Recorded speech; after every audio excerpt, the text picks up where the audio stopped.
I am here to suffer once again for your entertainment, chat. I hope you appreciate this. So, I kind of talked about this on Pagan Stream, but when the DLC came out, I discovered I already have it. And my first immediate thought is, what sin could I have possibly committed to have inflicted this utter bullshit onto me? The sin was clearly playing Starfield in the first place. I mean, accurate. I should double check very quickly to make sure the stream actually started. I see it. Yeah, I was hearing you in stereo or echo mode. Okay. So, for anyone who remembers my last Shartfield stream, I was at the very end of the Pirate Faction questline, and then I think I had a crash and something happened. I died in game, and I just kind of gave up. I didn't see the other ending for the Pirate Faction, so that shouldn't take long. That should only be a few minutes, and then we could get into the wonderful, amazing, awesome, flawless 10 out of 10 DLC of Sharted Space. Should we read a couple of the Steam reviews first, like we did on Pagan Stream? I think that's a good idea. I think that's going to really help set the tone for what we're going to be dealing with today. Hold on. Hold on. Thankfully, the DLC is short. It exists at all, and that's the problem. The fact that it exists means it's already way too long.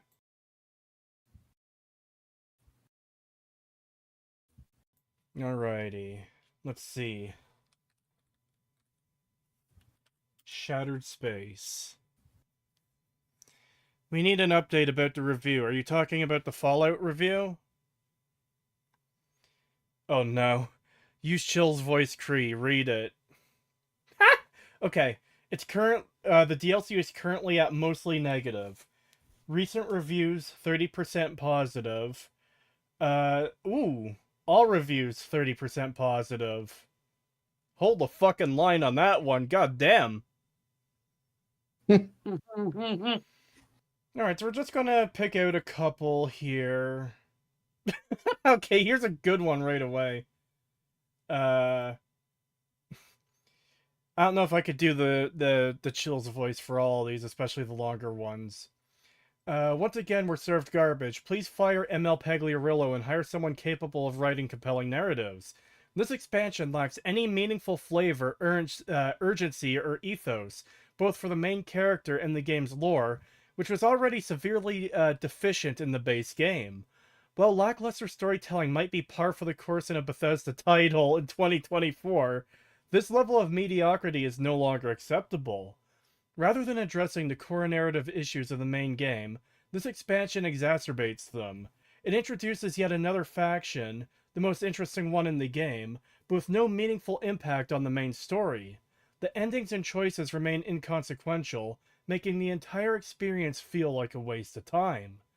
The original game's problems, such as the lack of meaningful choices, terrible dialogue, and a complete absence of consequences for player actions, persist. You can play through the entire game, yet not a single NPC acknowledges your decisions, not even with a simple piece of dialogue. For years I held on to hope that Bethesda might learn a thing or two with what Obsidian did, and someday deliver something akin to Fallout New Vegas. Well, with Starfield and its DLC, that hope is officially dead. Some may argue that Far Harbor was a step in the right direction as a piece of DLC. I thought it was decent at best, especially compared to Fallout 4, a game that barely qualifies as an RPG. Guys, this guy is based as fuck. Yeah, A game that barely qualifies as an RPG. And now this? We've officially hit rock bottom in terms of Bethesda role-playing games. Even JRPGs, long criticized for linear storytelling, offer more meaningful choices and a greater sense of player importance to their worlds than what we're getting from Western RPGs today, except for Baldur's Gate 3, of course. This is no Witcher 3 Blood and Wine, This is hot garbage. Stay away, even at a discount. That was one review. Yeah, no, then he's fucking right. Let's see. More of the same stale milquetoast writing and lackluster gameplay from this new franchise. Despite a rating of mostly negative, Bethesda still acts as if this is the best thing they've done. $30 for this DLC is an insane asking price for what you get from it. Despite my hours played in this game, I would consider it my least favorite Bethesda game, which is sad because I feel they could have done better. With the direction of Starfield and Bethesda creating paid mods of weapon skins and quests that should have been in the free updates, I regret getting the deluxe edition, TBH. I am definitely not interested in Elder Scrolls 6 in any way, shape, or form if this is how Bethesda will be from here on out. Always playing it safe and milking the players. Yeah. There was a couple funny ones we read, or that I read on Pagan Stream when it first came out. I don't remember what those ones were, though. Can I, There doesn't seem to be an option to show, like, which reviews are highly rated.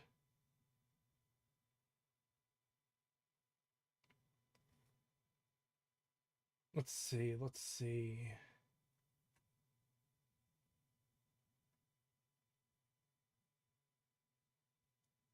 Because I know there's a couple funny ones I read that I really wanted to get on stream. Maybe I should have saved them. Yeah, that's what I was gonna say. I was gonna say we should have posted those in Yeah. DMs or something. It's not even showing me all the reviews. There's like 3,000 negative reviews, and it's showing me like... Oh, that's in the past 30 days. So let's, Lifetime, Okay, weird. Either way, point is that, yeah, not good. Not good.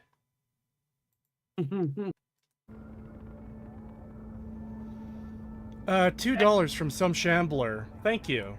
Hi, Pagan. Hi. Goat Boy, there is like 4 quest line. It will be over before you know it, just like the dentist.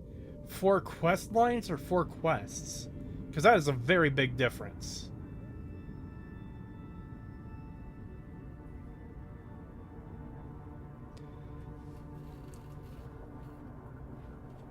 Alrighty, let's get into this, I guess. Last time I played this on stream, I don't know if anyone remembers. Did I side with the pirates or against the pirates for the ending we did see? So I know which one to do, right now.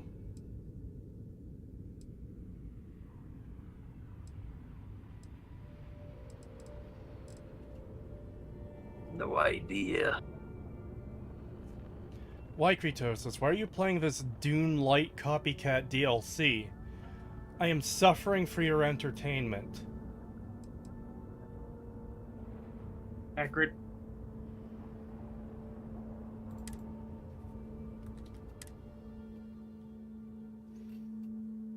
My autosave, or maybe not my autosave, but my last save. You sided with the pirates in the ending we saw. Okay.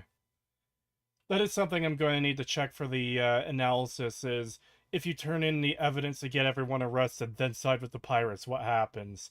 I know what happens, it's going to be like nothing, you don't face any consequences, but I want to see how bad the dialogue is for those characters. When it's like, oh yeah, you betrayed us. Or do they just die when you blow up the big ship? I don't know.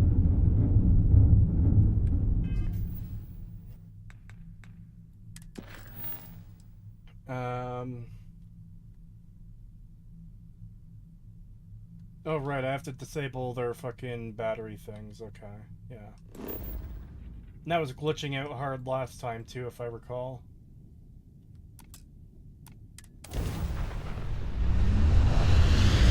Remember the Piranha Plant sleep music you played during that stream? That actually got hit for copyright for the music played. I think that got released though. One more. Focus, Renegade. You can do this. I love it. I was going through our DMs to see if you had posted any of those reviews on Steam, Did I? and I found the fuck no. But I did. I did see that one thing I posted that we were talking about with the Gordon Freeman Vortigaunt PTSD thing. I fucking love that scene. Where he's looking through the chain link locking in fence. one, are you? Yes, I am. Yeah, the locking in one is great.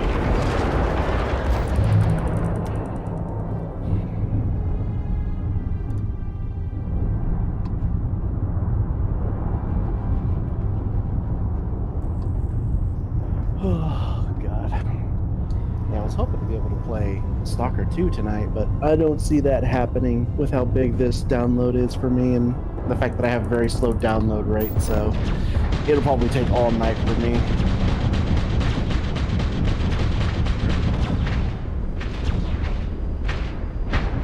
Yeah, it's only at 14%, and I started like 2.5 hours ago.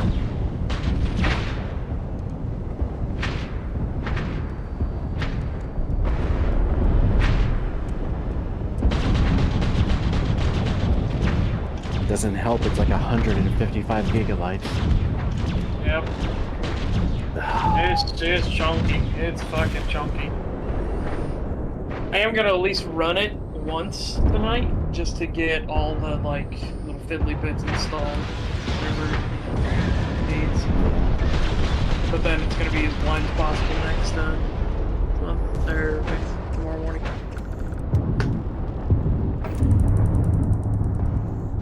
Friendly reminder that the only time Starfield was relevant was when ads screamed about pronouns. It will never reach that peak again. True. Yep. Absolutely fucking true. Hey, look at that, I'm right next to the battery. Lion more. They knocked out the battery! Gamma's down, but we still got fleet surrounding the battery. Be gone. I still hate that they had the audacity to call this game NASA Punk. Bitch, you ain't no Kerbal Space Program. Get those pirates off the Renegade! You can't turn motion blur off in Stalker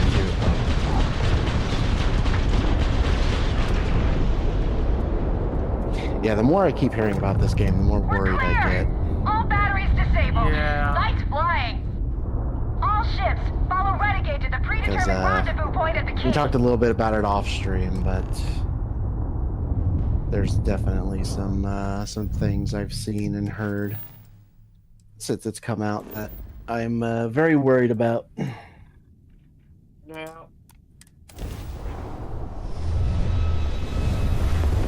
Game sounds a bit too loud. Let me see if I can lower the master volume a bit more. I think I'm especially worried by the idea of like just because of how good Stalker 1 is now because of all the modding scene and everything. But Stalker 2 is going to be just as easy to mod. What are they going to do with it? I also turned Pagan and such up. So hopefully that should be better, chat. Ooh. Be back 1 second.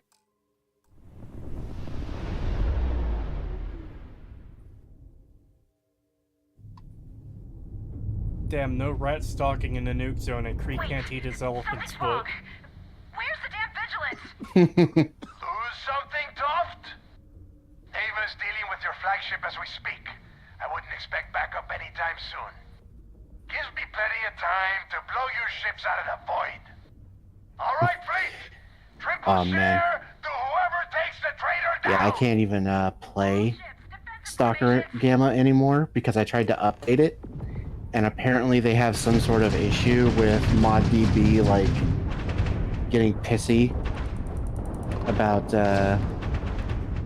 them being able to just download their mods and stuff like through automation.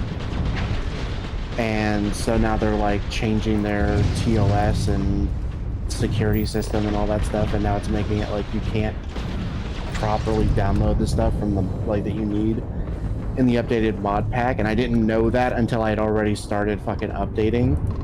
And yeah, I've tried updating it twice now with the new launcher and everything, and it just crashes my game. Even if I make a new game, it crashes it. You finished the game though, right?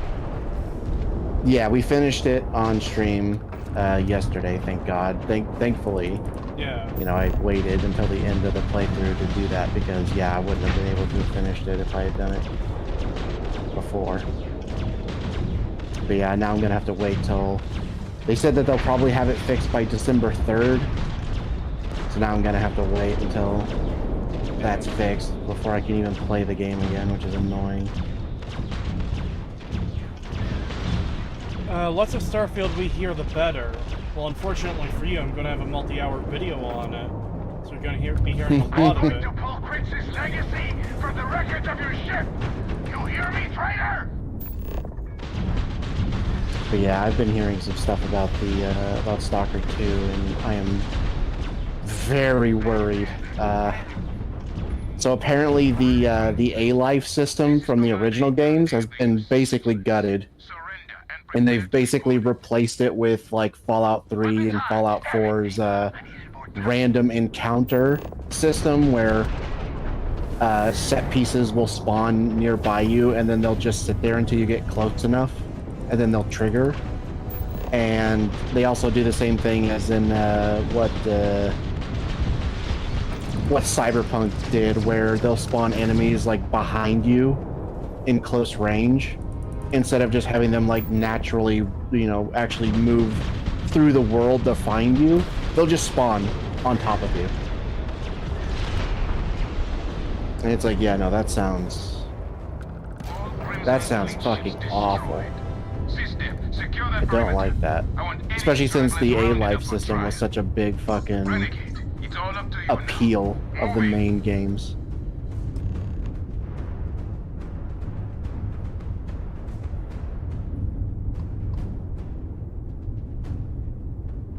Blind chat watches your videos. They only come here to bully you. Can't bully an edited video. SMH my head. Good luck.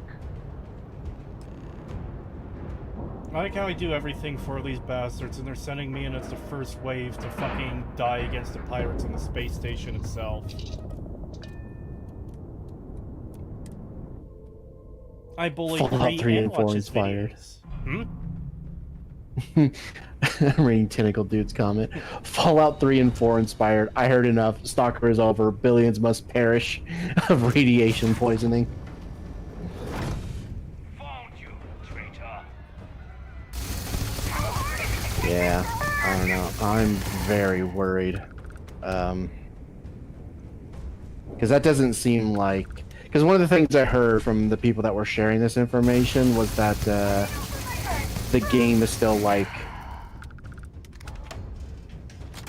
You know, it's probably got like a bunch of bugs and stuff on release that they're going to have to patch, which that does seem to be the case. There does seem to be a bunch of like bugs.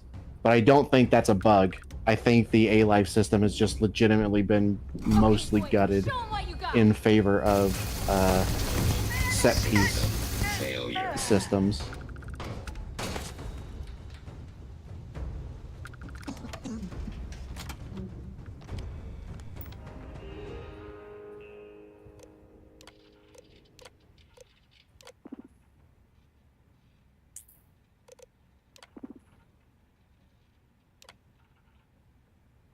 Because one of the things they mentioned about being buggy was there's a few things where, like, poltergeists are...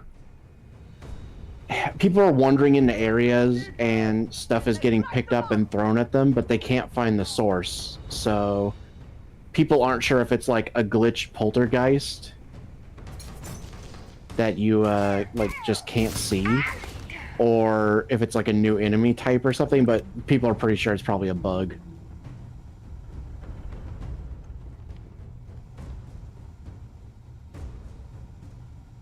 There's also like stalls, like market stalls for buying stuff, and one of them is a unmanned like hunting stall where it seems like there's supposed to be like an NPC there that gives you jobs for like collecting mutant parts or something, and there's no one there. And people are wondering like, was this cut content but they left like the stall in, or is it like a character they're gonna add later? Or oh my god, I see that. Yeah, I was looking at something else, but then I noticed the gun floating there. It's like, what?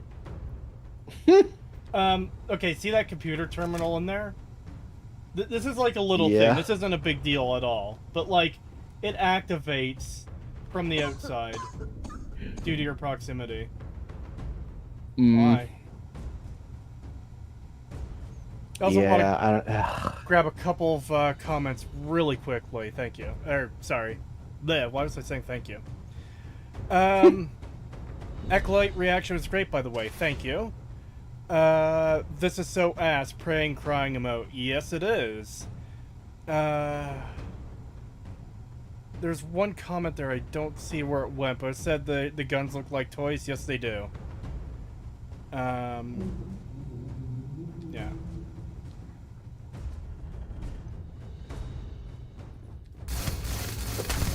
Yeah, that gun you're holding looks absolutely fucking awful. Which, Yeah. I mean, that's par for the course for Starfield, but Jesus. You're gonna pay for that! I'm going to include a short section in the video talking about how ass the guns look, but I am going to mention Brandy Boy's video and link to it in the description.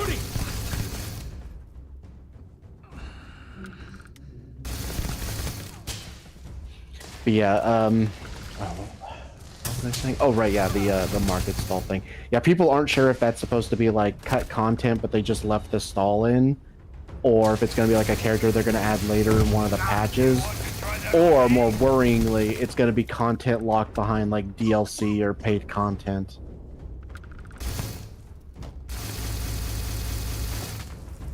Oh my god.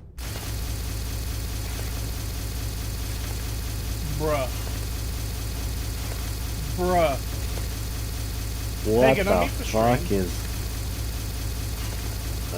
Okay. Uh-oh. That's the sound the gun makes even when it's not shooting. What the fuck? Ugh, I hate it. Why is it making that sound when you're not shooting?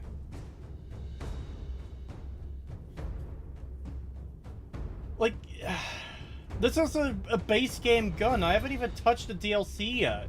The last time I played the save was before the DLC was out. How do you fuck this up? Yeah, I'm back. Welcome. Hey, Such. Do me a Yes. favor. What's that? Unmute the stream. I need to show you something. Let me know when you have. Yep.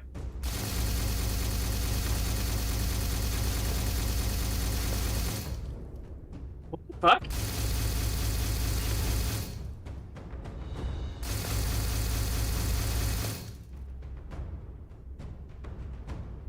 Bruh.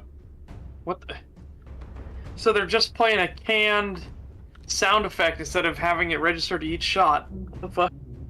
I don't even know. Yeah, I don't know. It sounds fucking awful. By the way, Emily, we're in the channel on the server if you want to join. I think they didn't expect anyone to hold the shoot button. Because, like, if you're clicking it and you're shooting repeatedly, it's like, yeah, it kind of matches, I guess.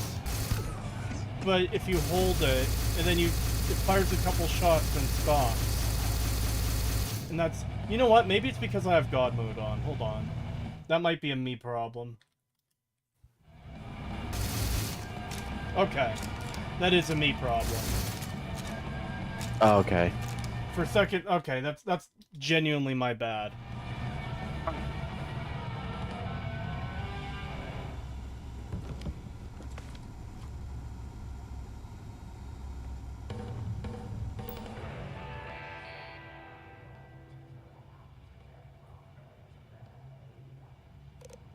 Okay, so note for future generations: peanut butter jelly bagel is very messy. Not a good idea. Tastes great, but very bad idea.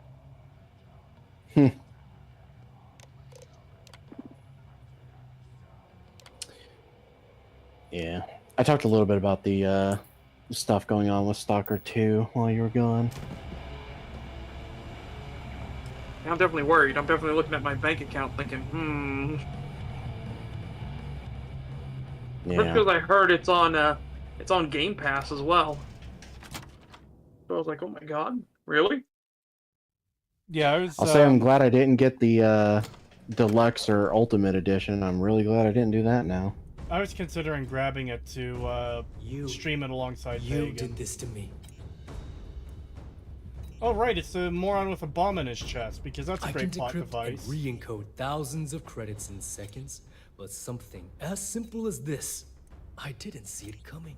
Not in the slightest. And now because of you, my bomb's been activated. Which means I'm as good as dead. Am I supposed to care?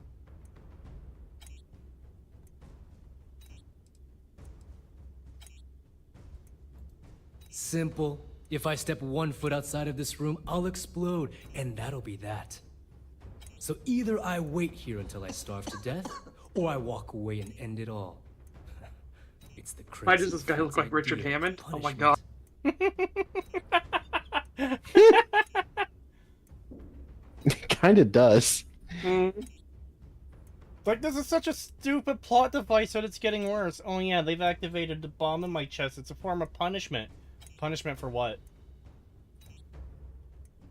Like, yeah, he shit-talked them a bunch, but, like, what? Is the pirate leader really just, like, being a petty bitch and activating the bomb to punish you for all that, and now at the final moments when he's gonna die anyways? Why the fuck would it not go off instantly? The bomb is there to make sure he doesn't leak info.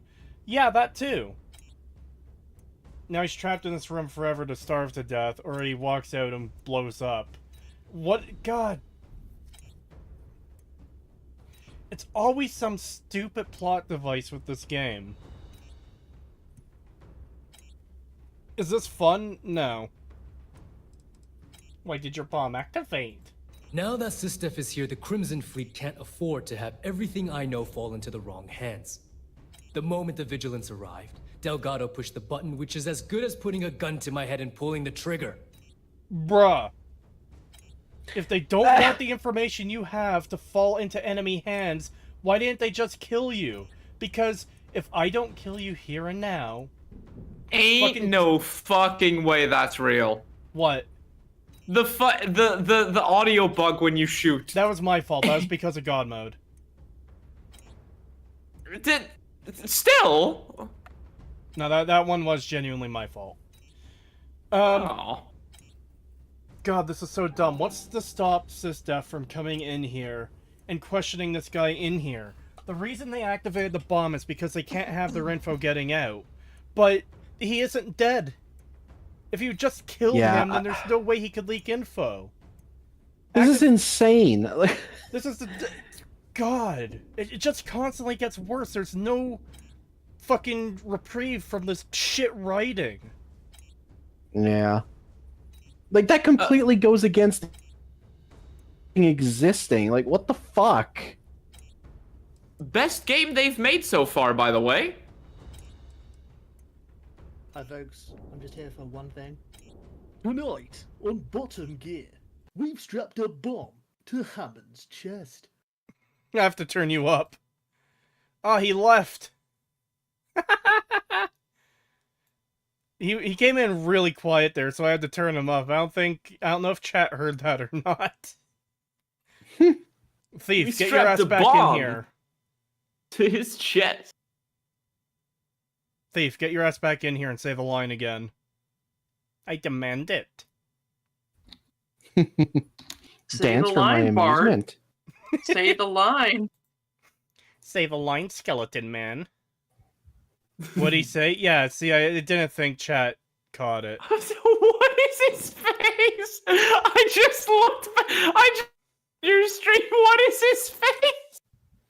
He is, very, like, tragically upset that there's a bomb in his chest that's gonna kill him.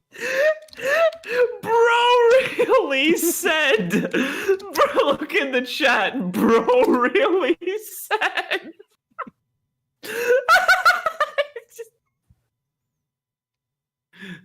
Say the line, thief. Tonight, on Bottom Gear, we strapped a bomb to Hammond's chest.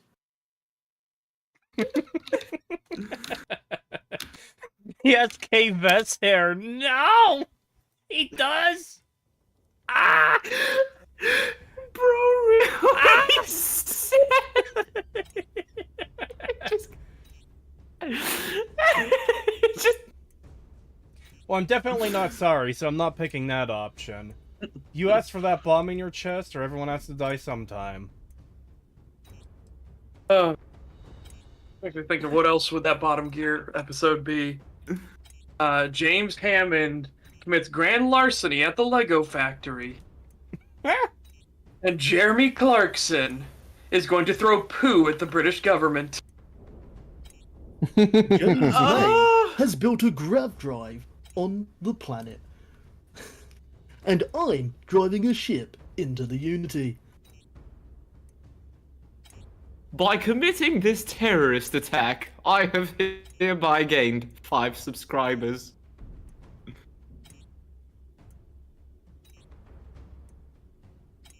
That's his face! He's the guy. He's you playing this game. It's like Kratos is reviewing the Shattered Space writing. I'm not even at Shattered Space yet. I'm still finishing off the fucking gay-ass, shit-ass fucking pirate faction. Wait, this isn't even the... Oh.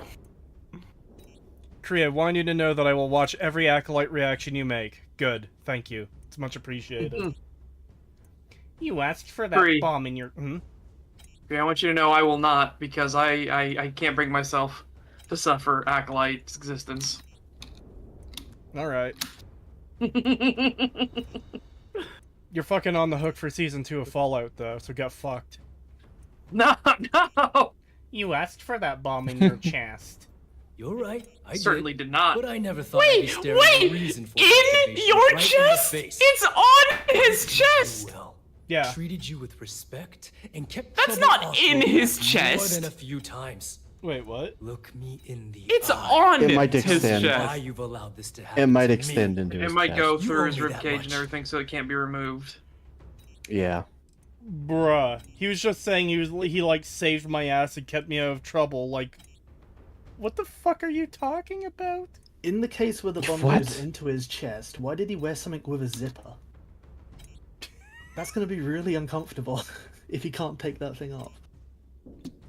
I would assume... Like, realistically, it should be, like... A coat cut around the bomb in his chest, but... What Bethesda probably did is they either modeled the bomb on top of the coat, or they modeled the bomb into him as, like, a clothing item that doesn't conflict with other clothing items, and put a regular coat on him that just... the bomb overlaps. Yeah, it's probably like the that one soldier in the Dragonborn DLC that has a heartstone in his chest, and if you equip the armor he's wearing without heartstone, there's just a gap in the chest.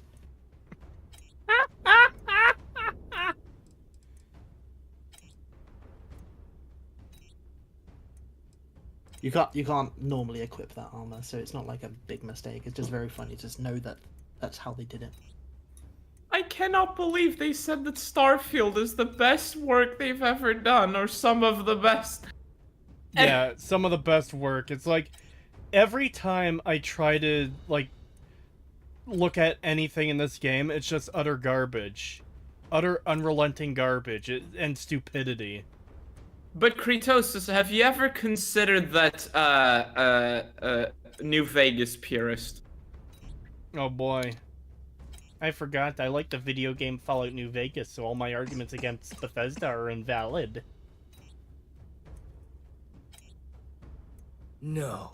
But had you given me warning, I could have started researching a way to escape this place. at least had a chance. I can't. Well, now that you're here, I can't. don't I'm expect that unable you'll to stay and can watch right my rather now. spectacular ending. So why don't you just get out of my sight and let me die in peace? Emily, you're a delight to have on these streams. Why, thank you. I hate myself as well. UC says stuff. I swear to you, I'll do whatever it takes to deactivate that bomb. Attack! You don't deserve to die in peace. I'm going to kill you. God, why did Acerthorn's voice come to mind when you said that? Oh, the I'm gonna kill you? Probably Yeah. because he has, like, violent fantasies. Oh, I'm so sorry. I'm so sorry. I know we're supposed to stay on topic, and Pokemon isn't really, related to the stream. Anyway. Oh, God. After everything I just said, you'd still be willing to help me. I must be a complete fool. Because even though it makes no sense, I believe you. The only way to deactivate the bomb is through Delgado's computer and operations. You'll probably need his ID to get in. I don't know why you're helping me, but I sincerely hope this isn't another one of your tricks. This is like the lamest thing ever. Okay, so man with bomb in his chest. An extremely dangerous loose end for the pirates. They don't just kill him, they activate the bomb. So if he leaves this room, he'll die. We already talked about how that's stupid. He explained to me that if I want to deactivate the bomb to save his life, I have to get the pirate leader's, like, ID card and use it on the computer to deactivate it. So it's literally just, like, the fucking simplest thing ever to save this guy. He literally just needs to wait while I just kill the guy I'm going to kill already. Bruh.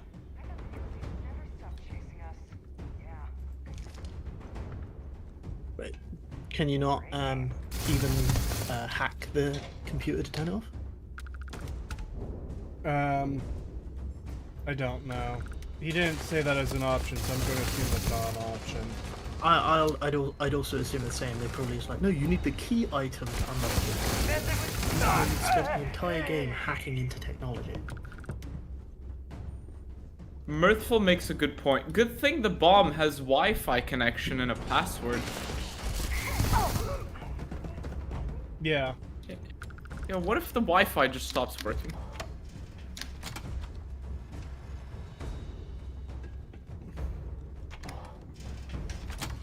I like how they sent me in here alone to kill all of the pirates. What the fuck, man? Go! Go! You're the main character. Of course they're gonna do that. It's like, the whole risking your life for these assholes thing is already, like, insane and inexcusable. But the fact that, like, oh yeah, just go into this space station full of pirates all by yourself to kill them all and take out their leader. It's like, what the fuck? Like, remember, I'm just some random person they blackmailed into doing this job for them because I got a bounty of, like, fucking 1 credit once. That's all it takes. Yep. $2 from legalized tax. Thank you. What's up, furries and Frenchie? How are we doing today? I'm not a furry. Your name disproves every statement you just made except for the first half. What? The legalized tax. No. Tax is bad. Let me guess, I can't get in there to kill him. I have to talk to him through the glass. Came back to I'm clearly finish not the a job fairy, but I personally. did speak French in that one stag, so I must be a Frenchie.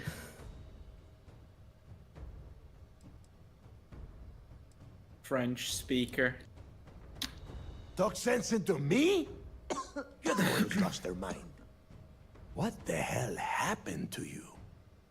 You had Crix's legacy in your hands, and you gave it away. For what? For honor? You got caught shoplifting and they blackmailed you Justice? into doing suicide missions. There's a Yeah. disconnect between these scenarios. Tree, you have to Fruits Row Dodd. No. You know, Starfield is the most biblical story Bethesda has worked on. The reason you have to do everything yourself is because you are like the Messiah, just like the Dragonborn. I still can't believe he called Skyrim their most biblical game because they play a fucking, like, Messiah character. Like, what? Which isn't even accurate either. Does your character have COVID, or is there some kind of poison gas or something? No, my character, like, walked through a gas cloud in their airtight spacesuit, therefore lung cancer. Huh? I'm not joking, by the way. Hey, you're wearing this thing that protects your lungs from harm. Your lungs are now harmed. Yeah. Huh? Spare me that bullshit. Ikande may have had you on a short leash, but you could have pulled him the wrong way. You know, when we were on Suvorov, I saw the potential. You got caught shoplifting, killed the president. Badass pirate. One of the best. And now you suddenly expect me to believe I have been fooled from just the guy from the entire Alabama. time? You was read this. Some kind of elaborate game you have been playing? Yeah, there's just dialogue going on. No. No. Bethesda way. dialogue.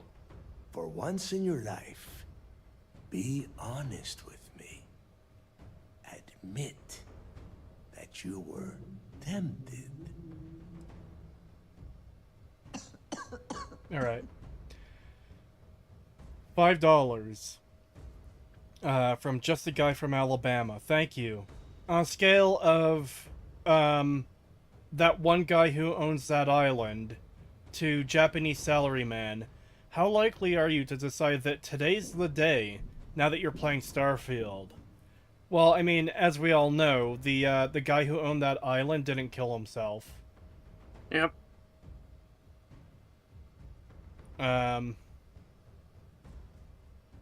mean, it's just more Bethesda shit slop writing at this point.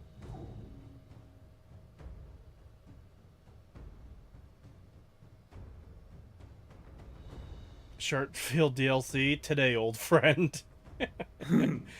Today! Not tomorrow, today! Yeah. It's still one of the funniest fucking edits.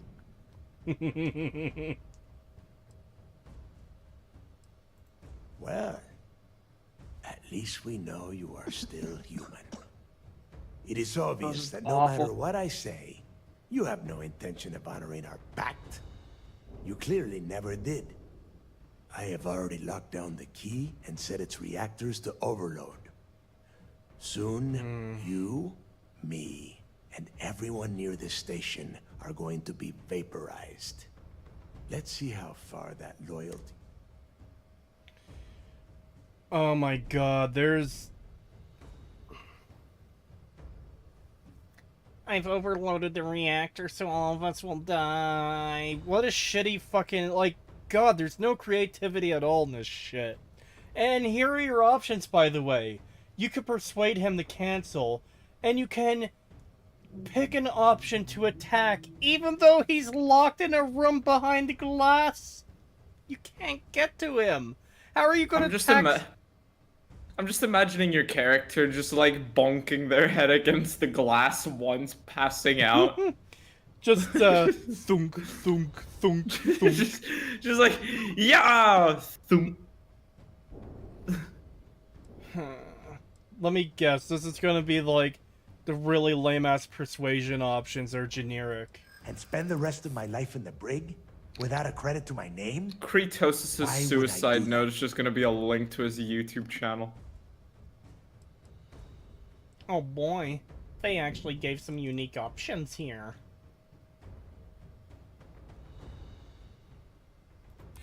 So you noticed. And yeah, believe me, keeping people from burying a knife in your back wasn't easy. What? Okay, so the option I picked was, like, essentially, I know you were looking out for me the whole time. This is me looking out for you, and he's like, yeah, keeping people from putting a knife in your back wasn't easy. Like, motherfucker. What do you mean?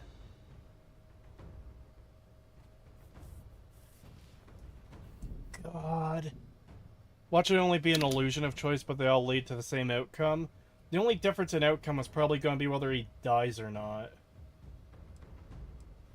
Oh, and of course some of the options carry over. This isn't the end of your story, but if you die here, it will be. Fuck off.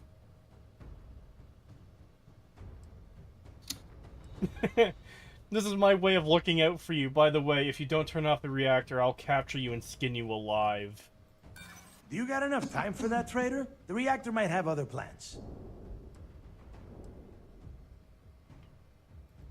Part of it, yeah. But can you blame me? When I found out you stole the legacy, my mind went into a blind rage. So yeah, maybe this is the pride that comes before the fall. Fine, you win. Standing down the reactors. With the legacy gone, we're dead in the water anyway.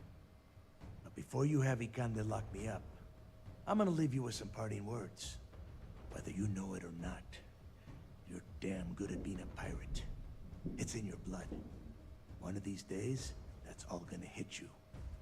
And I'll be waiting for you in my cell to tell you I told you so. Really, just like that. Okay. That was lame as fuck. $5 from local bird brain. Thank you. I'm so excited you're back to this dumpster fire. Anyways, just wanted to briefly come in and call you a sheep. Have a great stream. Sheep. I'm not a sheep. He identifies as a goat. You have to respect the gender. Fuck off. Here you go, Emily. I thought you'd like this. I'm putting it in stream hangout text. Oh no. Just fucking. Oh no.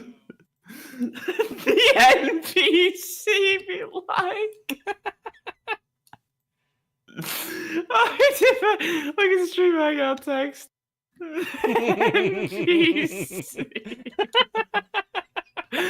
Bro really said.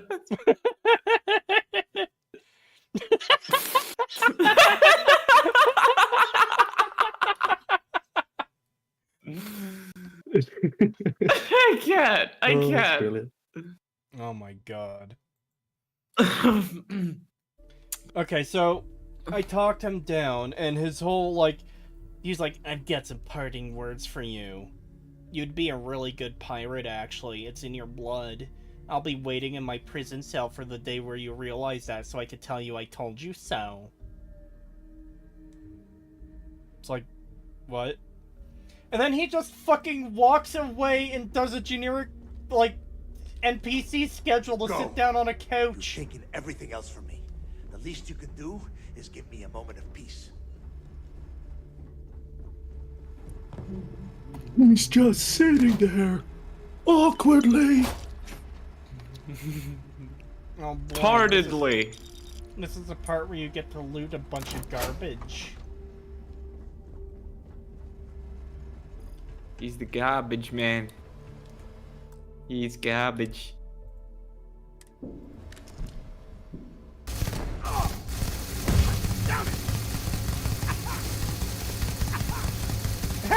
Because I got him to give up, I can't kill him now. They made him essential again.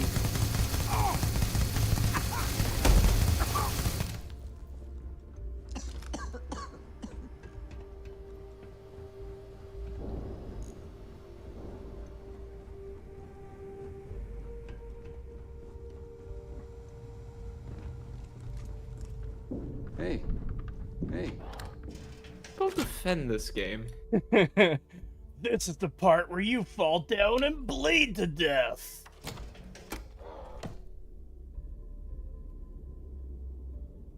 $2 from just a guy from Alabama, thank you. This is what Bethesbots think Lanius' dialogue is. Literally, yes. Yes?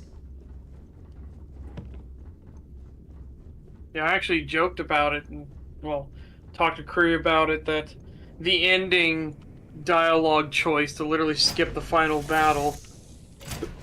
That's the exact thing that Bethesdards think Yeah. that Lanius fight is. Yeah, that's in the script for the full analysis, and I think I mentioned it in the review as well.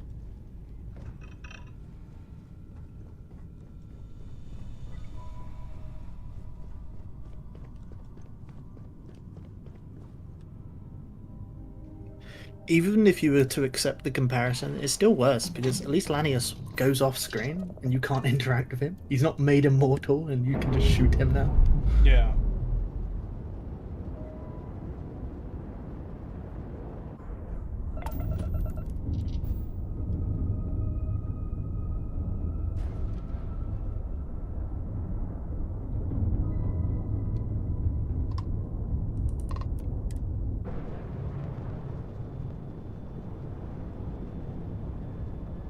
At least bullets don't phase through him like that other guy. Yeah, that was the same questline, by the way.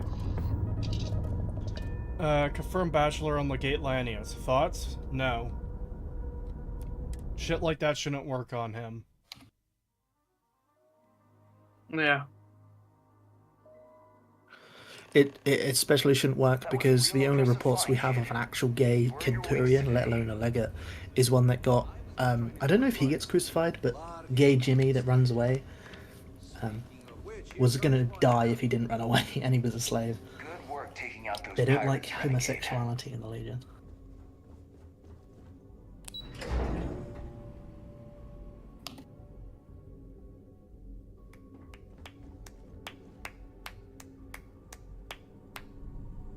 Don't stop clapping, bitch.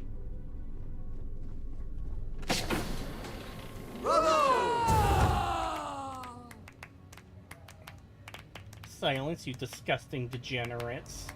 Do you have anything to report? Degenerates I believe like congratulations you, are in order. With this decisive blow, the end of the Crimson Fleet is all but assured.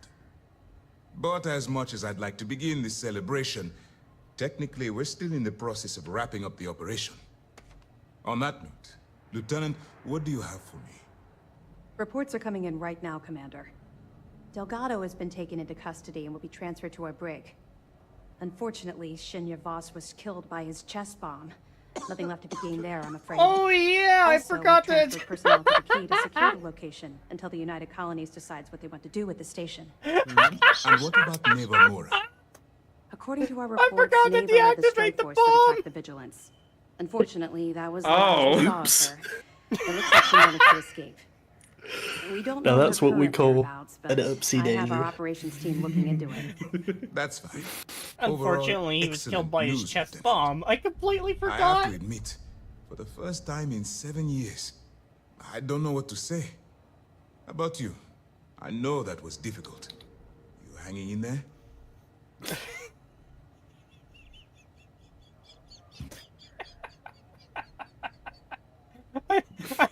I'm just imagining the look on his gay fucking face, realizing that he's walking out of the room with the bomb still fucking activated. It's the same fucking expression he had. Same NPC, the same NPC face followed by an explosion and then.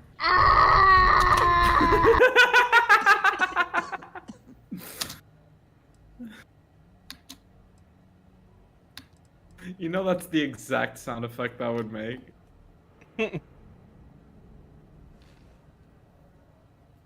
I can understand that. The dual life you are leading must have been incredibly stressful. Honestly, I have no idea how you kept it all together. Well, let me let you in on a bit of a surprise. Something I've been working on for a while. I've twisted arms and cashed in some favors at Mast. I wanted to make sure you got a share of the money you recovered from the legacy. Call it a reward, a token of appreciation, whatever the hell you want. But you've absolutely earned every credit.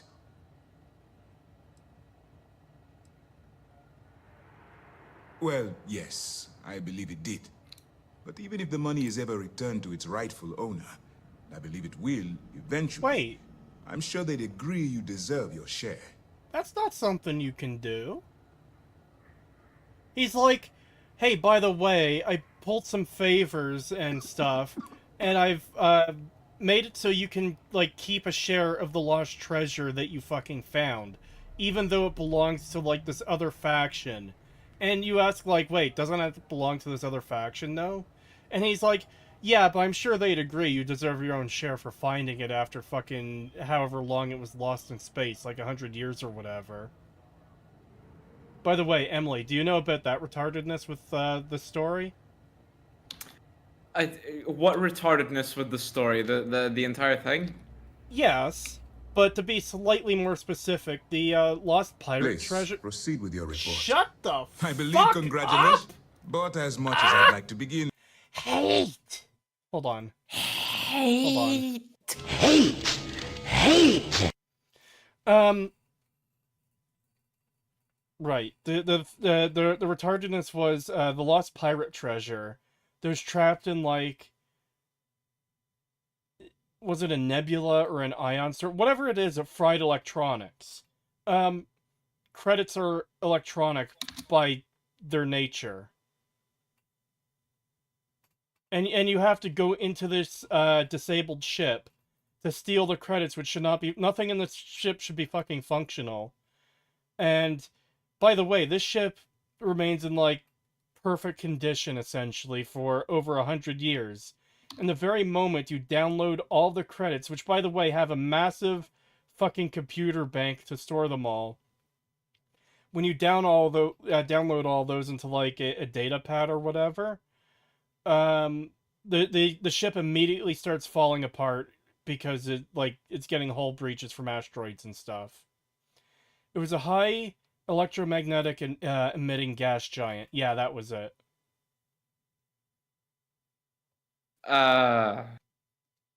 So, like, every part of it is just fucked beyond belief. Yeah. Bethesda. Yeah. I don't see why you have a problem with the police taking a bunch of money that doesn't belong to them. Haven't you heard of civil forfeiture? Well, this is even worse because we're talking about two factions that were, like, in a war before because of the fucking colony wars. And now it's just like, oh yes, we've recovered this lost treasure for you, but we've took a significant portion to give it to the person who found it. We believe they deserve it. We're paying them with your money rather than paying them with our own. For doing a job we blackmailed them into. Bruh. Celebration. You know, a few on days that- ago, I actually got a Reports are coming in comment right on now. my Delgado Starfield is going to disappoint you video Also, we've from And what about over a Milo? year ago. According to our reports, And they Neva just led the strike force and it that just attacked said, vigilance. "Hello from the future. You were we right. don't The know her game current- sucks." That's- And you know what? Oh, I have to admit. Yes. How about you? What was that last part? They just said hello from the future. You were right. This game sucks. I can Like the fact that understand. somebody came back Well, let me a year and a half later Twisted just to tell me, call it yeah, what you were you right. want. The game sucks. Yeah. Don't thank me yet. If it had been completely up to me, Now that They you're call rich this an and RPG. famous, maybe... decorum, damn. You've really become an important part of our Dude, team. this game must have Although, some if you sort feel of like effect staying on me. bored, I am crashing. I've sure. only been up for like This is definition 3 of hours, and I'm That is- fucking crashing, dude. I'm telling you, I it's just- literally fell asleep in my chair. Dude, What the fuck? dude, it's a fucking, like, cognito hazard. It is. I wasn't even that tired when you started the stream. Now I'm fucking crashing. I haven't gotten to the DLC yet. I might have to go for a nap. So Anyway, Pagan is actually wherever getting you might find- infected by the Bethesda game magic. He's crashing. Reclaiming the key was a long... Pagan got hypnotized by the NPC making the same face for several minutes. Pagan.exe crashed. This was a victory for the entire settled systems. This is NyQuil the game. It took Setch out, and now Pagan is falling. I actually had a nap earlier, and I was still, like, when I started the stream, I was kind of fearing that I would fall asleep as well. I'm definitely getting there. Like, holy shit. Yeah. Yeah, I think I'm gonna have to go take a nap or something for a little bit.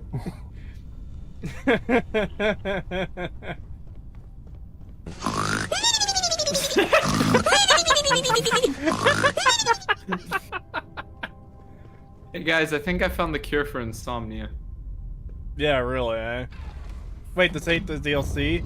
The fuck you gotta do to start it? I actually don't know. Hold on. Would that be it there, the Trackers Alliance? Hold on, let me check very quickly with a Google search. How to start Shattered Space. How do you Why'd you start the say it like that? Shattered space. Upon doing, you should receive a distress call and discover a large star station called the Oracle in the distance. You have to grab jump to any planet that's not used for a mission or encounter. So that's a random. You gotta go to a planet. random planet. Yeah, then you'll get a distress call to respond to. Oh my god! You spelled it wrong. It is Sharted. Yep, Sharted Space. Shattered brain cells. This game is a massive fucking shart.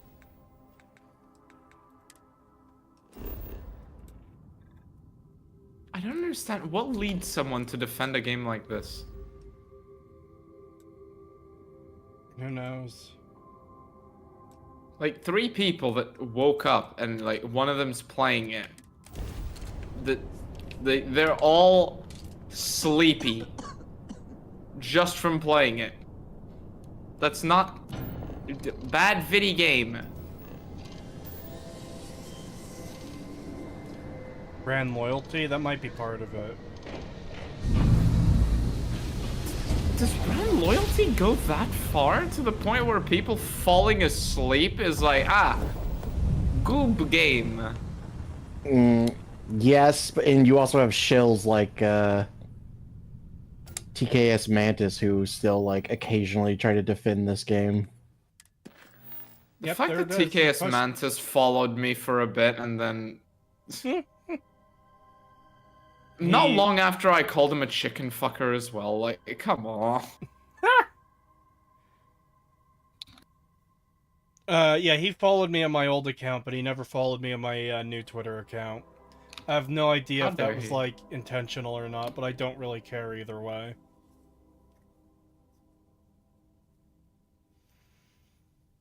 Yeah, it is sad to see how much of a shill he became. Yeah, I just literally traveled. I didn't even get a message. The quest just popped into my log. Hey, you didn't even get a message? Not even a pop-up? No, it's just, I loaded in. It's like, oh, quest added. Thingamajig. It's like, oh, okay. What? What the fuck is the Oracle? Like, Fallout 3 New Vegas, they do a pop-up. Oblivion does a pop-up. Yeah, but you have to go to a spot or do something for it to start. I need to know. Does this space station spawn wherever you go to, or did I just happen to fucking go to the exact place I needed to for the to go to the space station by complete coincidence?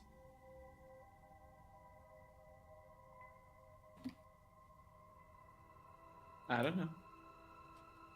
I was using the IGN guide, so it just says you'll receive a distress call. Did you skip the call? And discover a large star station. So it's just there wherever you go. Oh, they so just it is randomly you go. place Okay. a star station. Wow, how lazy. It's a bit... I didn't get the distress call, but I just loaded in and this space station was there. I mean, not to say that the DLC might be buggy, but it could be buggy and they forgot to give you the distress call. Bethesda games aren't buggy. This is the most polished Bethesda game, don't you know? People on the internet said it, so it must be true. Yes.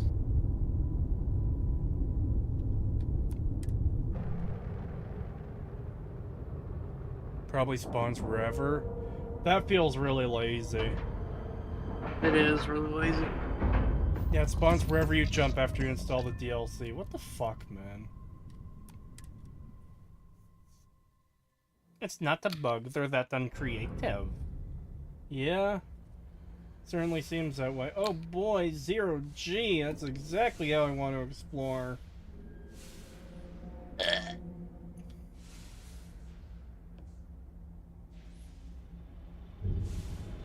I do find it funny how, like, there's a whole bunch of things that are just floating in the 0G, but then, like, nothing in the cabinets are affected. The cabinets themselves aren't affected. I don't know if they would be bolted down or not. It doesn't look like they are. Well, each Starfield cabinet comes with its own anti-grav system, so that How is this, like, it's push cart unaffected. not floating? How are these wires on the ground not floating?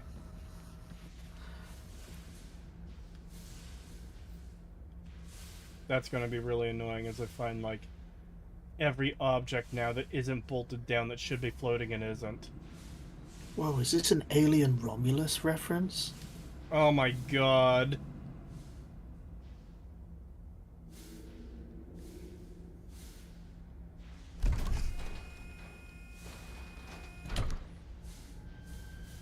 Oh no, the people here are dead. How tragic. Do they even have, like, collision on them? Hold on. They do, but I don't know. I feel like that thing should have done a little bit more.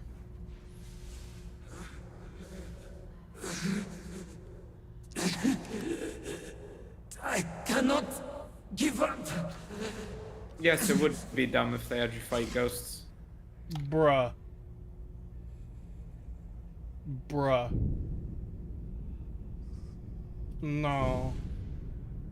What? No.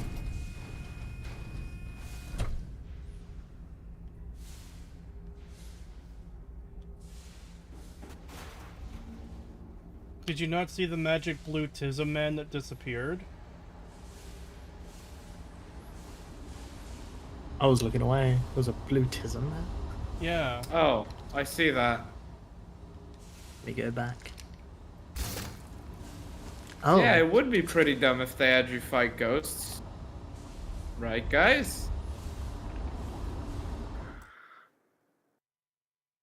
Or are they going to do the Doctor Who thing where it's not a ghost, it's just someone trapped between dimensions or something? I mean, maybe, but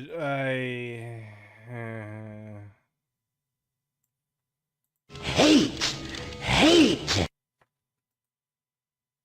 How the hell am I nodding off to this fucking game when I'm playing something else while in VC?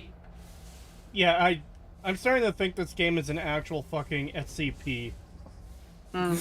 It's like a fucking magical relic that inflicts sleepiness upon everyone that witnesses it. I am playing a game I like that requires attention, and I'm zoning out and nodding off just by having this game on my second monitor. It's getting worse. I can feel my mind slipping. Fragmenting. What the fuck? I'll become one of them. You have to get away from me. I am so uwu special that I don't feel tired while watching Starfield. You're British. You don't count. We share this fate.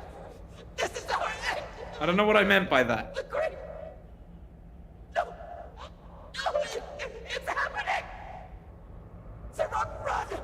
I can't stop it.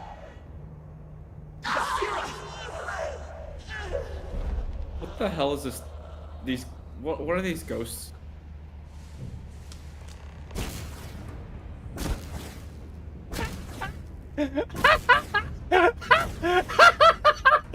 There's something strange in your neighborhood. you get a car. Guys, I thought let's I was go. witnessing a fucking Bioshock ghost vision. Neither of them acknowledged me. And then this one randomly just pulls out a gun and starts shooting me. What? I haven't gotten to that part in the stream. What? The fuck? What happened? There's no way. Yep, no, definitely. I see no one, and yet Yeah, I fell a little bit behind. presence. This should be the last. No way! There or And he's missing. my mind turns against me. I must return to engineering and make one last attempt to restore the power. Is it because you have God mode? Oh, that she's not hurting me? Yeah. Okay. Wait, is she just a normal person now? She is. Bruh. So the immediate assumption is either Bethesda bug where they lost the ghost effect, or it's not ghost stuff. It's just a magical glowing effect brought on by something. The other guy said he couldn't see me, but he detected a presence. So, like, how badly telegraphed is that? Because there's the first dude that I ran into in the hallway where he's like, no, no. Then he disappears. It's like, okay, that's weird. And then I see these two here. It's like, okay, I don't know what's going on. Is this a Bioshock fucking ghost vision? Or are they actually there? Because it really feels like a Bioshock ghost vision type thing. I'm seeing something that happened in the past. But no, it just... For her to just turn suddenly and start shooting, it's like, what? What's the big glowy wall supposed to be? That's the TISM. If you go into it, you probably die. Let me, TGM. Yeah, I saw you knocked a crate through it, so it's not physical. I'm going into the TISM. Energy anomaly. And it just teleported me back out. Really? Really? And they weren't prepared Maybe for there's a that reason either. for Look that. at the wall you bump into. Bonk. Will this actually kill me if I keep going in there? Are you taking damage? I don't know. Yeah, But you're yeah, I taking am damage. taking damage. I was looking at my Wait, are oxygen you in God thing, mode? not the health. Are you in God mode still? No, I turned that off. Kratos would never cheat.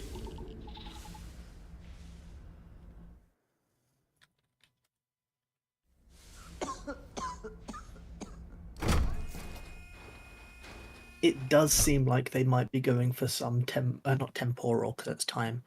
Some anomaly that makes you teleport between realms or locations. If you walk into it, you get teleported. They disappear and reappear. They look like they're phasing. You are the ghost for them. It's a fear moment. What? It's a fear flash, Kree! I think he's referring to, like, fear of the game. I mean, reasonably it would make sense, because if they're going through this cross-dimensional effect, completely making it up, I don't know if that's what the case is, from their perspective you would look weird as well. So that's why they might be scared, and that's why they might shoot you. He didn't see me at all, and she got taken over by the TISM, and that's when she started shooting me. And he didn't even seem to question. Okay, like, they have dialogue. Can you, like, say something, man? Woeful Vortex Phantom. Bruh. Say something.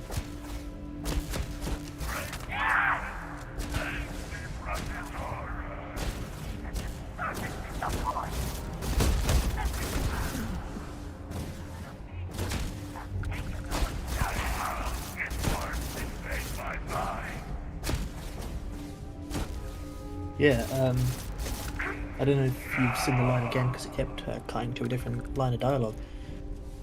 Great Serpent saved me from this horror. Yeah. So either the horror is overtaking them and forcing them to attack, or they're right, they think you're a ghost.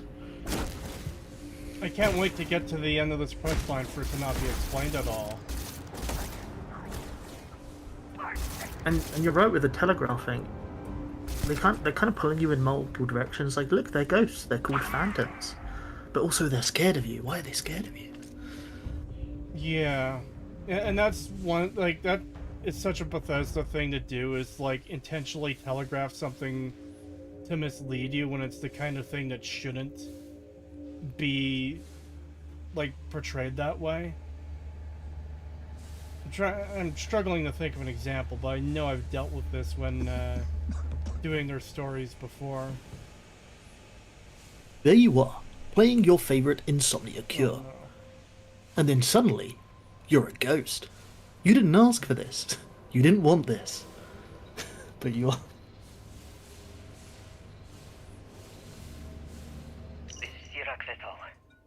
But it has been forced upon you, like a Bethesda game fan's opinion on Twitter. We were in orbit directly above Dasra, monitoring our current experiments when we experienced a sudden energy surge. I fear the source came from the city itself. It triggered our grav drive and jumped the Oracle to an unknown location. We thought members of the crew were somehow lost in the jump. But later, we were attacked by what I will refer to as vortex phantoms. I thought I recognized some of them. Could it be that the energy surge has somehow transformed them and warped their minds? Okay, so they were doing an experiment, something happened, it activated their grav drive, some other people turned into vortex phantoms, and apparently it warped their minds. Okay. Makes perfect sense. That's a great sentence to explain what's happening. People just turned into these things. Yeah. I'll probably explain more later, but that's a great... Standard Bethesda ML writing. So these grav drives that are on practically every ship in the entire universe... Even space stations, apparently. ...can just do this? Well, they were doing, like, a specific experiment, so...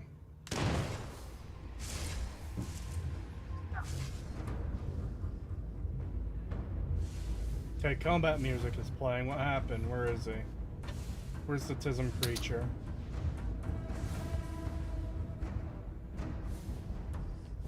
I see nothing on my fucking radar thing. No red ticks. It was playing music like, yeah, there's enemies nearby.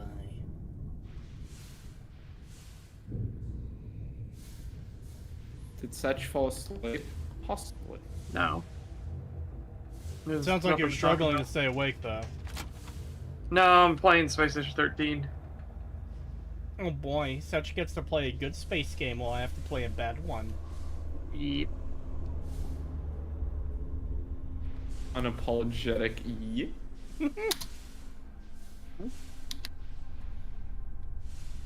So, if I'm interpreting what happened correctly, it seems they still have the issue from the Morrowind days of they spawned in a hostile enemy, so it triggers combat dialogue. The enemy went away, and so it takes the full run of the combat combat music to go away. Because that thing blinked in front of you, combat music played, and then there was nothing, and it played for like a minute. Yeah. Huh. And that's been a problem since 2002. But don't worry, they're aware of the bugs, guys. They're aware of all the bugs with these games. There are people watching this stream right now who were not alive when this bug first started showing up, and it still hasn't been fixed. Yet, people still fucking pre-order this. Worse than that, Emily, there's people watching this stream, probably, who weren't alive when this bug first came up and have grown into adulthood. Oh yeah, definitely.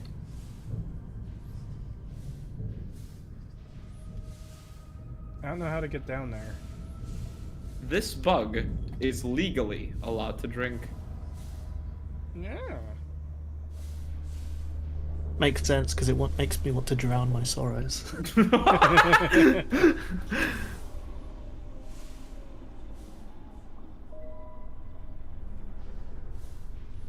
Is there something I'm missing to fucking get over there? Like, what the fuck, man?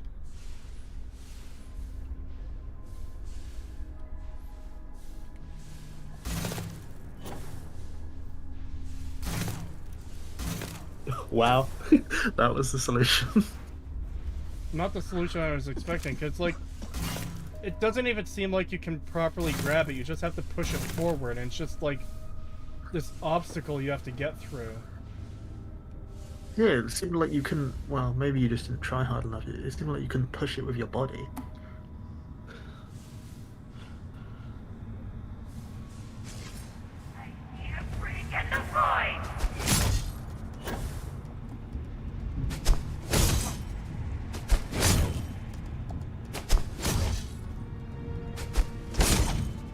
Someone designed this and thought this was a good idea. Hold on. It's actually giving me Soma vibes, and it feels like you stole an element of design here, and I don't like it because this is shit.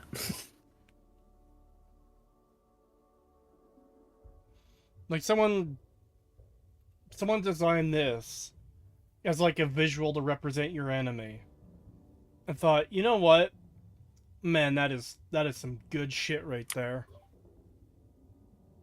Ridge London ghost, yes. It's a London ghost. He's trying to stab him. I will be back in a minute. I need to use the washroom.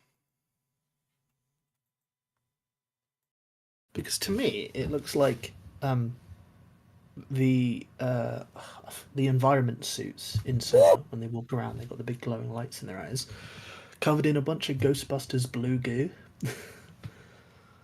like Ghostbusters 2016, and then a bit of Dr. Manhattan in there as well, because he's also big and glowing blue.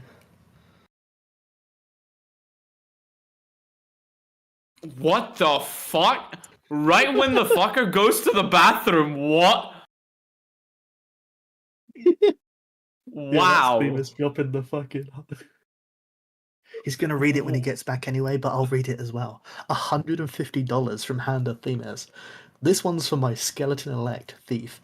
Good to see him lending his prestige and viewership to lesser known streamers like this goatish looking dude. Truly an hero.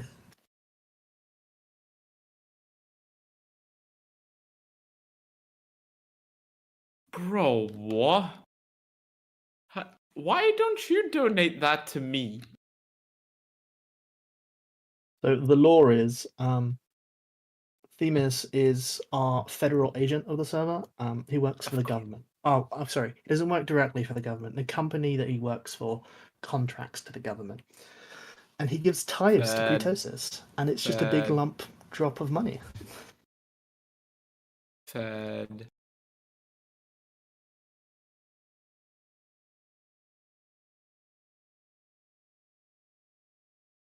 Use a woman, Emily, that's why. Oh.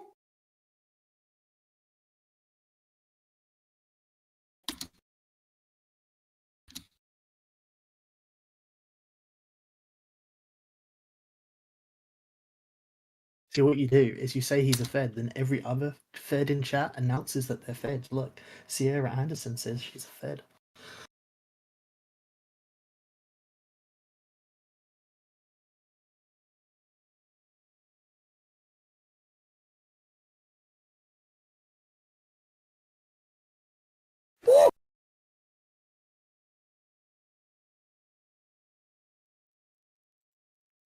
I have returned. Cree, look at chat. Hello. Welcome back, Cree. $150 from Hand of Themis. Thank you. The Skeleton Man already read it, but I'll read it again. This one's for my skeleton elect. Ah, it's scrolled! Good to see him lending his prestige and viewership to lesser-known streamers like this goatish-looking dude. Truly an hero. Yeah. Cree just gets donated $150. He's like, yeah. Yeah. I'd send this guy my nudes. He has a wife, Emily, you home wrecker. Even more exciting. Jesus Christ. Thank you. I do very much appreciate that. The funny thing is, he's probably not listening to your response. He says he just comes in, drops the money, and leaves. Because I was about to say, I hope my suffering through this garbage is entertaining to him. Either way, I do appreciate it. Thank you. Where do I donate? Hey, you could go to one of my videos and leave a super thanks. Well, all you got to do is to go to onlyfrance.com/enclave. Oh, go fuck yourself. I was thinking about this disgusting creature on screen, and I realized what it was reminding me of.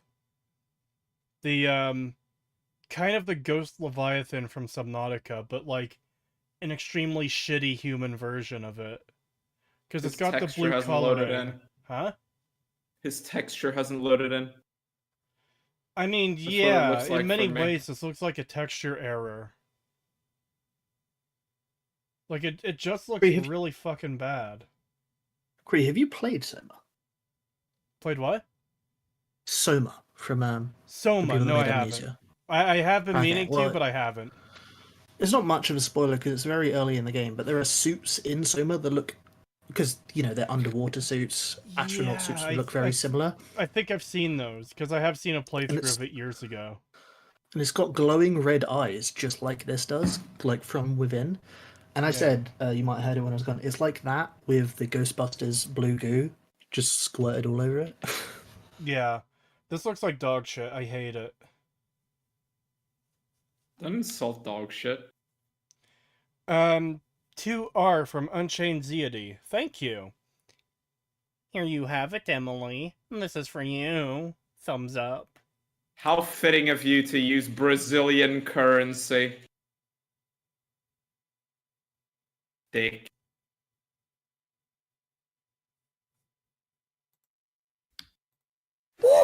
Zaidi can't help it. He is Brazilian. Ew! Kidding. Hey, Emily. Yes? Brazilians must die. There's a Brazilian of them. It's not fair. You know I find that really funny.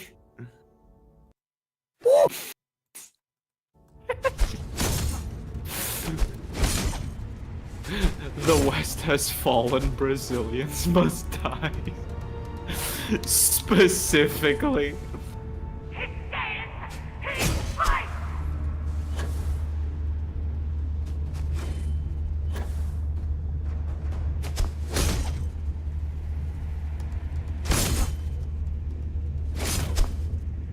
What's the command to remove all items from a an NPC? /quit. No, I know there's a command in Bethesda's engine to, like, remove all items from an NPC's inventory. Is there one for removing all? I know this one's for removing specific items. Yeah, I'm pretty sure there's one for removing all items, because I'm pretty sure I've seen people do that before. Oh, it's just click it Open and just type remove all items, no space. The problem with open inventory, Ambrose, is if there's something in the game that's not registered to actually be seen by the player, Kree will not be able to take it off. Is that just like a naked person just with the blue effect on them? Yeah. I was just curious as to, like... I don't know, man. What is happening in the game? $1 from just a guy from Alabama. Thank you. There's no message because it's $1. Very much appreciated. Hold on, let me try something else.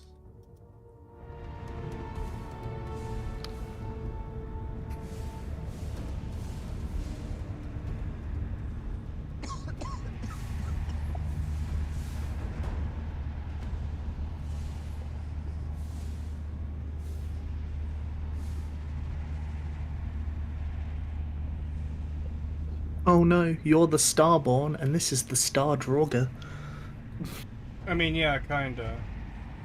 I was curious as to, like, how much the texture was shifting, and how much was just effect. The texture isn't moving on the body itself.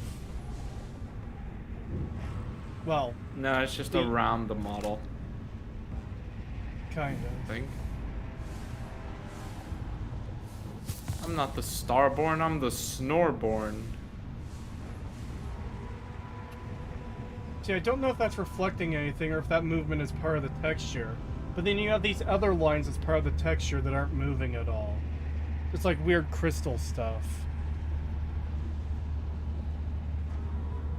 So it's a mix. It looks like it's a mix of there's an underlying either texture or model that they've got for the weird fleshy looking part of it. Yeah, it might just be like Then- a double layer texture and the top one is translucent. And then an animated texture that moves seemingly a bit reflective, but one's going down the arm. It wouldn't be reflecting if it's going down the arm. It would follow the waves going up. I would assume this is an effect that just gets applied to like the character entity, and when it does so, it applies to everything they've got. Because it obviously like applied to the the space ghost effect in Skyrim. Yeah.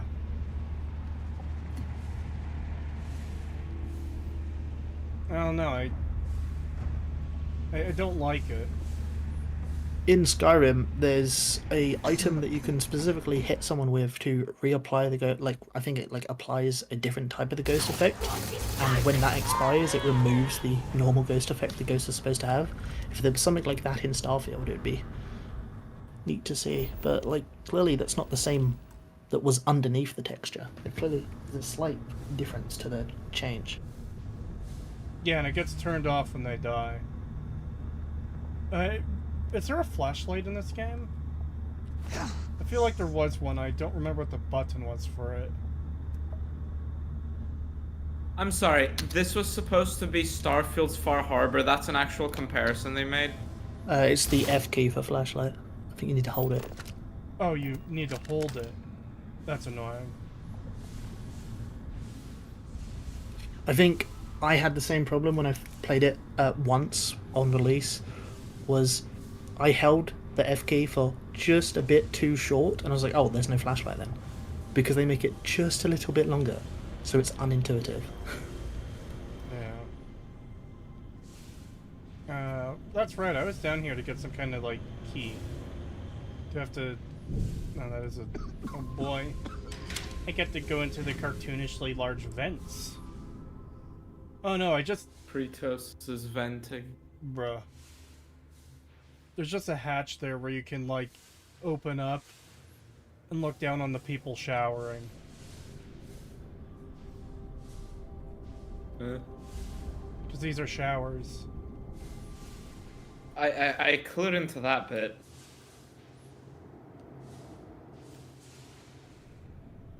Because, like, this is just some random dude's workstation. It's like, yeah, here's the shower hatch.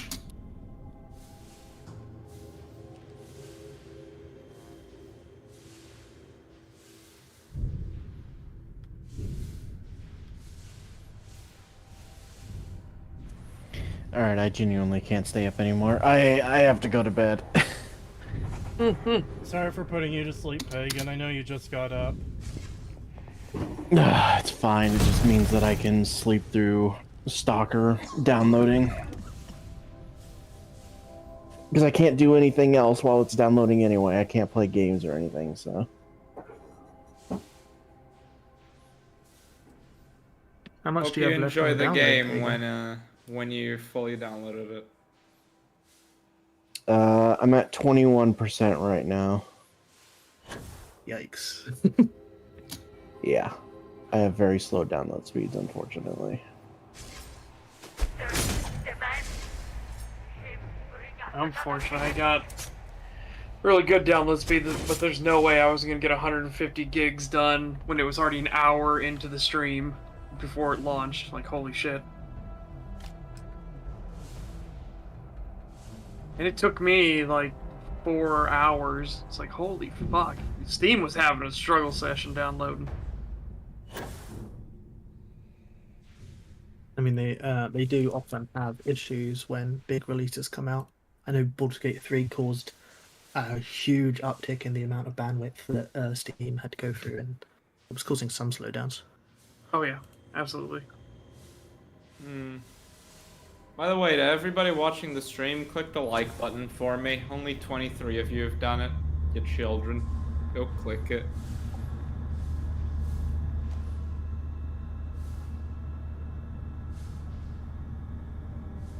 I will shoot a French person if you do. You're gonna shoot yourself? Yes. No, But not for Emily, that don't reason. commit to the stereotype. Don't do it.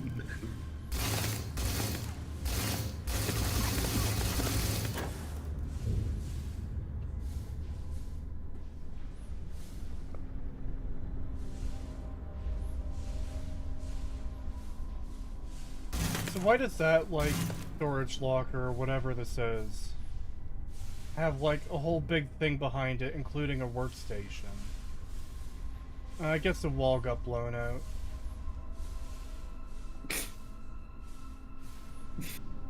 I like how I said go to my channel and give a super thanks. And someone actually did it, and it was the Brazilian. Oh. You get what you fucking deserve. Two he Brazilian must Oh, wait, I reals, shouldn't that's say what that. I I'll be deserve. accused of plagiarism. I deserve 2 Brazilian real. Nice. Well, thought experiment for you guys, right? Joker 1 steals its iconic line from Never Knows Best, billions of dollars. Joker 2 steals no line from Never Knows Best, no money. I mean, what does that say about? Logic seems to follow to me. Yeah, there you Yeah. go. Yeah, that's totally accurate. Yeah, pretty straightforward actually. Look at Kree just pounding that box. Kree? Kree is pounding. I was shooting a box to make it leave the hole. Silly chat. In his country, it's called Canadian dollaring. Ah, yes. That was bad. This is Sirac Vital. Yeah, Thank you, I know. Sadie, by the way. After Thanks. the initial jump, Thanks. areas of the Oracle have somehow been sectioned off by strange energy fields or barriers. The fields allow no one to pass and are somehow able to repel, almost teleport, the trespasser back. I am certain these new fields are related to the Vortex Phantoms. I like how after I said how I said I'd shoot a French person, your stream got double the likes it had previously. Because you asked for people to And if the situation like the is bad stream. here, I fear I choose to believe that it was because I said I'd shoot a French person. Anyway, I'm gonna go keep my promises. No, not really. It's so boring. Please make it stop. Hey, that's how I'm feeling. Wait, what? You just have to sit there and watch. Kratos has to play it. I'm How do you sorry. think he feels? Were these fires on before? Why the fuck do they have fire Oh. braziers? The fuck? What? Let me go Stop back. shooting at me, tism person. I don't even know. I didn't notice if those were there before. I'm going to assume they were off. The They fire... were on, I just went back. They were on? on fire. Yes. Bruh. It's even funnier because you just crossed through the gap, they're all on fire, and you just beeline straight to the note.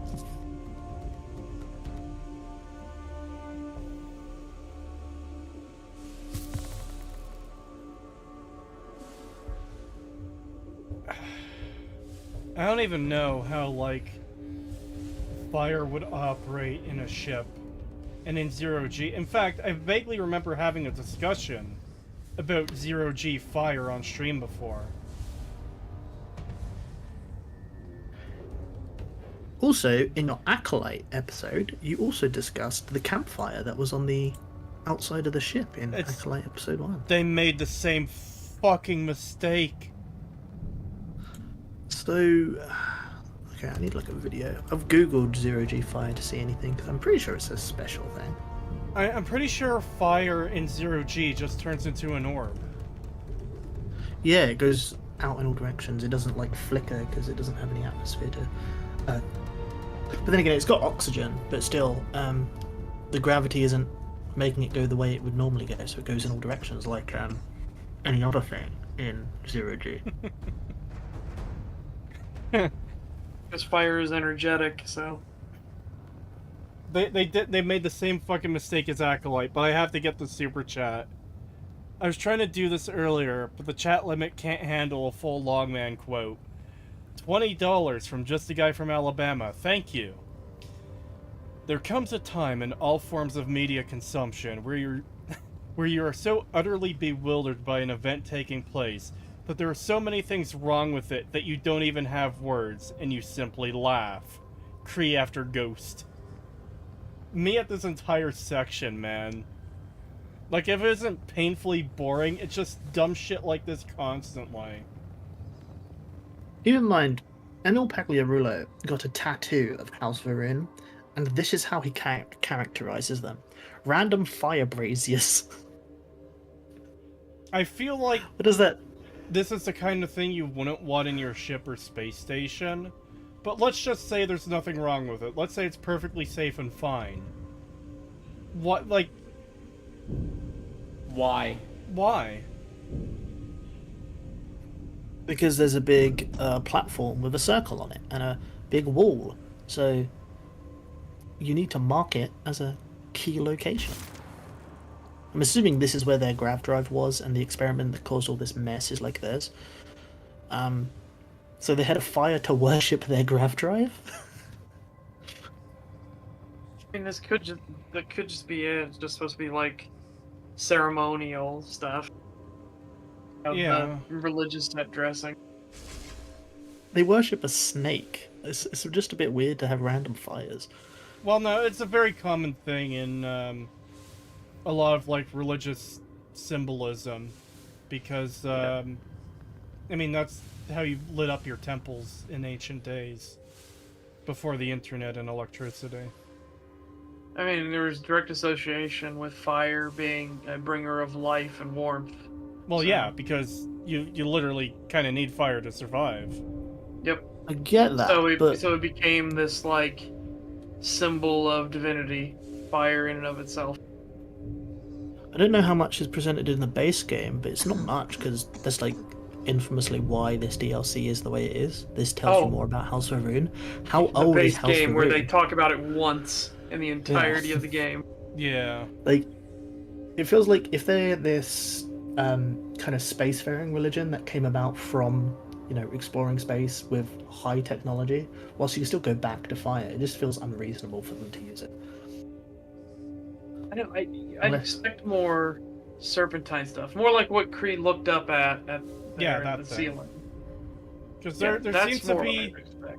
very little symbolism relating to snakes in this entire place, when this is, like, their big, like, space station base. This is the largest location we've seen of theirs, namely because it's the only location we've seen of theirs so far.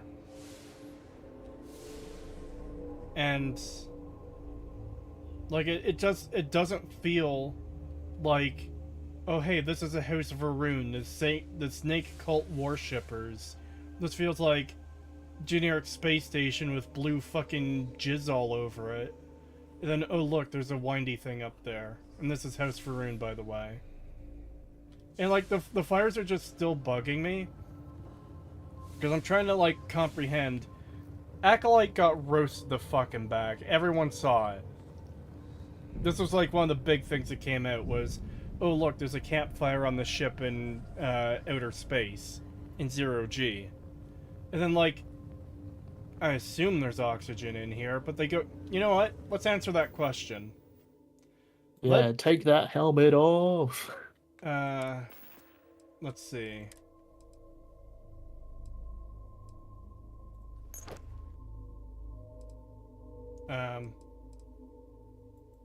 It's on the helmet section, you're on the spacesuit section. Good point. Okay, yeah. Fucking derp. Okay, there we go.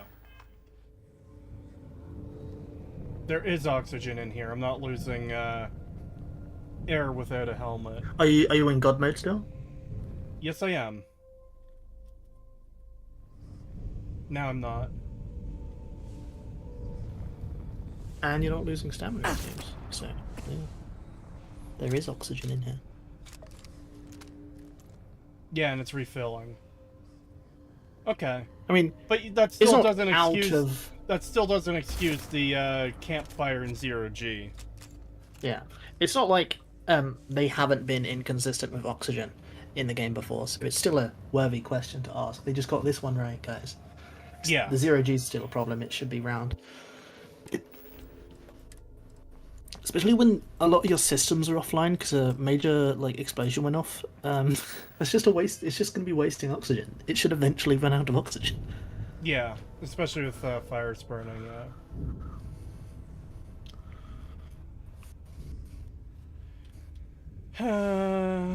Okay. It's not the biggest of issue. I'll probably get mentioned somewhere. I'll do a little Acolyte reference and then fucking move on, I guess. It is weird that you can just send stuff into the Blue Tism and it's fine. That kind of implies if they wanted it's the Blue Tism otherworldly. Yeah, if they wanted to do what many people in chat and I are assuming, where it's like these breaches between dimensions, that's what's causing this weird visions between people, then objects should teleport when they go into it as well, not just living beings. Then if they want to imply that it's like a reverse Terminator time machine where well no, it would be like a Terminator time machine, only living things can go through. Ignore the fact that you keep your clothes, they didn't want to program that.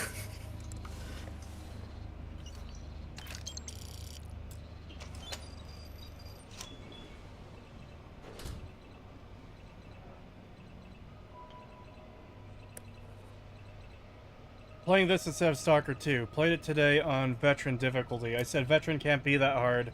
I died 15 times before ending the tutorial section. I love it so far. Nice. I'm glad at least some people are enjoying it, I suppose.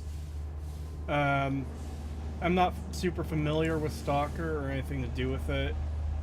I'm playing this because people wanted to see me suffer, and I have to go through all this anyways to do the analysis. So... Yep. I've heard a lot of worrying things about Stalker 2 thus far. Yeah, I'm especially gonna see with what tomorrow. Pagan was talking about earlier. Yeah.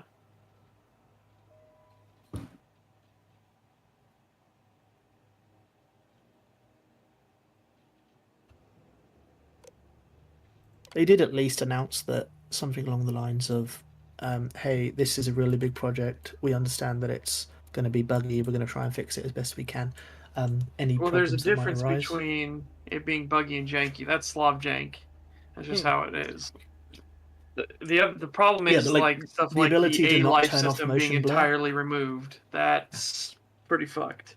Yeah, but it could be something like Colonial Marines where there's a single fucking symbol missing, and then the AI could turn back on.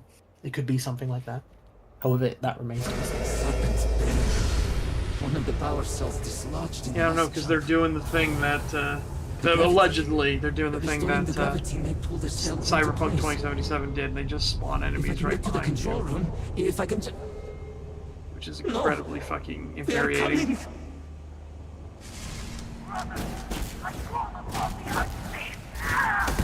What's infuriating is the fact that this game exists, and its existence is probably why we're still gonna have to wait more years for further Fallout content. What the fuck do you mean? Why do you want more Fallout content sooner? I'm absolutely fine with that.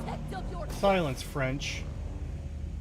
I want it sooner because Bethesda's already gonna be forced to give Fallout to somebody else to do, because there's no fucking way they'll be able to do it with the Elder Scrolls 6 and this piece of shit.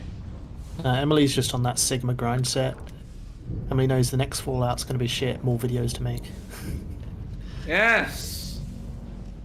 Look, I need time to work on other stuff outside of Fallout. I don't want Fallout 5 for another 5 years at least.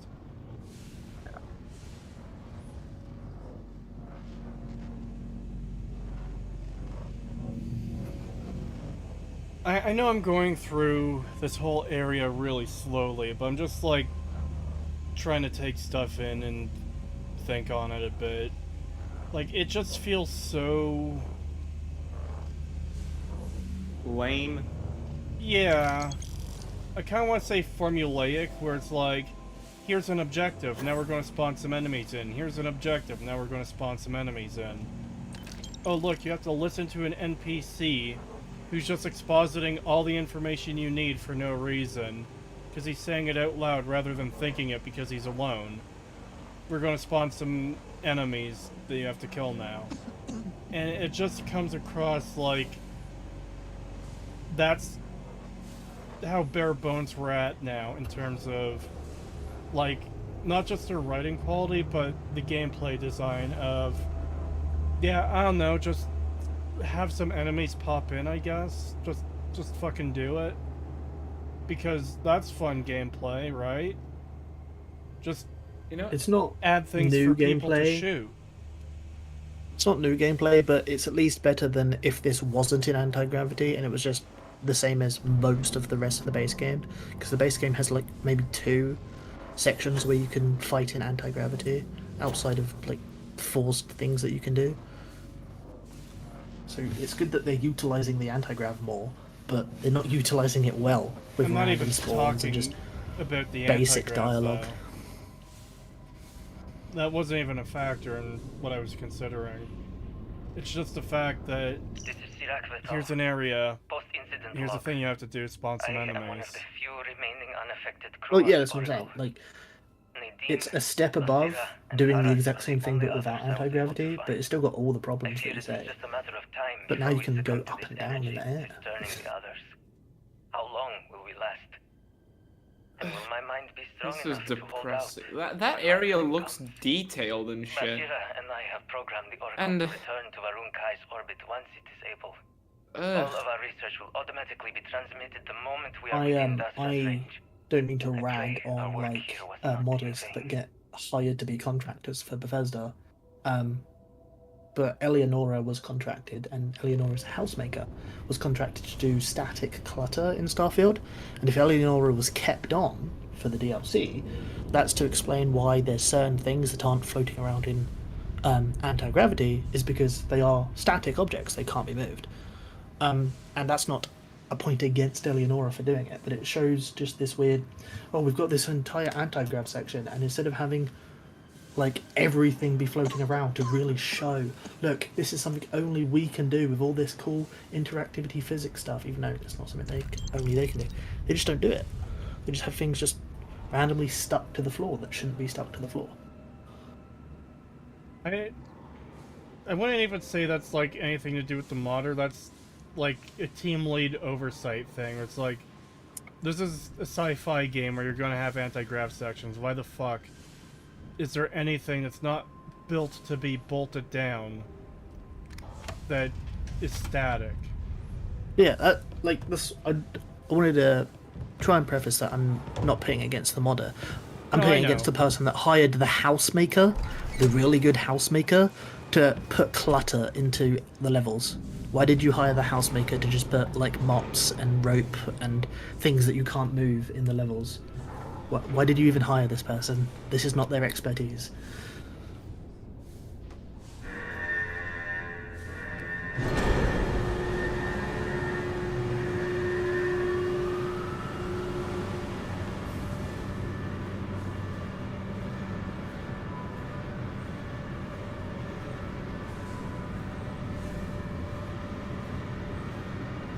Oh, it's a crusher. Oh, that's what that is. Okay.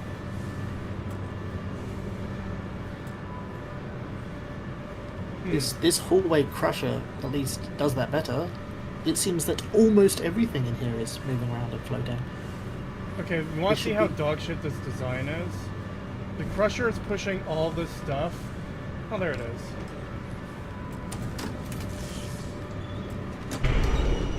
The crusher is pushing all this stuff right into the control panel and right into the door. Like, yeah, great fucking design, guys.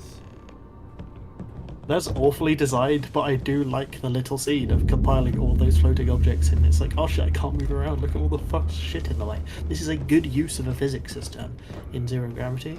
It's just, they put the panel in the wrong fucking place for this. Yeah.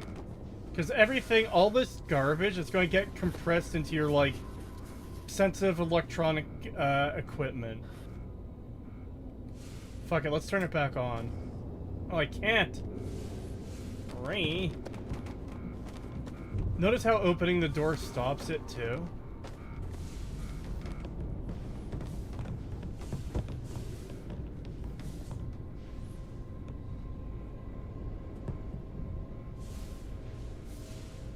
I wonder how many people went through that section and were just like, oh my god, oh my god, oh my god, I need to find a power cell, oh my god, I need to... And here it's just like, yeah, okay. Am I supposed to care? What? I wonder how many people said, oh my god, they're doing a Stars War! They're doing a Stars War, guys! Stars War. It's a Stars War! Oh my god. Damn controls! Why would he not respond to me? Work, damn you! Why does he disappear, too? It seems like he can consciously do that, but at the same time, it's like he's trying to activate this thing and then he just left because, I don't know, you can't have him annoying the... Also, why the fuck is the garbage compactor one room away from, like, this highly important control panel for, like, the fucking power generators? Also, I made a mistake. I think there's a problem. I should have put one of the bodies underneath the power cell that's going to drop, so we can watch that glitch out. Is it dropping yet? Maybe no clip and just try and move it right now. Actually, can I open this door? I can. I don't even need the no clip. Nice. Oh. That's weird. Can I get anything bigger in there? What was I gonna say? It's probably not to do the no design document. They used a wiki stand-in. It's likely the level designer designed the flow of room to room, and then the like the base game play designer, and then the person meant to actually make it look like an actual level probably was like, okay, we need to put. I'm going to tell you here. how it happened, because we got told how Bethesda designs their levels, remember? They just make a location, and then people will randomly on the team say, oh, I want to use that. There's no other thought behind it.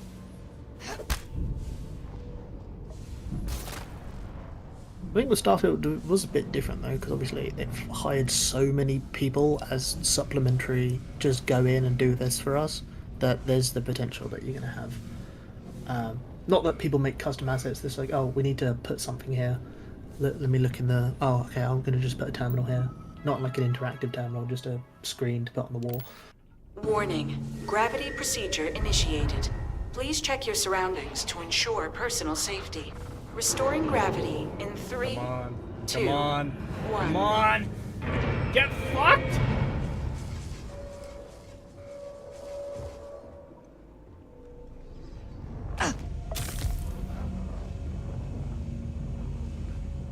I can't even tell. Can't even tell if the body made it in there. Alright.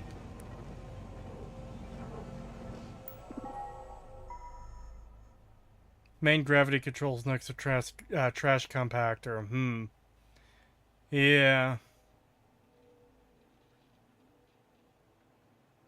Oh god, there's another Pippa. What, you mean Jen the Derp? Jen's had a Pippa icon for a while.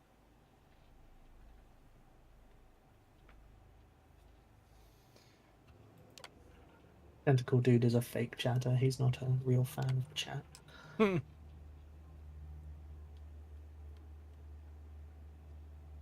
Mods, force Tentacle Dude into the Pippa hive mind.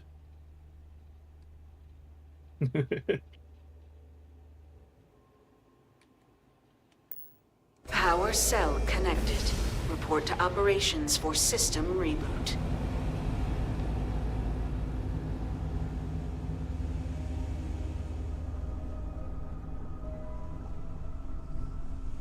It's a good thing the blue gluey tism stuff didn't impede any fucking walkways I have to cross. They're all around it, but not blocking me from anywhere I need to go.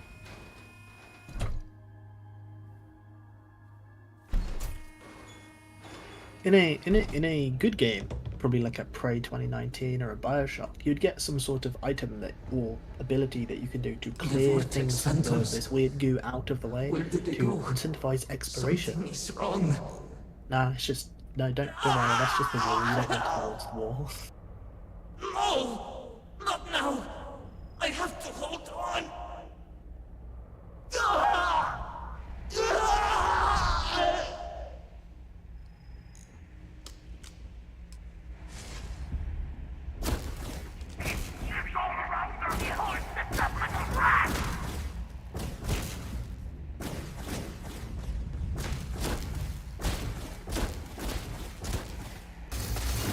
I get that you're in God mode, so it's not an accurate representation of, you know, their effectiveness. But they feel so impotent when they shoot you. Yeah. And these are supposed to be people, like, very fearful because you look like this void being. You'd expect a bit more animation to them. Well, okay, this guy that just turned, they got taken over by the Tism and turned hostile. The same thing that happened to the girl earlier happened with him, where it's like, there's no acknowledgement from him directly that, oh my god, there's a creature there, I need to kill it. It's, I'm gonna turn and face the player and start shooting them now. Very strange. It just comes like across a mystery as box. really half-baked. $5 from Light of the Twin Lamps. Thank you. Shattered Space. Shattered Expectations. It was 16 times worse than what we expected. Seriously, the Fallout 4 Workshop DLCs are better.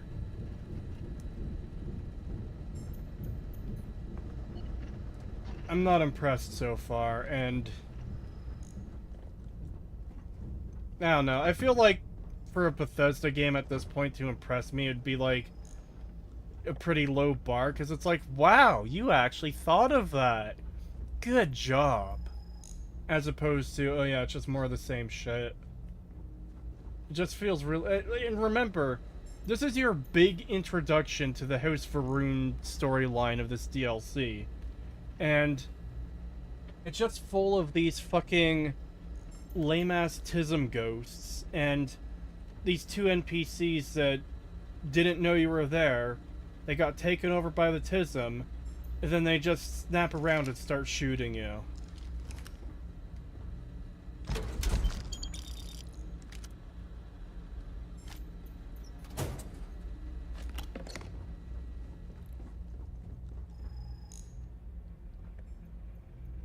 This is Bethesda's worst DLC.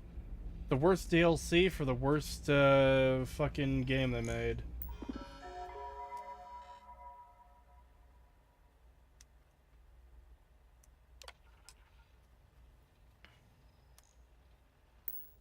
Mainframe reboot initiated. Let me guess, they're going to Commencing spawn in some protocol. enemies for me to attack while I'm waiting for this thing to start up.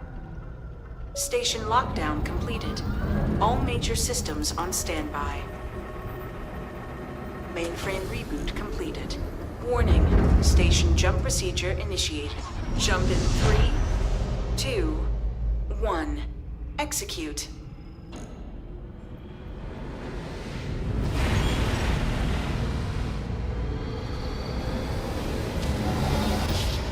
Alright, question. Jump completed. Station lockdown released. Initiating data transfer. What's the point of having, like, a regular ship if space... Incoming transmission. If space stations can just jump at will? You know? Look, I could understand if you wanted to have, like, independent things or search multiple areas, right? Yeah. But, like, in the pirate questline we just finished, the, UC Vigilance, this fucking massive ship that they go around. I get that it's a warship, but I don't know. Couldn't it just be a space station that's heavily armed? You know, one possibly the size of a moon? Yeah, it could be. This is Dasra calling the Oracle Station. We've received Yeah, a I'm definitely. transmission. I'm getting some tizzle things. I picked the wrong career, the wrong job for this shift, Space Station 13. Oh boy. I got the love I think, I think outside of mining. maneuverability you might need that a space station might not offer, like in terms of being assaulted. But then again, you've got big. You might just have like a Death Star effect where you're so powerful that you don't need to move out of the way. And landing on planets. I don't see any reason you wouldn't just go with this space station. I agree. It's just silly. Yeah. Because then on a space station, you can also have all kinds of other facilities and things you need. Yeah. Like you And could even have the... landing. You can even have landing vessels. So even the landing on planets doesn't make much of a difference. Yeah, exactly. Even with an energy drink, I'm yawning. I'm telling you, this game's a fucking cognito hazard that puts people to sleep. Speaking of putting people to sleep, I should probably go. It's almost 3:30 in the morning. Yeah, it's 3:30 for us, but I'm staying. I have classes. I'm already gonna skip the ones in the morning. So. Anyway, Well, good luck you get with a good the rest, stream. Emily. Thanks. And you have a good stream. I hope you're taking in all of the creativity that this game company that keeps getting praised fucking... Fuck this game! Yeah, it's a bit of a struggle. Like, I already, I don't know why I should care about any of this. They're trying to invoke a mystery, but it's like... They've got you doing menial tasks to get this thing up and running. And if you're fighting blue Tism ghosts, it's like, God, I don't care. I'm gonna say something that I probably shouldn't. I don't even think you should do a full analysis of this. Well, I'm just gonna... This is so bad. Like, this is so fucking bad. It's not even worth it. I'm going to include it as a section as part of the Starfield analysis. Yeah, shite. It's just not worth it. That's just Starfield, not worth it. Anyway, good night, everybody. Good night. And sleep and well. to the people watching, don't forget to click the like button to help our favorite e-boy. See ya!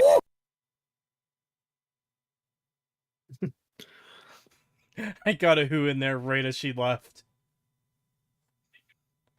I really hope she heard that. I think the most complex thing you did whilst exploring that space station. I did. Oh. Fuck you. That's funny. I think the most complex thing you did was when the crusher was crushing, you had to find the thing to put in the hole. And it magically... Well, not magically. It got pushed right in front of you. So that's the most complex thing. Otherwise, it was just following. They also added quest a markers. quest marker to it. I don't know if they did that at the last second. That's something I'm going to have to test when I get footage off stream for the analysis. Is, will this thing actually kill you? Yeah, probably. Cree managed the French with a... Oh.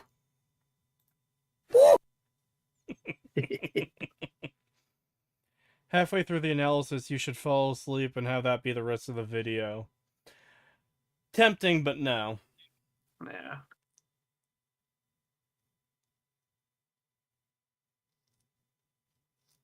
Okay, from now on I know.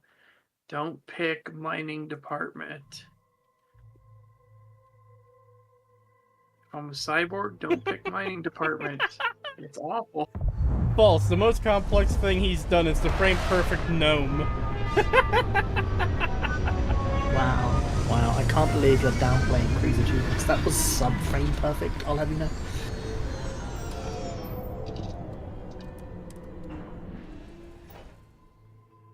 Sharted Space deserves its own video on how bad it is? No. I'm just going to include it in the full-on analysis. Hold very still and choose your words carefully. They will determine how long you live. You have no right to be here. You will tell me how you found this place.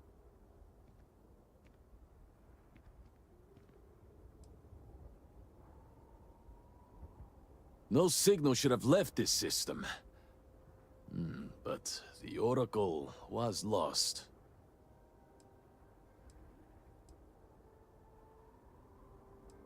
Okay, it's a unique thing. I've never seen a station with a grav drive installed.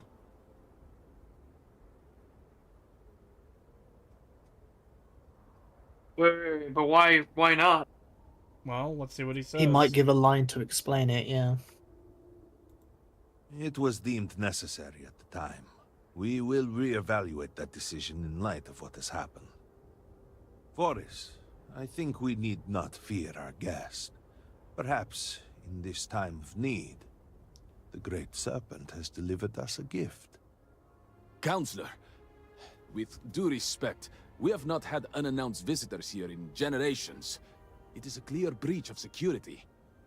I do not disagree, and I know that security, in whatever small form we can grasp it, is of paramount importance.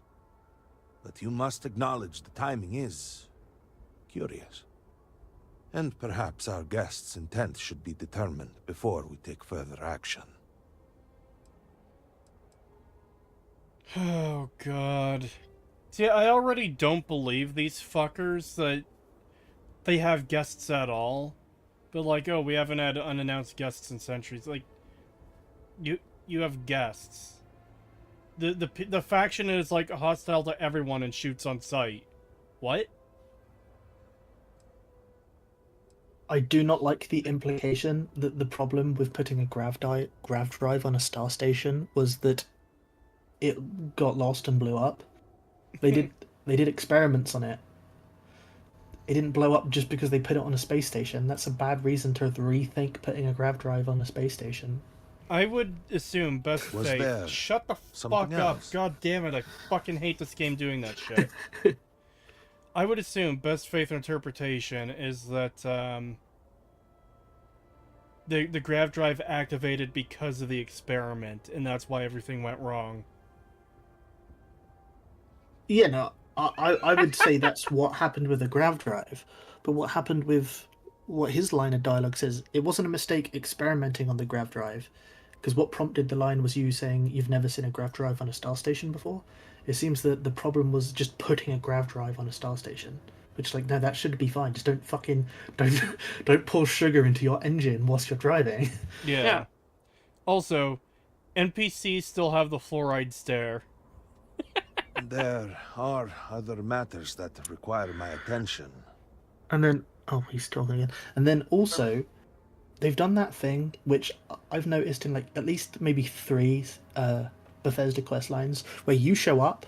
It's like, you have to admit, it can't just be a coincidence that they showed up exactly when we need them to.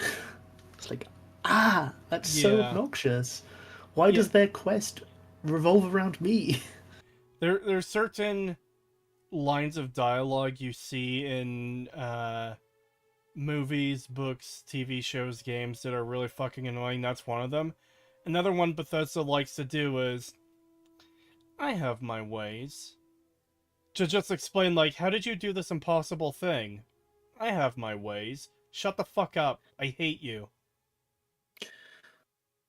Now, if Bethesda wanted to slightly impress me, they're using their normal trope to do a very obvious bait and switch. Bait and switch?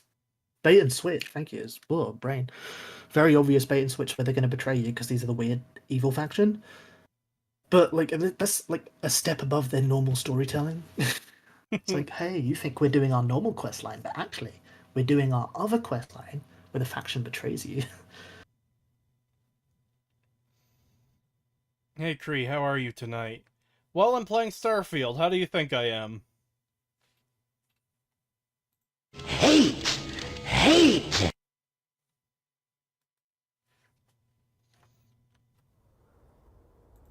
We received the automated transmission, but you are certainly not who we expected to find. Great Serpent, It's happening again. hear me. Speaker, we are here.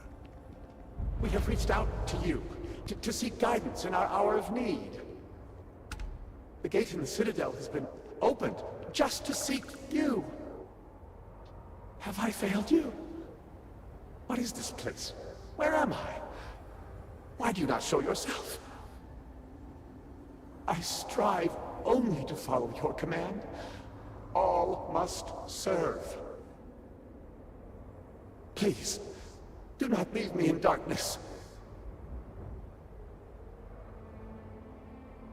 I seek only your wisdom, your guidance. Great Serpent, your children cry out to you. Will you not answer us?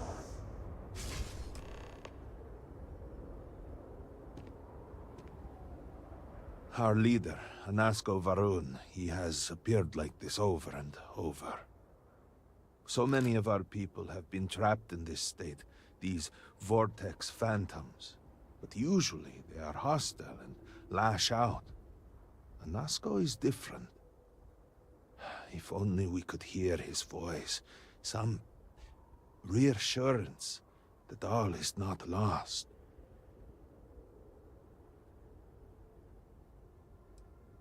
I am not able to go into detail. There was an experiment, an accident. Many of our people left in a similar state. Hello. While most are hostile. Anasko is... You picked the wrong dialogue The option. great serpent spared You were him supposed to that say fate. the other He's thing. different. If only we could communicate with him. It's just like how he's fucking photobombing the fucking the conversation. It's just like, oh, hello, I'm here. Hello. I also like that when the effect ended and you were just about to go into dialogue, this ginger mug's fucking little robe did a big floop upwards for no reason. Oh, I didn't even see that. But I'm not surprised considering that was in the base game where when you're on the ship with the hunter and the emissary, every time you look back, their robes kind of freak out. You look away, you look back, and they can freak out. You could hear him. Despite the sightings, none have heard the word from Anasko in all this time, yet you claim to. Do not toy with me. Not about this. If you speak truth, you must prove it. What did he say? How am I gonna prove what he said if you don't know what he fucking said, you dumb piece of shit? Fuck you.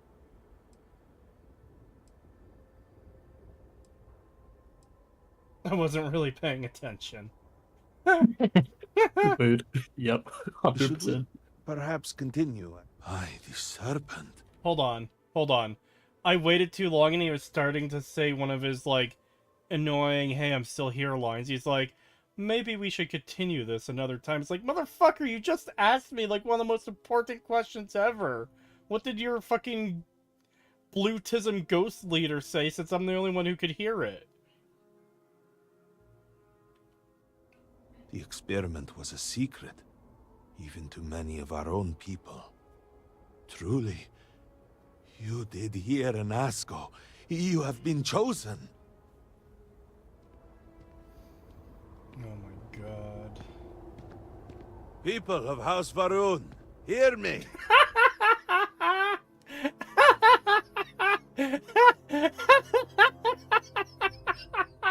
Fuck off. You fucking tell him what you heard, and he's like, oh, you have been chosen. And he walks literally fucking off. 3 steps over, and he's like, people of House Varun. And there's just 3 dumb fucking cunts just standing here with 2 guards. These are the people he's addressing? Oh lord, this is awful. This is one of those, like, problems with Bethesda's engine. Things like this, because they completely deflate any sense of, you know, the grandiose nature of what this is supposed to be, right? It's the same thing when in New Vegas, where they try their hardest to put as many NPCs in as possible, but there's obviously a hard limit.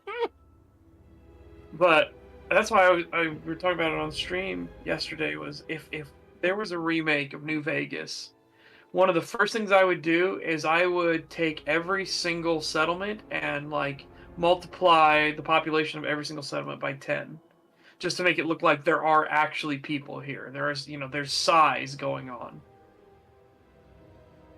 Same New thing, Vegas especially with the obviously boomers, had right? New Because Vegas the boomers obviously have had been hiding the away time for limit. generations. And so you don't want to have the unfortunate implication being like, well, there's 20 boomers and they've been hiding away for generations, so yeah. Incest, yes. Yeah, exactly. So I would bump it up to be like 200 boomers. Like, at least with New Vegas, you've got, the time crunch of making it, the hardware Exactly. limit of, seventh generation consoles, and then the software limit of it being a 32-bit software, so it can only use up to 4 gigabytes of RAM anyway, and it can only process so much. But Starfield 64-bit, Starfield, they mandatorily make you use an SSD, and they had so much time to make this. Yep. According to them, 25 years. Well, 25 years in the making, not quite. No, I know, but it's such a shitty thing to say, because like, you should have that does not help your after statement. 25 years. Oh, you'll have these huge crowds of House Haroon worshipping the snake, doing their like custom bits of culture, like specific gestures of worship. No, they're all basically the same fucking thing. They just got this weird lip tattoo. Yeah. Like this scene. Imagine if you don't even need to get like you don't even need to have 1,000 people, 1,000 NPCs in this scene right here. Just have 30, right? And that the player's mind will fill in the blanks that there's more and more here. That just naturally. Once you get up to around 30 people in a big group, it feels like a big group. It's ways to have shortcuts, ways to get around the limitations you have on your engine. It also feels like they either need to extend this walk, because like Chris said, it was like 3 steps, and then people of House Haroon. It's like they could hear what you were saying. Yeah. Yeah. So either, like, if it was an actual ship and not a space station, you'd have that like Rick and Morty thing where they lie down, the fucking rolling mechanical carpet comes out, they come up. You've got a private conversation that no one can hear. Then you step out of the ship on the ramp. You can announce to your group, like your crowd of people that's gathered around for this new ship that's landed. Instead, it's just, there's 3 people for the first guest they've had in centuries. First unannounced guest, which implies they have announced guests. It's like, how are you having guests when you're hostile to everyone and shoot on sight? Who are your guests?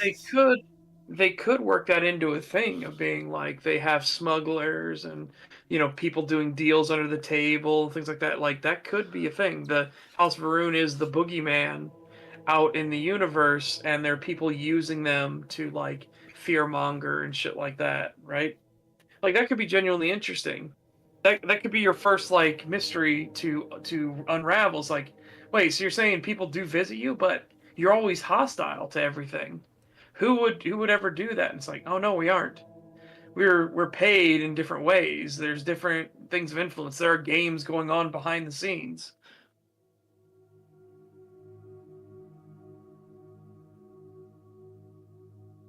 Again, I'm talking about in a world where we have a competent developer making Starfield. Yeah. Part of this, too, it's not just the NPC limit thing. Part of this feels rushed and lazy because just the way it's presented of he walks 2 steps and talks to 3 people. Where it's kind of like I was referencing the game design in the space station being like overly simplistic and boring, where it's like, yeah, just follow the map marker to get to the thing, and then enemy spawn at the thing you need to do. Rinse and repeat 20 times until you finish and the space station gets sent here. It feels like the same thing where we're not going to program like a second stage of this quest where you have to go to the like meeting hall where he's going to talk to like all of the highest ranking people in House Varun. We're just gonna have him walk 3 feet, and that's enough. Yeah.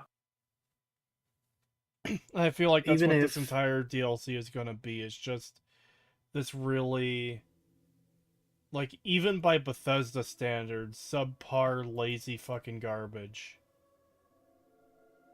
Yeah, I agree. I think if you were to put this as what people would expect out of Bethesda, with even just Skyrim, you'd expect a bit of a longer walk to build up to the speech he's about to give. It's going to be a bit more, charismatic. They like maybe just up that little ramp. There's just a crowd of people, and you have to actually walk over to it. Maybe a bit of conversation, and then people that are here, not the entire house, go tell your families. The chosen one has arrived. Even if you have to have that stupid chosen one thing. God. Yeah, someone in chat said earlier too, the fucking twice chosen one. It's like, yeah, what the fuck, man? We have asked the Great Serpent for deliverance from our calamity, and he has answered us. This outsider has been chosen as the most unlikely vessel for the Great Serpent's divine provenance, and she will help save us all. Outsider, please. There is no denying you have been sent here as a sign. You must help us. But there are precepts that must be followed, principles that must be obeyed. Even in these dire circumstances, we cannot turn from Jinan Varun's teachings. You will be granted safe passage through Dazra and the lands beyond. No harm will come to you. On that, you have my word. You even have my assurance that your compatriot here will also remain unharmed. But to truly aid us, you must become part of House Varun. This is not a thing done lightly, and it cannot be taken back. Will you commit to helping us by becoming one of the promised? You know how little fucking weight that has now after Skyrim? Like, for fuck's sake.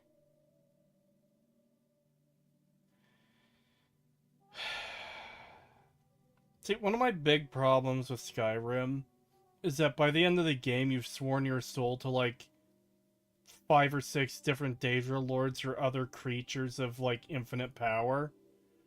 And it's like, yeah, who gets your soul when you die? Because, oh, in the Thieves Guild, you give it to Nocturnal. In the Dark Brotherhood, you give it to Sithis. In the other quest lines, I don't remember them all.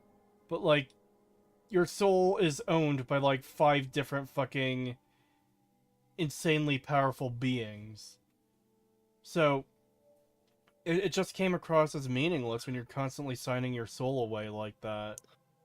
Yeah. It's Mr. Krabs selling his soul to the Frying Dutchman, and then there's a line of like 50 different things he sold his soul to. Well, that's why one of my favorite pictures is when the Dragonborn dies, and then you just see like all of the Daedric deities all standing around in a circle, like, how are we going to do this? And then it just, next panel is them doing a battle royale against each other.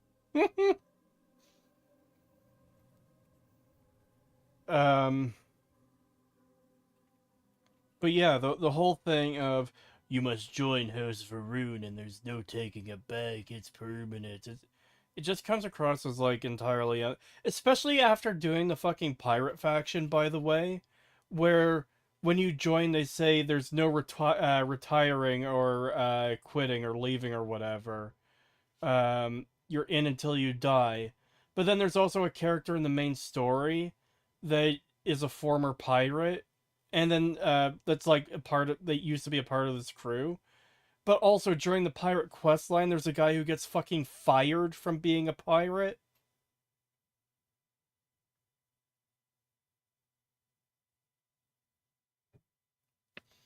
With Skyrim, at least, I think it's writing for the writers, but I like to pretend that as the Dragonborn, you are Akatosh's chosen, and Akatosh is like the Zeus of the setting, because he's the god of time. and he's like the leader of the Pantheon, so he gets dibs. But still, the Daedra would be like, "Wait, you can't promise your soul to me. You've got Akatosh in you. Yeah, I'm not gonna fall for that." Yeah, that should have been something they all knew about if that was such a thing. But also, I don't know if Akatosh would get, like, de facto ownership over you, because, first of all, it seems like you would still need to sign your soul away to him, but also the Aedra and the Daedra are the same thing. They're the same creatures, just given a different designation. So it would be down to how powerful each individual one is. You don't have to sign over your soul because as Dragonborn, you have a dragon soul in you, and as per the law, all dragons are a fragment of Akatosh. Okay, You basically yeah, have a piece of Akatosh in you. That's fair then. He owns your soul, but then still it seems like no, there's the other nothing in the Daedra law that that you sign directly it away to would says. have a claim. Yeah, that's why I said it's me writing for the writers, because like the Aedra wouldn't be able to overpower him. He's basically charted as the big boss of the other Aedra, but the Daedra could reasonably go against him. But if we're to take Oblivion as a point, Akatosh did beat Mehrunes Dagon, so that's a reasonable assertion of the power levels. Well, I also don't even think that they could logically take him, because he's supposed to be the dragon god of time, right? So it's like... Just quickly on Thief's point there, though, that wasn't even Akatosh, that was the avatar of Akatosh. And he still, like, kicked Mehrunes Dagon's ass. So, Yeah, that is a good point on its, like, power level, I guess. Yeah, and then I'm just saying in general, he is the god, the dragon god of time. Like, dude, he can just be like, "Aha! And now I've won," and then Akatosh just goes, "Aha! I reset time, bitch." You're just saying that because he's a dragon. No, I'm just talking in any godlike deities, right? It's the whole thing with like, how do you beat Kronos? It's commonly brought up though, and I usually defend the dragon breaks, but the dragon breaks as a concept rely on Akatosh not having like complete power. He has to have a limit to his abilities so that the dragon break can happen. Yeah. I just find that weird. That like people haven't thought through like what does it mean to actually fight a god of time? You know, like how are you supposed to win a god that can just be like you show up to the final battle like, "Ha, we spent all those years getting this device together, the one thing that can defeat you," and he just snaps his fingers and resets you back to the beginning. It's like, get fucked. It's like, I have control of time. What the fuck? You can't threaten me. Usually you rely on some like special pleading. Oh, I'm outside of time. I'm so powerful through Chim that I'm, or Kim, that you can't affect me. I have realized this is a dream, so I'm lucid dreaming, and now I'm stronger than Akatosh. Whatever the fuck metaphysical reasons that aren't canon, but whatever. Not to tangent too much about my. See, I like Elder Scrolls more, so this is my autism. I like what Kalbeck said. Akatosh, fuck you, I bullpup your timeline.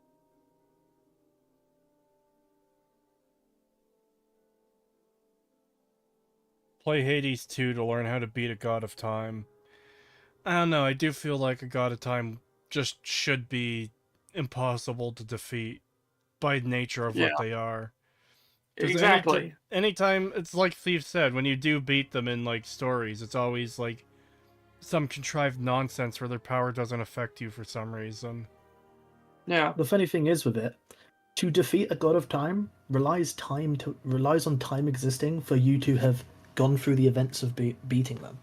So you are burdened by their power to even have cause and effect, and cause the god of time to lose. So like, it can only be explained as them letting you win just for the fucking gag.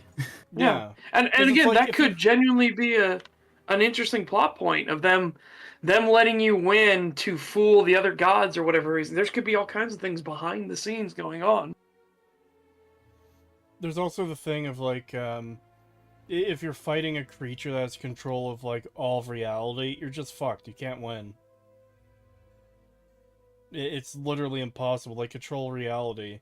If you're going to stab them with a sword, they could turn it into fucking foam the second before it hits. It's like, yeah, what are you going to do now? Stab me with your fucking toy sword? Fuck you. Mm-hmm. Unironically, that's why I had a thing like again, this is totally not canon. This was my idea for why the Argonians would side with Sithis. Back before Sithis became comic book evil, right? Mm-hmm. Because Sithis was supposed to be like the shattering, as Akatosh was and Sithis were originally together, and then they diverged. They weren't originally, their names weren't Akatosh and Sithis, but the whole point being that you could have had it where the hiss trees were an entity that was outside of time. They didn't live in linear time, like what you would know, Kree, the prophets from Deep Space Nine. They are a non-linear time existence. Yeah. And then when Akatosh comes into being, he forces linear time onto these non-linear beings, and they immediately like, no, this is fucking wrong. So they side with the force that wants to bring Akatosh down. So that's why, at least that would be my canon for why I would explain that Argonians worship Sithis so much. Why the Hiss trees even like pay attention to any of this nonsense, and why they would work with Sithis to begin with.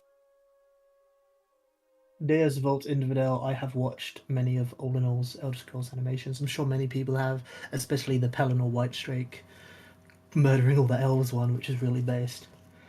I think he very creative with what he does, but a lot of it's just damn. What did you take to come up with this shit? Because this is not a valid interpretation of the law. Yeah, I know. I said hiss at first, and I was like, no, that's control. Damn it, no, wrong one. The hiss.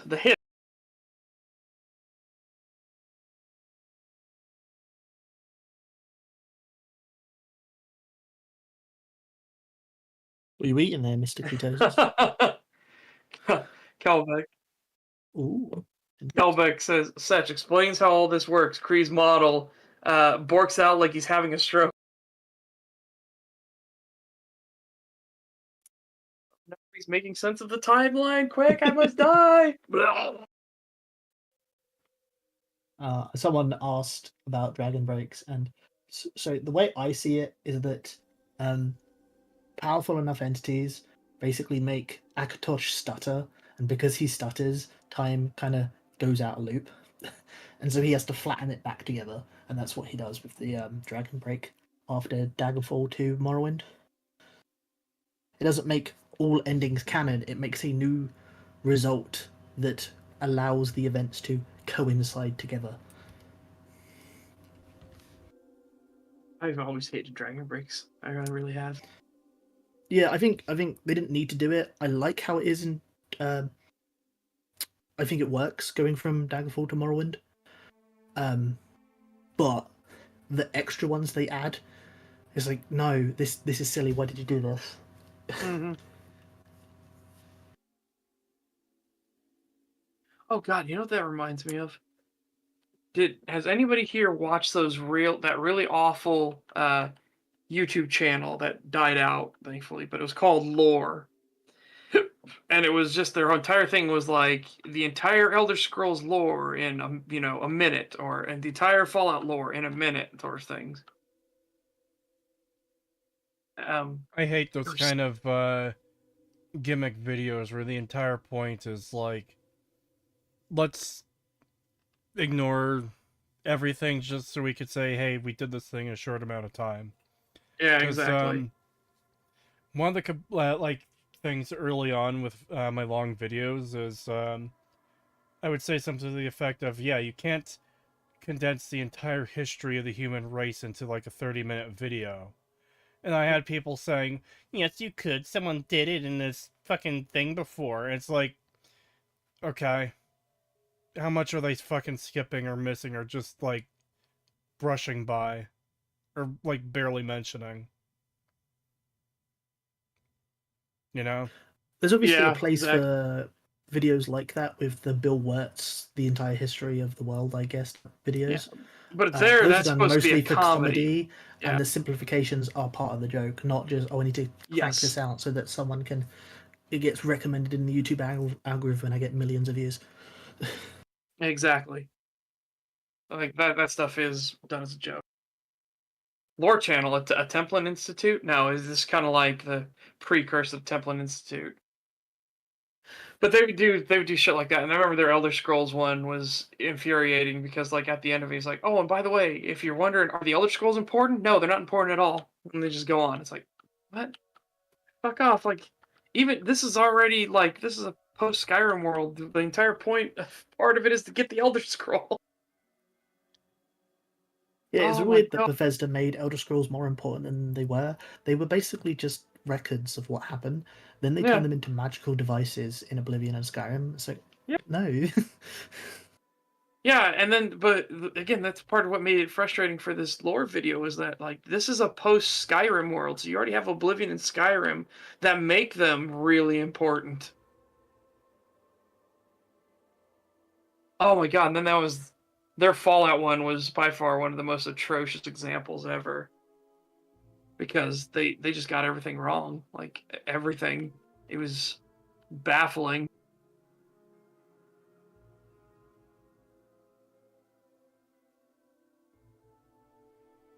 Elder Scrolls were MacGuffins for Todd's D&D campaign. Again, they're not a bad conceit if they're like ancient prophecies and records. Because you can do the Game of Thrones things where prophecy will fuck you every single time.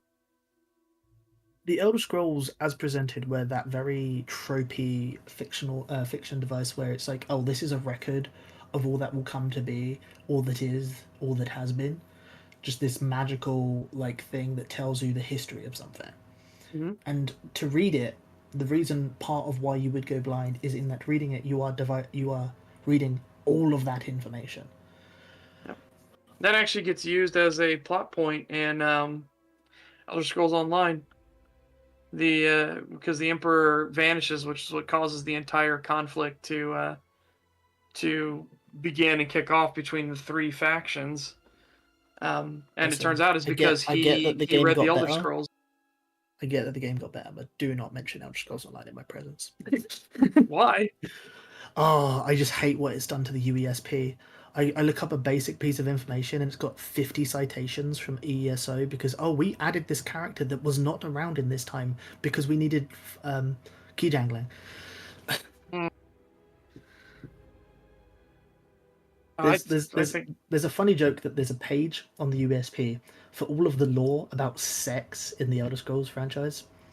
Now, that wasn't made by ESO.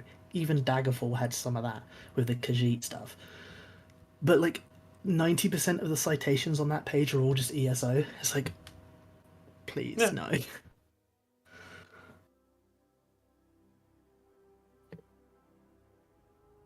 Yeah, No, I think I'm kind of mixed because I remember getting annoyed by ESO at first because it seemed to me like they were disregarding the original lore, but with such explaining things to me and learning more about how fucked the lore is, yeah, my take has more been like, what else were they supposed to do? exactly. In The cases lore has been like fucked by Bethesda for so long that Yeah, ESO is at like- least trying to keep a consistency to it, something that Bethesda has never done.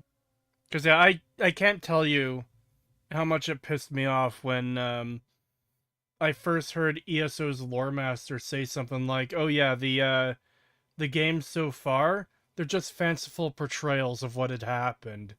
And I found that immensely frustrating that, like, the events you see play out in Oblivion and Morrowind aren't the true events, but, like, a retelling of what those events were, you know? I'm sorry, say that again. I don't know why I spaced out that. I apologize.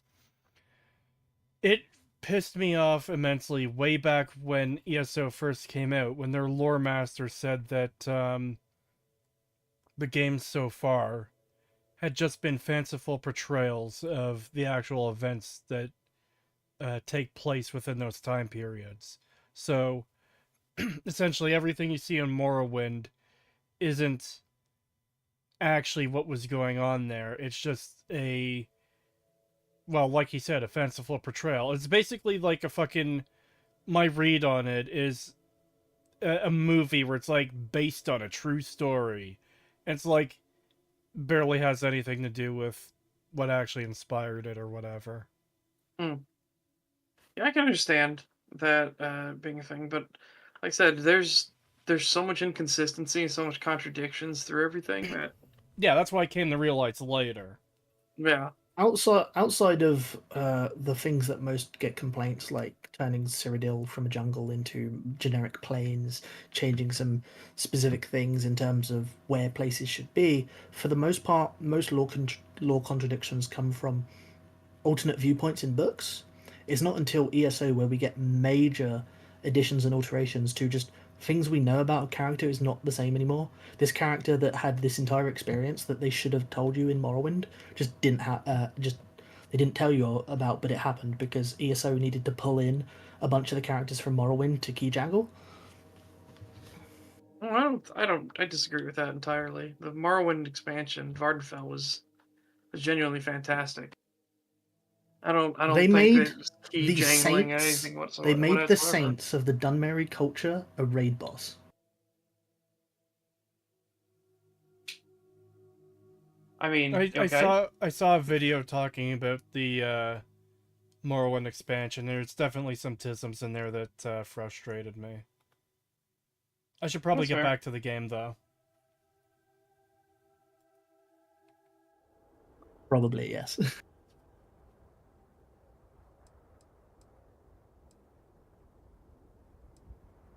At least I have a dialogue option for this. You people, your people, are always trying to kill me. Why would I help you? What do you mean, you people? Mean the Zealots. I assure you, they do not represent House Varun. We do not engage with the settled systems. Oh, how fucking convenient. Fuck off. Fuck you. Oh, it's the crazy few that leave the homeworld. They're the ones that are always Hashtag not all Varun. Yeah. What a lazy ass excuse to get by this. Fuck you. God. Because, like, all we see of them in the base game are the fucking extremely hostile ones. And, like, I know that's their excuse here. Oh, yeah, the ones who leave the planet are hostile. The rest of us stay here. Fuck off. God. But then, okay, they might have a line of dialogue. How do they explain Andrea? Because she's not implicitly hostile, but the entire reason she's part of the Lodge is because she's meant to be doing basically spy operations. She's acting as a double agent, but then she changes her mind. I forgot about that, because, like, she's such a nothing character.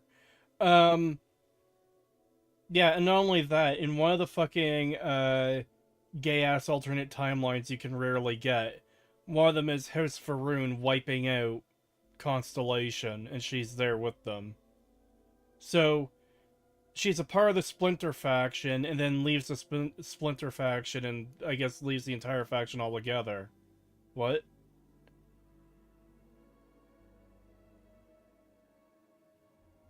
This is so ass. It is. It is.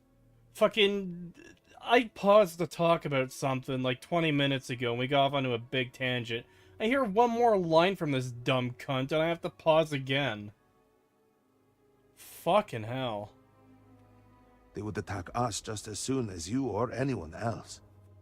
Oh my god. I didn't even get to the next block of text. They would attack us just as... Brother, what's that, brother?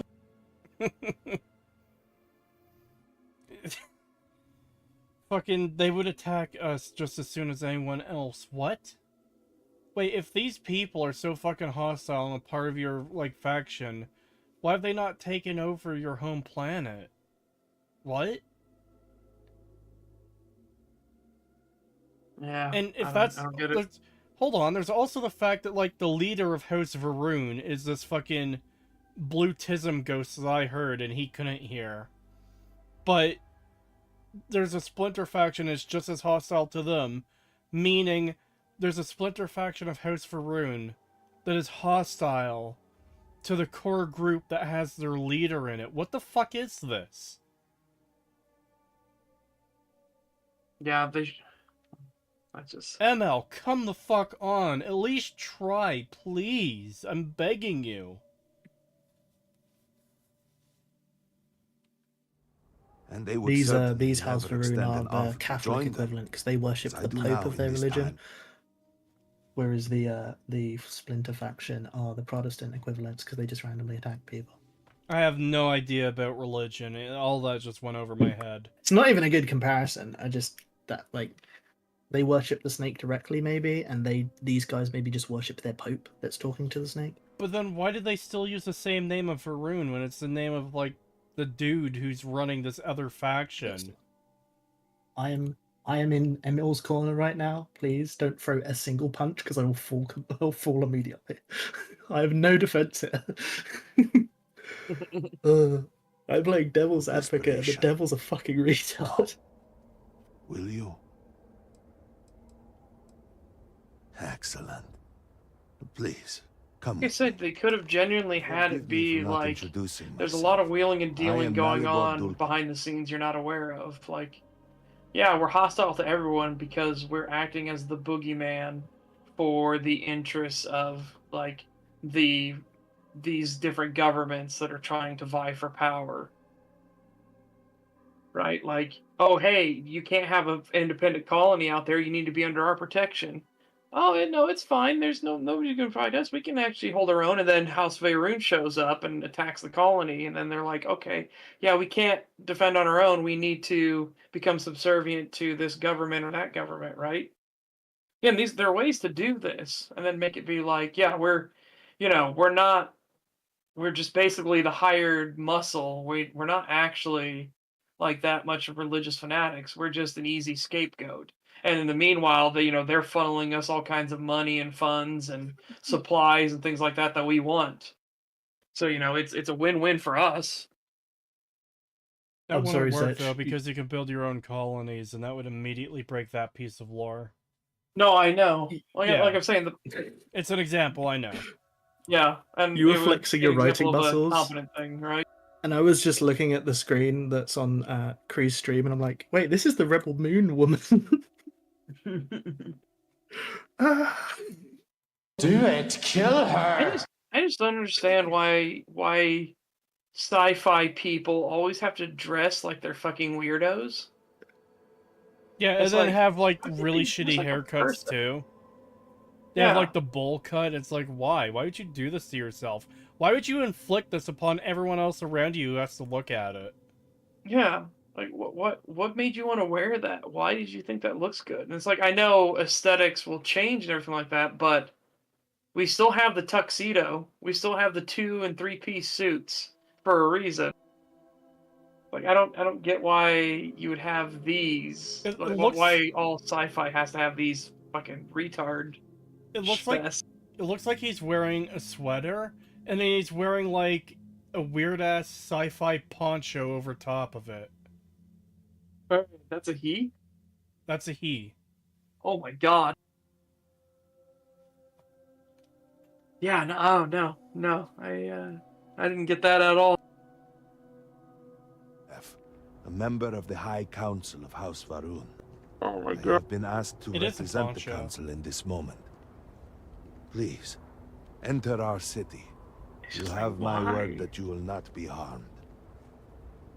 I would ask that until you have become promised, you avoid the citizens of Dasra. They are not used to outsiders. Until you become promised, avoid the citizens who are not used to outsiders. Okay. Are they gonna be used to me when you just say I'm a part of your group randomly?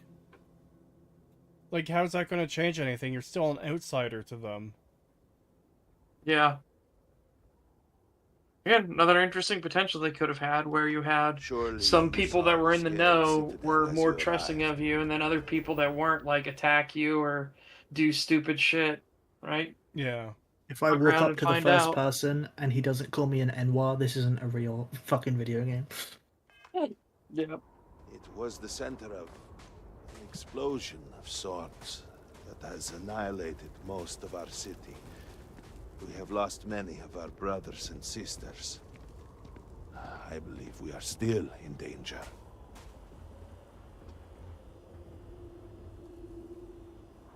Counselor, what is the meaning of this? Is there a problem, Makula? The city is in shambles. The speaker is missing, and here you are leading some outsider through our sacred space? Why allow this husk to defile our city? Have we not lost enough?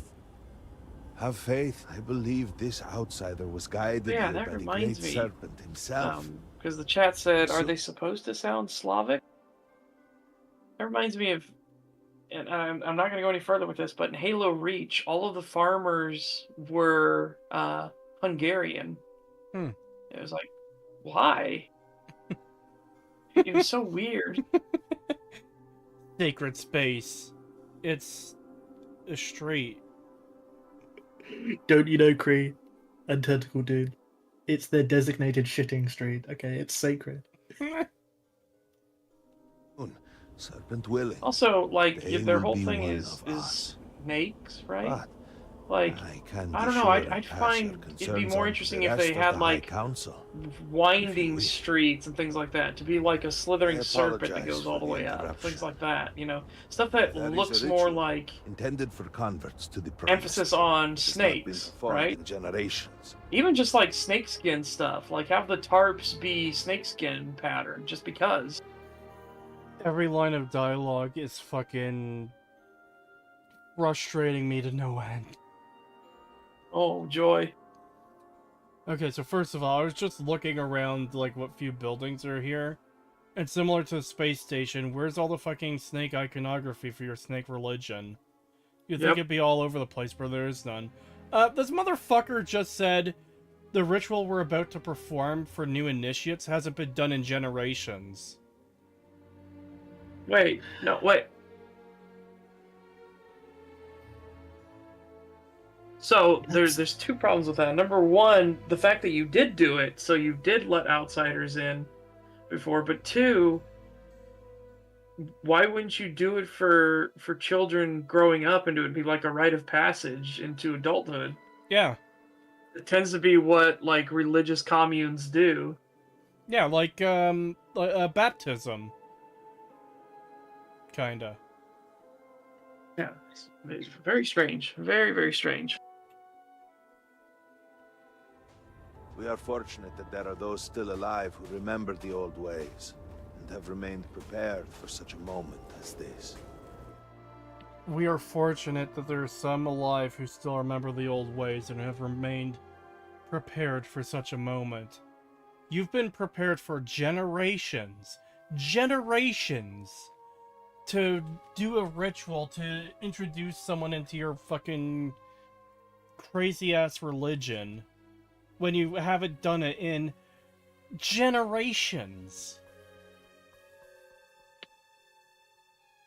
Even if you're downplaying to just 2 generations, and why are you saying generations when you mean like 50 years? That's still 50 years ago.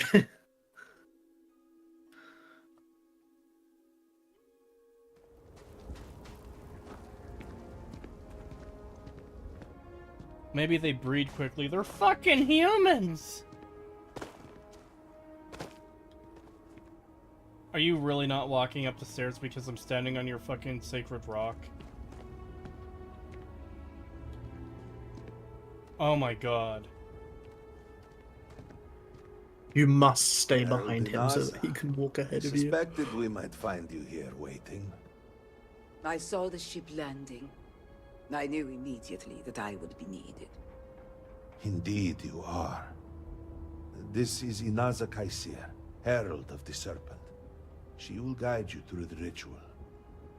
I am needed elsewhere, but I assure you that you are in good hands.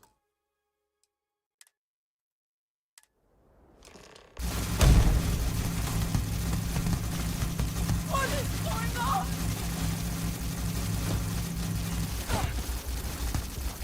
Firing What's going on?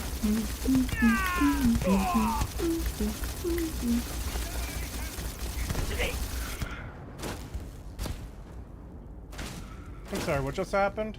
I zoned out there for a second. Oh, you turned into a vortex phantom?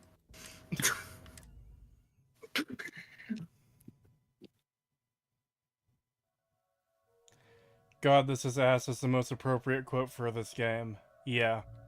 I hate the way his mouth moves. It's uncanny as shit. This is Yeah. Naza Kaisir, Herald of the Serpent. She will guide you through the ritual. I am needed elsewhere, but I assure you that you are in good hands.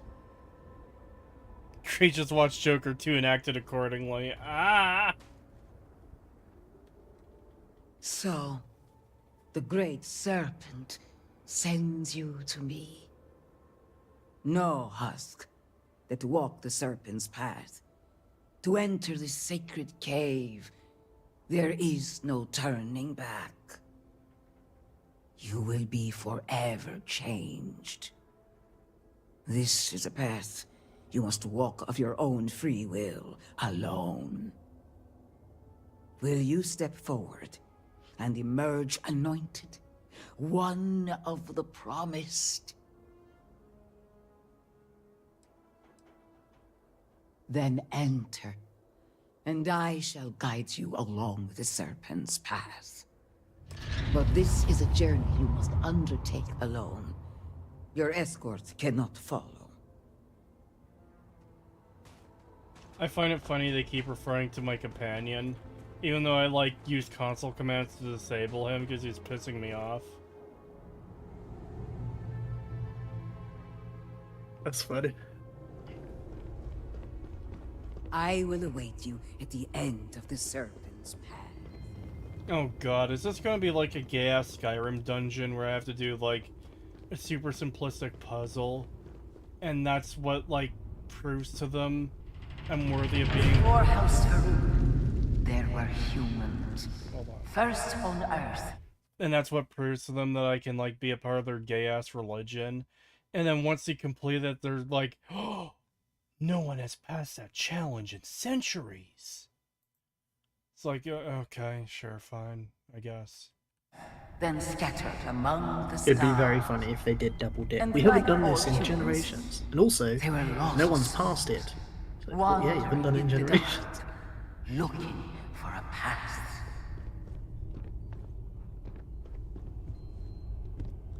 What's the whole thing? I'm supposed to choose the right path? It's kind of hard when they just give me a fucking quest marker. Oh no, all of them are just dead ends, I guess.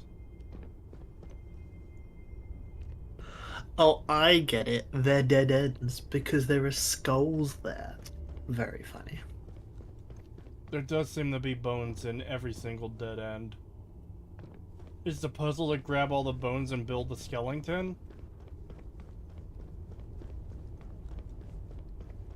One particular colony ship housed several hundred of these souls. They were each alone and isolated. Individual tiny flames that could be snuffed out at a moment's notice.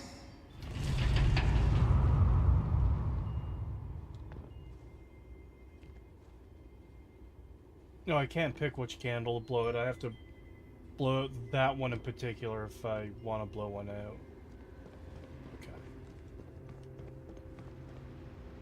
But you picked the magical one candle that must have been blown out in order to prove that you're the chosen one. He shared his knowledge with those around him. All the other candles meant death. Like it's Indiana fucking Jones and picking the wrong grail. I realized another problem with this whole split faction of Varun. Do you know what it is, Satch? What's that? Because it's something you know from when you played.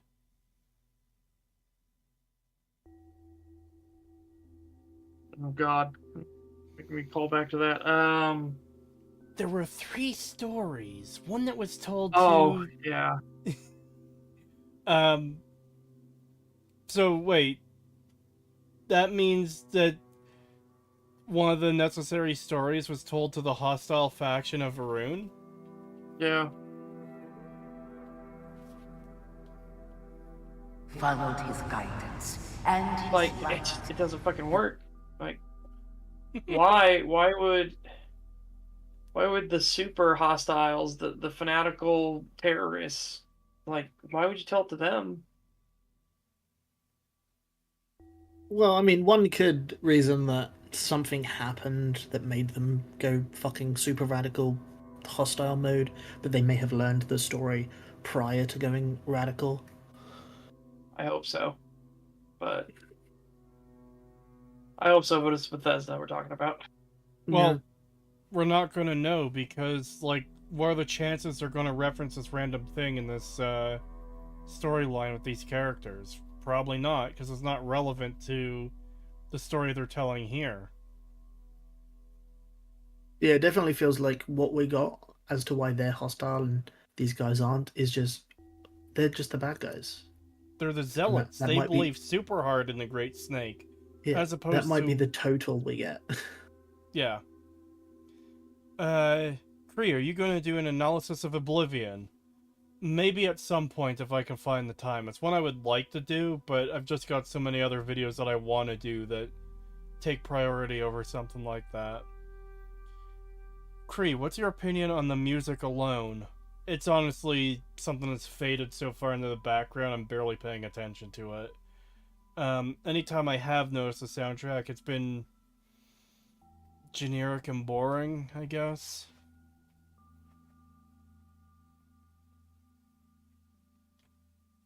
They cast aside the burdens of their former lives, and thus House Varun was born. Now you too have the chance to cast aside your burdens, to relieve yourself of anything that holds you back. Optional.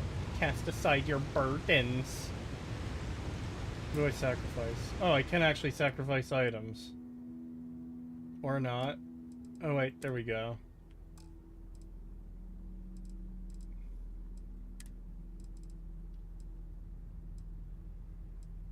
I'm sure tossing an emergency power cell into the fire is going to go really well. That's not going to have any problems at all.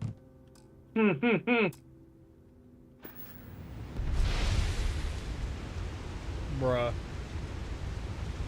I stick made this the fire oil get barrel bigger, in the so- fire.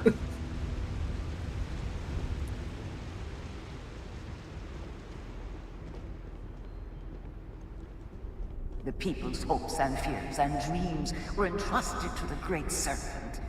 They made the leap of faith that brought House Varun This is basically just walking up greatness. fucking high You may for the now first follow time, just in their footsteps drawn out with and dialogue. take that same leap. Embrace the Great Serpent, and he will embrace you.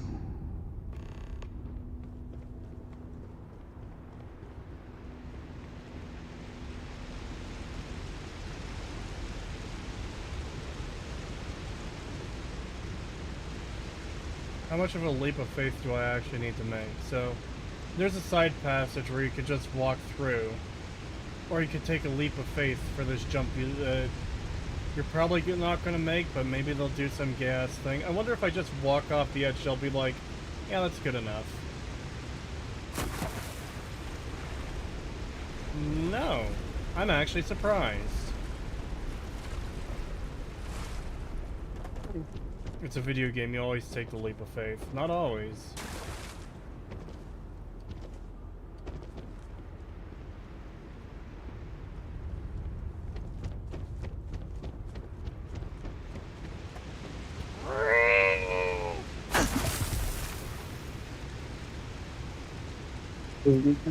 Oh, you actually have to make the jump in order to, Do the jump without the rope. Hold on. Do I have a jump pack on? I do have a jump pack on. Do I have the, jump pack skill? Dude, that just makes it so much worse if this was actually like a thing. You can now utilize jump packs. Imagine, yeah. Like your leap of faith ritual, and then people just use jump packs to get over. Be like, They added mantling in Starfield, but even then, like, I just noticed Cree did it, but even then, I doubt they expect you to mantle. It's very silly to expect you to use a boost pack. That's ridiculous. Optional, make a leap of faith. If you don't have a boost pack and also aren't trained in using it, fuck you, you can't join the club properly. In these very caves, Jinan Varun himself It would have been slept interesting if among there was them like in a shelters. Raiders It of the was Lost here Ark that sort he of thing. spread the word of the serpent. It was a leap of faith, It but it here was just an that the optical people illusion. of House Varun first understood the truth It of was their a place trick. in the universe. And no, you were totally fine the entire time. But then, of course, Indiana Jones was smart enough to put a trail And of it was sand here behind that just the in people case. of House Varun first understood the truth If I need of to the exfiltrate shroud. on a hurry, I'd The much rather great know that the path serpent is exactly there. return. He will encircle the universe he created, and all those who do not follow will be cast into shadow. And the people weighed this knowledge against their former lives, and saw how they had been blessed despite the difficult new life that awaited them. You too would do well to feel that solace amidst the pain. How do you contemplate the shrouding? Oh, just... Oh, poison water. Okay. Leap of science. Damn right, Themis. Makes a leap of faith. I missed the landing spot by a few inches. Head cracking off the ledge, killing me instantly.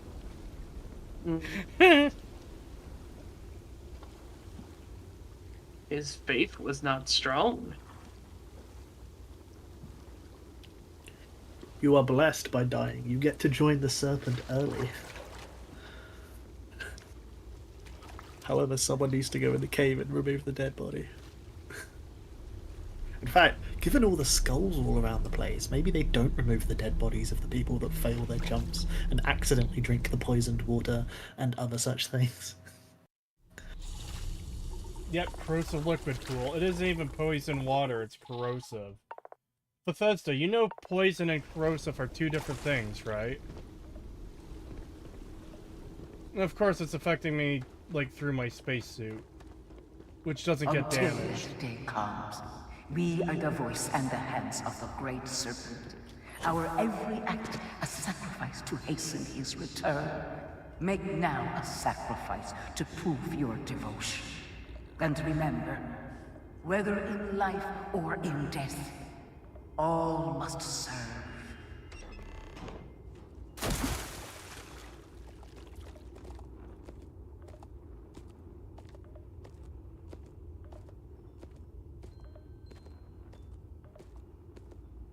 Am I supposed to kill that thing? Kid Groat.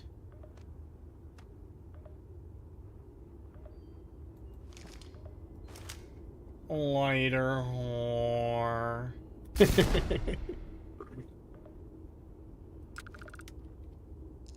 Sacrifice the Groat.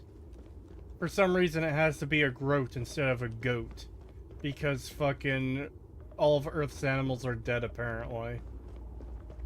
Forever.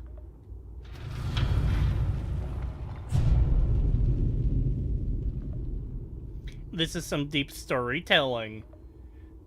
A lot of this has been kind of going in one ear and out the other. When I replay this to get footage for the analysis, oh boy, I'm probably gonna find some issues here. The final ritual. Yeah. While none since Jinan Varun have stood before the great serpent, we can all feel his presence. To solidify his bond, you are presented with a simple choice. Before you on this dais are several items. They represent different aspects of House Varun's connection to the great serpent. Pick the two that call to you. Place them on the altars. Offerings to the great serpent that he may fill you with his spirit and make you promise. Can I pick the green Ulpe vase rather than one of these effigies? I will pick the effigy of strength. Devotion, obedience, and perseverance. Well, I'm gonna need perseverance to survive the shit-ass DLC. Later, whores.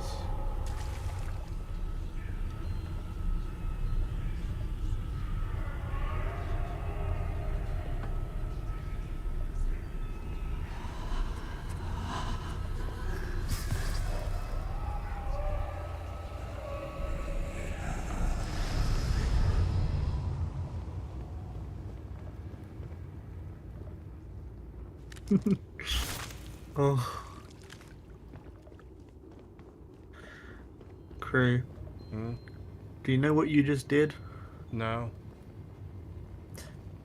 You just chose your title. Oh boy, what's my title? Oh, which ones did you pick? I can actually look. Strength and perseverance. You picked The Vindicator.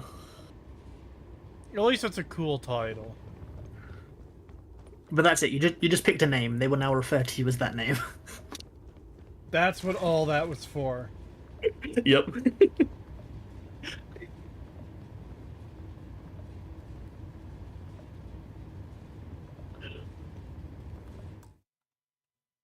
Hate!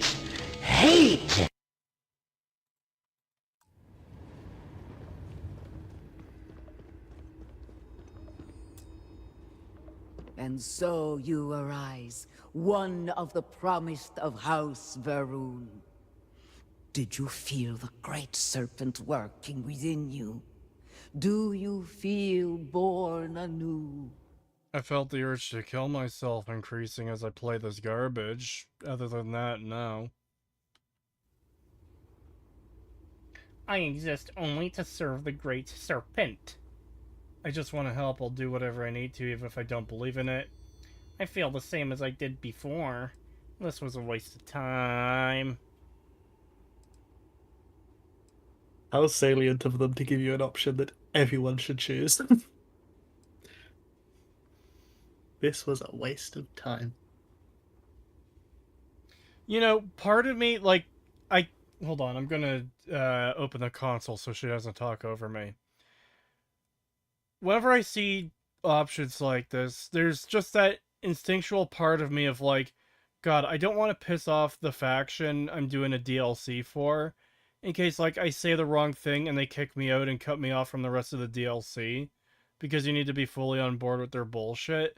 But then I remember it's a Bethesda game, and saying this was a waste of time, directly disrespecting their entire religion and their fucking initiation process to bring you into their religion, is not going to have any effect. Because of course it's not.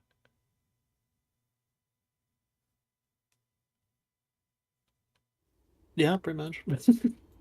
Nothing done in service of the great serpent is wasted. And if it were so beneath you, why elect to participate at every occasion? I didn't blow out If the nothing candle, you else, dumb cunt. consider that you have gained the trust Didn't of the even get people the of scripting House Varun. That should mean something to you. It does to them. Through strength and Of course. perseverance, House Varun will... It just comes across as this, like, really gay-ass social contract type thing, as opposed to, like, you're a part of our religion. Oh, you've done this, so it must have meant something to you. And it should mean something to you that you've earned their trust. I don't care. You haven't made me care. Old Man Jenkins, welcome to GOAT membership. Thank you. And that reminded me, I still have the 10 free memberships per month. So I just dropped one of those. triumph over all that stands in its way. I grant you the title of Vindicator. Oh All boy. will know you. All will trust you. Above us, in the grand ship morning, jewel of the Varun fleet, the High Council awaits your arrival. Serve them. Serve the great serpent. All must serve.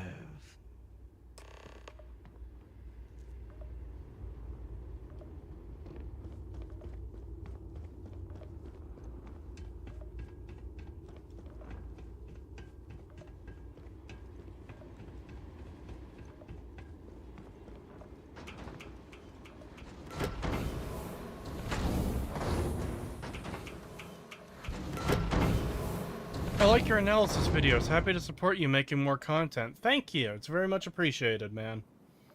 There's more videos coming, obviously, and, well, I'm kind of doing research for the Starfield analysis right now with their shit-ass fucking DLC. Great comment from Mechacane on Nambariara. Wow, I just joined it. That was so cringe. I need a 5-minute break. Yeah, no, I agree with you.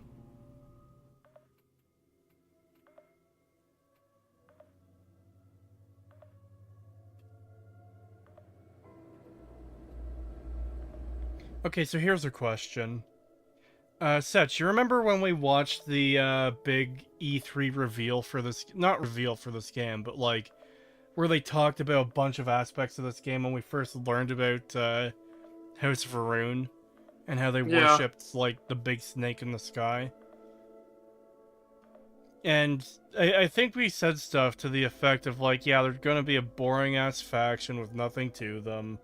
It's gonna be, like, raiders, but they worship snake, whatever. You remember that, right? Yeah. I wonder how much of this DLC was pre-planned. Was this DLC planned prior to the game being released? Or is this, oh shit, we fucked up, we need to do something with this faction that we said existed in the game and then barely had in the game? I feel like it's the latter, honestly. Yeah. Yeah, because they made... Like, it's just frustrating me. Not because I gave a shit about the original House of Varun, because I didn't. But it's frustrating me that... Oh, here's the real House of Varun, and they're just like... They still don't like outsiders, but they're also kind of entirely different from the House of Varun of the base game, where it's like... Yeah, they're just raiders, so... If they even show up at all, which seems to be extremely rarely in the base game. When they made a big deal of it in their E3 presentation. So it depends on how much credence you give the statement, but in an interview, Emil said that, this is a DLC dedicated to bespoke goodness, and they went into detail about the design of House Varun, but, like, they had developed it, but they didn't put it in the game until the DLC. How much you can say that's cope? And he's like, oh no, we totally developed them. We just, we didn't put them much in there. We didn't, quote, we did, but didn't really deep dive into the specifics. Which is not a good quote. It's honestly hard to say, because I could imagine them... Like, maybe being like... Oh yeah, here's this faction, but we're not gonna put them in the game properly. And then put them in the game properly in a DLC. We totally had all this lore, though. Yeah, again, it just sounds like cope. It does sound like cope, especially wording it that way. Yeah, it especially feels like a response to criticism, given this is a DLC dedicated to bespoke goodness. Being like, yeah, no, we handcrafted this one, don't worry, it's not proc gen. Yeah.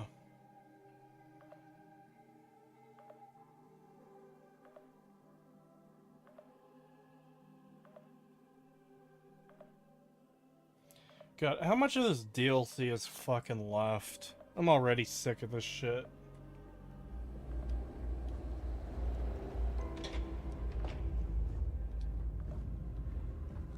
Hello, you disgusting creatures. They landed their ship here and they just turned it into May the a great house. serpent bless you. You can't even get towards the fucking... Oh, there we go. That was way harder than it should have been.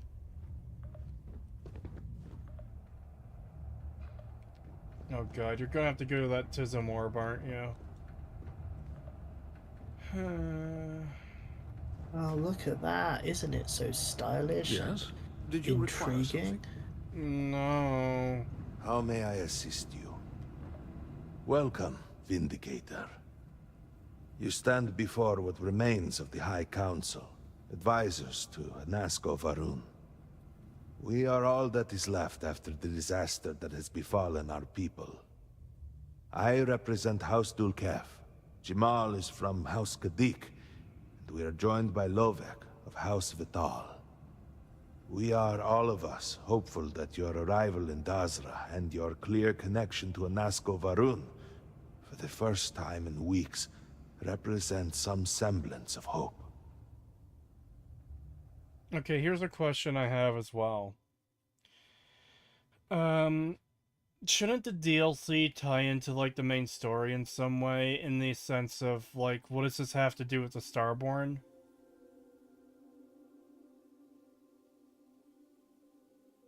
I mean, in most games, if you have a DLC, either you're going to have something completely standalone, but at least it's thematically related to the story, or it's like, you know, at least gives you more stuff to think about it. What And is I think even the in theme this of case, base game Starfield? Being a boring piece of shit? Yeah, it's nothing has any purpose or matter to it because, you know, you're just going to universe hop to the next one. That sounds like... that feels extremely nihilistic. I mean, that's basically what's presented. Like, oh, pick this perk to have a family, and then universe, give up your family members by just not paying for their house anymore. Jump to a new universe. You know, it's really fucking funny when you put it that way. It's like, hi, Mom and Dad. I'm going to another universe. You're going to get evicted because I'm not going to pay for your house anymore. Later, whores. And you might get a replacement, like Mom and Dad in the new universe if you don't get rid of your fucking trait. It's like, oh yes, I totally care about these complete fucking strangers. These people who aren't your parents are the parents of the version of you who did exist in this universe and mysteriously disappeared when you showed up. Fucking goddamn it. I hate this game so much. Kree, the point of Starfield was to replay Starfield. I mean, literally, yes. And the only way they could reasonably tie into the story, given what we already have of Veyron in the base game, is by just talking about the one story they got taught that you need to learn all three to figure out the location. Because that's all you got of Veyron to begin with. So.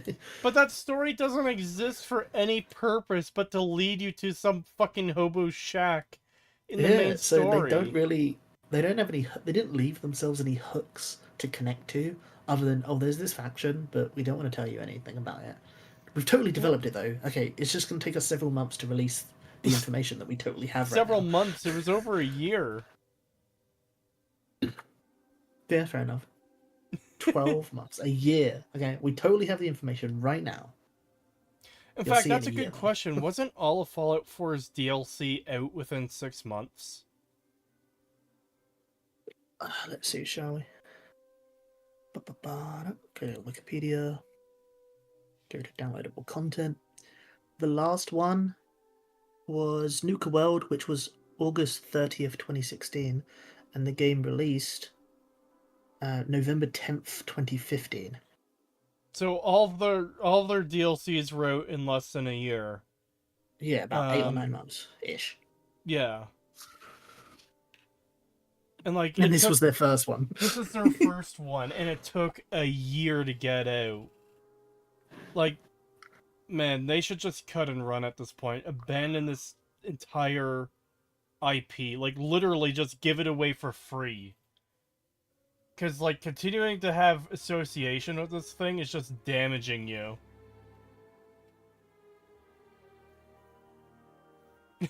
What's up with her eyes? His eyes. This thing is a male. It's funny, I made the same mistake too. I know, that's why I find that so funny. His? Triple question mark. Yes. He gazed too close to the serpent and it farted in his face. It sharted in his face, sorry. Oh my god. I am gonna try to remember that so I can steal it for the video. Let me look, I'll do you a favor, I'll just type it down in the chat. You say that as if I'm gonna fucking remember to look there. Wow, okay. Wait, Then. what's male? You mean body type 1, right? Yeah, my bad. I'm terribly sorry for using such violent and oppressive language. This is a body type 1 with a pronoun type 1.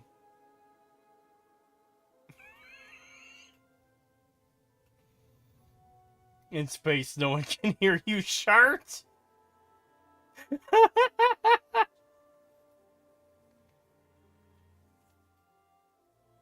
How come body type 2 has a bra, huh?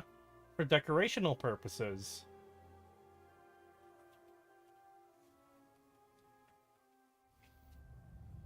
Body type 2 has a bra to hide the top surgery scars. Oh god. Collectively, we unite under the banner of House Varun, pledged to follow Jinan Varun and his descendants. But our society is not a monolith. Jinan, in his wisdom, shepherded the first of us into families that we might grow and prosper.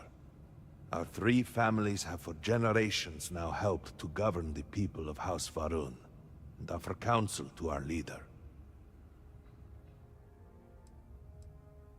But you do. We have only seen brief glimpses of him since the incident. But you heard him speak. How can that be taken as anything other than providence? Please, just allow us a moment to explain. By all means, Malabor. I can't wait to see how you spend this. Please, can we just for a moment... Can we just for a moment what? Discuss whether or not to allow the first convert to House Varun since before any of us were born? A bit late on that, it seems. You were not there. You did not see Anasco. It felt different. We have already wasted so much time... You're correct. I was not there. Because you elected to travel to the spaceport on your own. And then decided this on your own. Do not waste time with more bickering. Anasco, and by extension House Varun, suffers with every passing moment. Of course, Lovek. My apologies. I hate these people. Please, Malabor. Yeah, someone in Do chat go pointed on. out, and it's like, why doesn't she have the same accent as everyone else? Because she's black. Fair enough, but I mean, like... She's a strong they black woman all- who don't need no man. She's a strong black woman who don't need no Slavic accent. It's just you have them all speak basically the same way, and it just makes her stick out. It's like, oh, the first person in generations to take the initiation. Seems like you've got one right here that's not part of your normal culture, speaking like a sassy black woman. Like, damn. You know what? Todd, ML, I will give this game a 10 out of 10.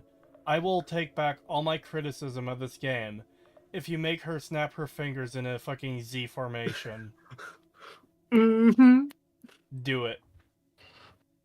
Todd, I know you're I'll give watching. you a- I know you're watching, Todd, I'll give you a 10 out of 10 if she's not essential.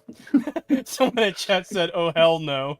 Yeah, yeah. Aw, she hell no. needs to say, "Ah hell no," and then do the Z formation snap. Todd, You did not just say that to me. Todd, Mhm. please. I know you're watching. If you patch that into the game before I finish the DLC, I'll take back every bad thing I've said about this game. I will praise it to high heavens. I will find a way if you add that to the game.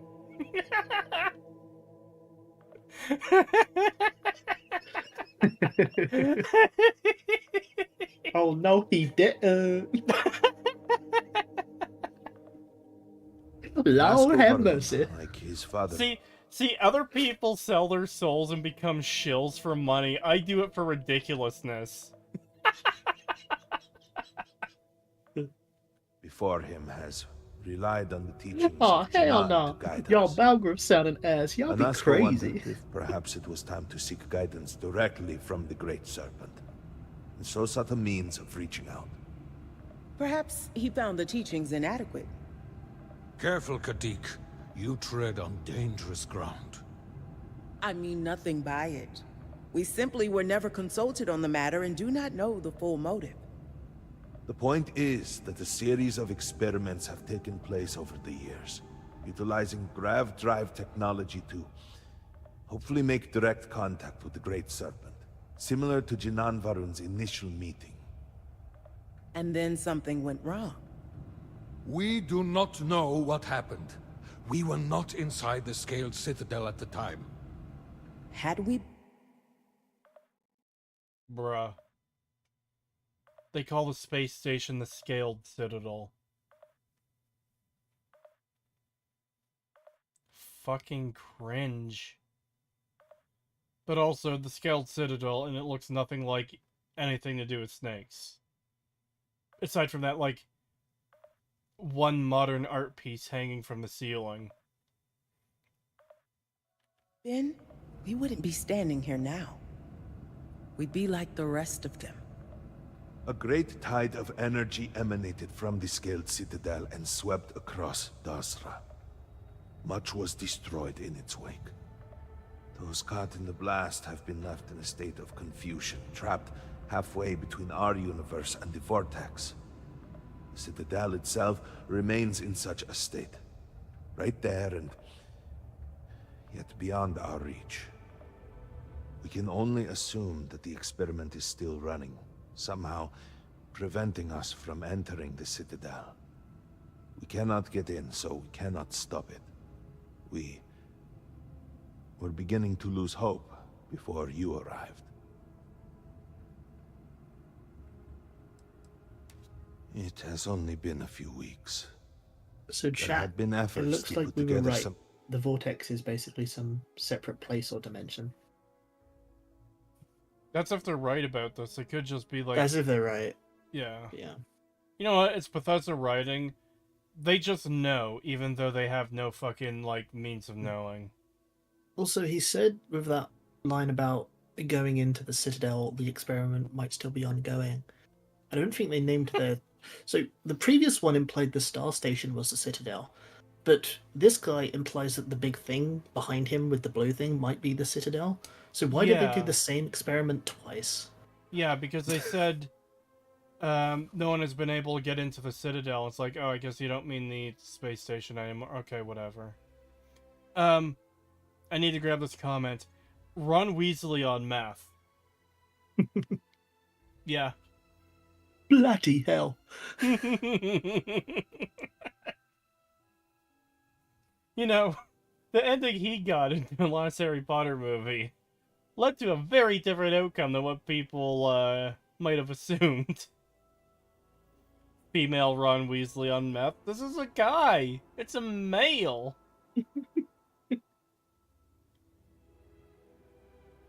kind of response, some plan. Fented Ron They Weasley. had fallen apart.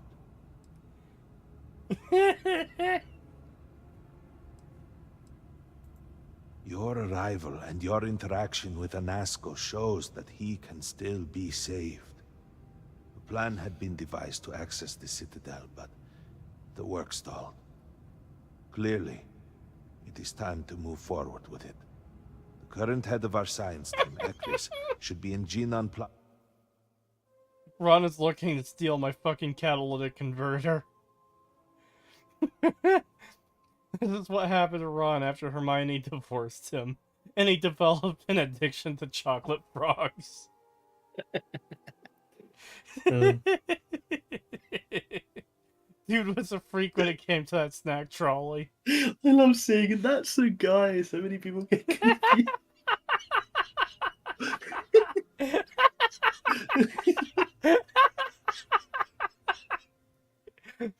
How many times has that happened now? Because I haven't been able to see every instance of that in chat. So, I've noticed 3, you noticed 2, and then another one. It's probably happened more than 3. Chat can say, oh, it's every time. Well, there's another one. And that's on top of fucking. That's on top of Setch like being shocked by that too. By the way, Setch, are you still alive? Yeah, I'm here. Okay.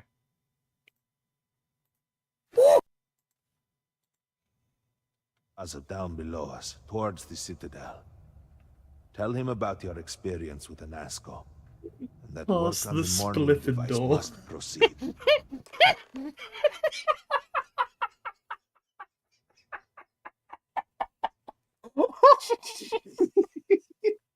Oh no. What makes it funnier is that you have a British accent, so it sounds like it's coming from the fucking movies.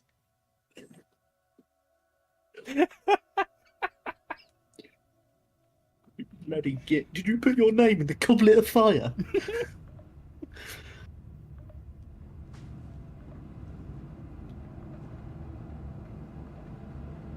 What may I do for you?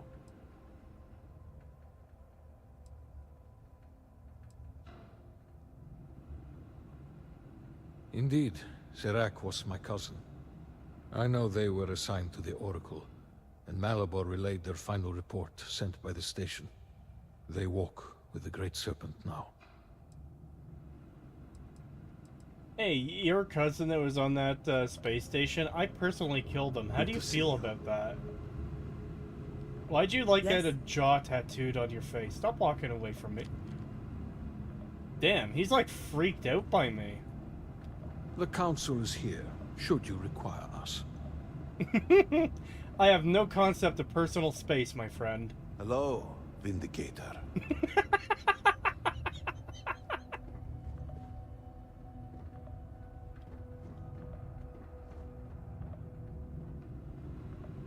Wow.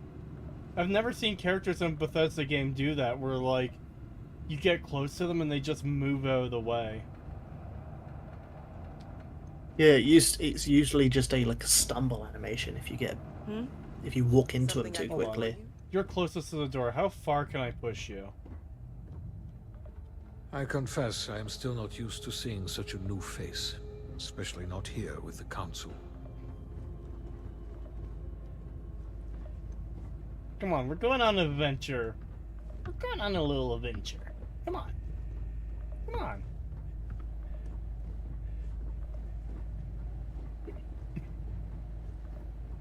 You would speak with me? I just realised, right? One's cracked out Ron. This looks like a cracked out Draco. Clearly in there's cracked out Hermione. Wait, but she was black! Yeah, that's the Good to joke. see you. That's... Wasn't there a black chick in Harry Potter? There was there was a black kid. Yeah, there's a black boy and there's the two Indian girls. Damn, we don't have our set of fucking gay-ass wizards. Yes? Did you require something? Get in the elevator. This is a kidnapping.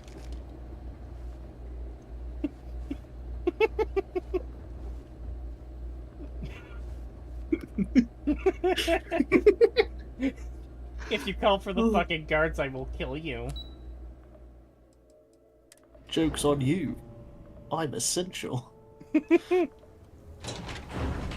you know Where the the scientists fuck at did the he command go? station? Wow, that's a The shame. old married couple? Azad Just an and animated Shireen, loading if I door remember and an right. actual loading I've met them design. a few times. They seemed a little eccentric, but were otherwise quite nice. That's them, yes. They're apparently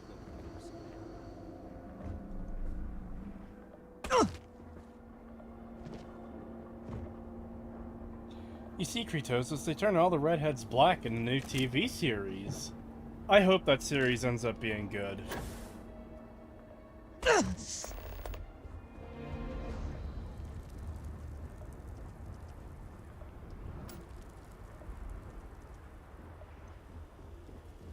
The things they expect me to accomplish.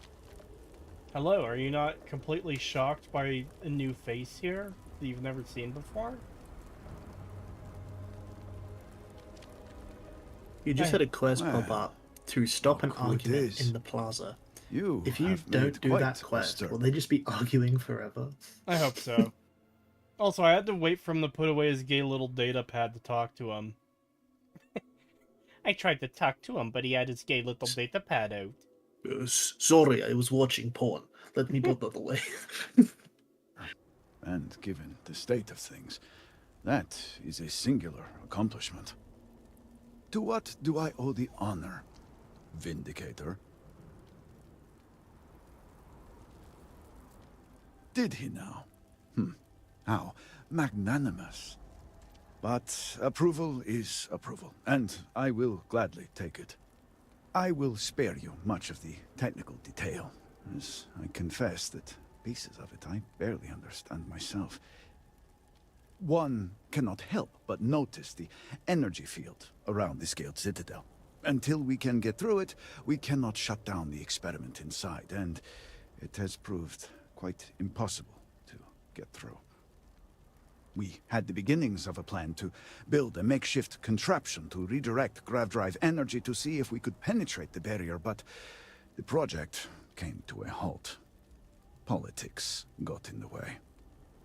Every one of the houses needs to contribute, and every one realized they could potentially use it for leverage. What should have been a cooperative effort turned contentious.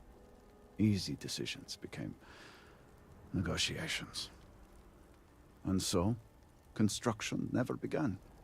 We have sat here, staring at this disaster as supplies pile up for well over a week now. Serpent help us, it is infuriating. Bruh. They can meet their god still- when they're getting political, yeah. So they were going to do a third experiment with a grav drive, potentially? I must have missed that part. Because he said they wanted to siphon the energy of the grav drive to try and penetrate the barrier. Yeah. That's something you don't know is going to work, so that's going to be an extra experiment. On top of the one in the Citadel that caused it all to go to shit in the first place, and the one in the Star Station that caused that one to go to shit as well. Maybe stop fucking with your grav drives. Remember, too, that grav drives are what killed Earth. So there's, like, the very real possibility that whatever they're doing with the grav drive could kill their planet. Yeah, because remember, it was like a software update that fixed it. Yes. So they could easily undo that software update and just wreck Oh. their planet. Trust me, I have not forgotten. That is one of the singular most retarded plot points I've ever seen.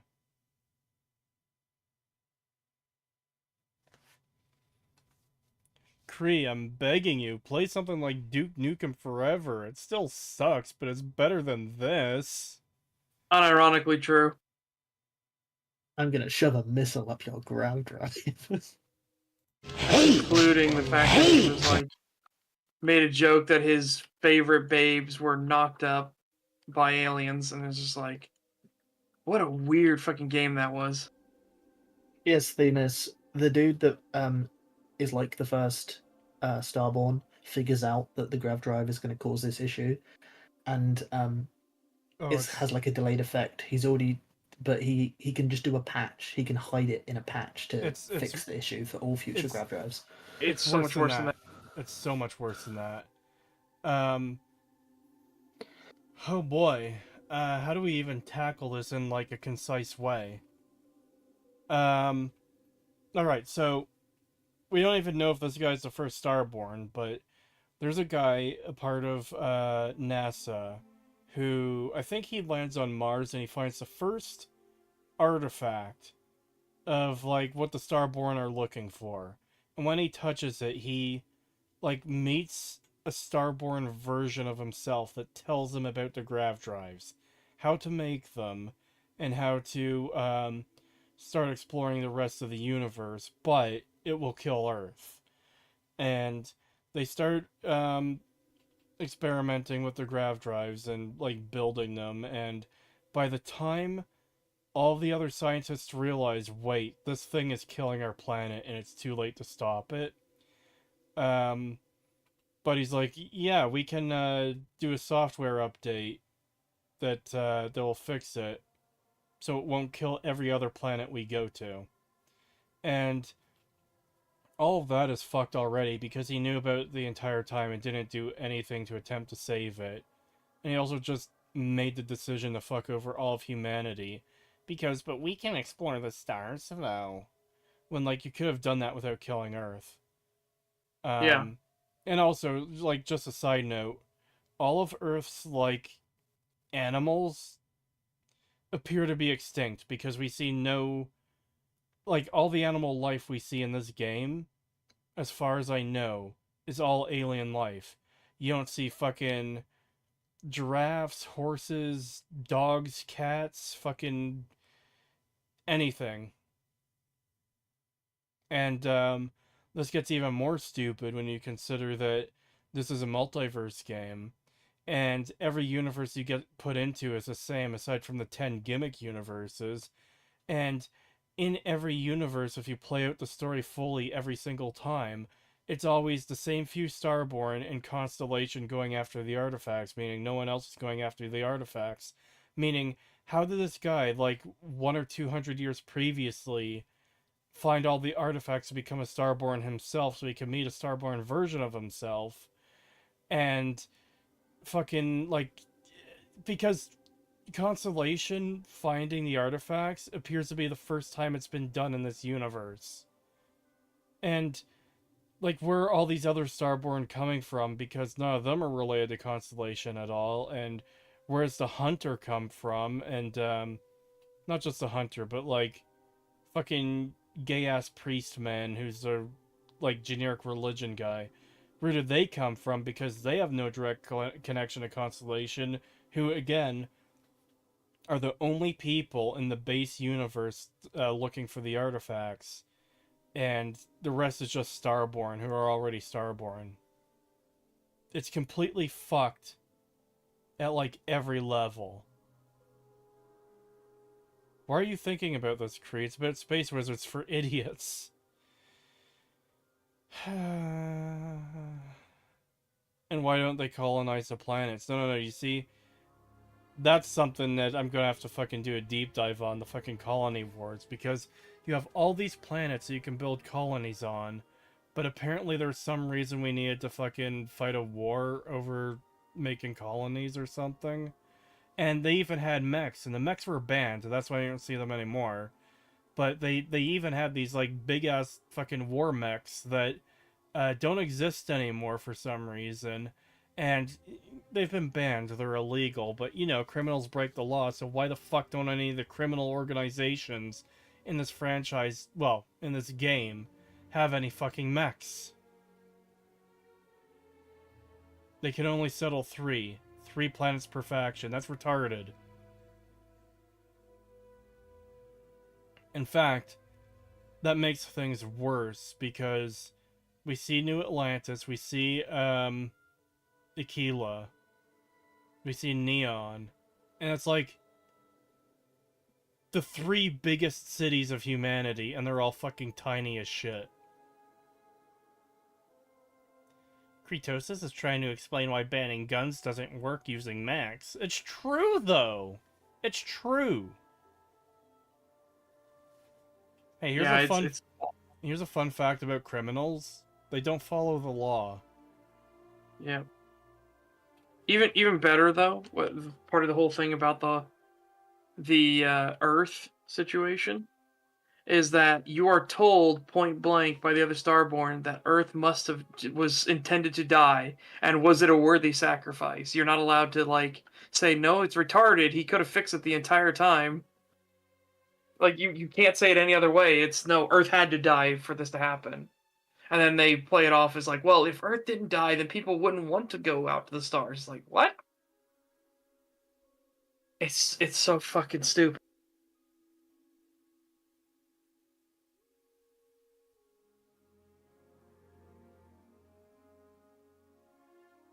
Making drug illegal did not, in fact, stop people from using them. Yep. Yeah. Making anything illegal has not stopped anybody from using them.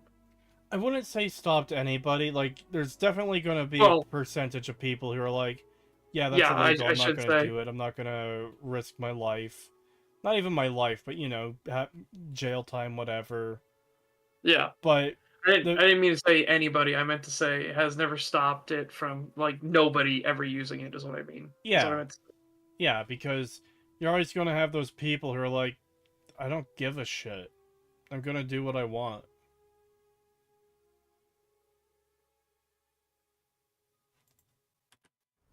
I don't know. It's not like there's a faction of violent people that are willing to break the rules, but nah, they would. Bethesda wouldn't make that mistake every game they make. No, no, no.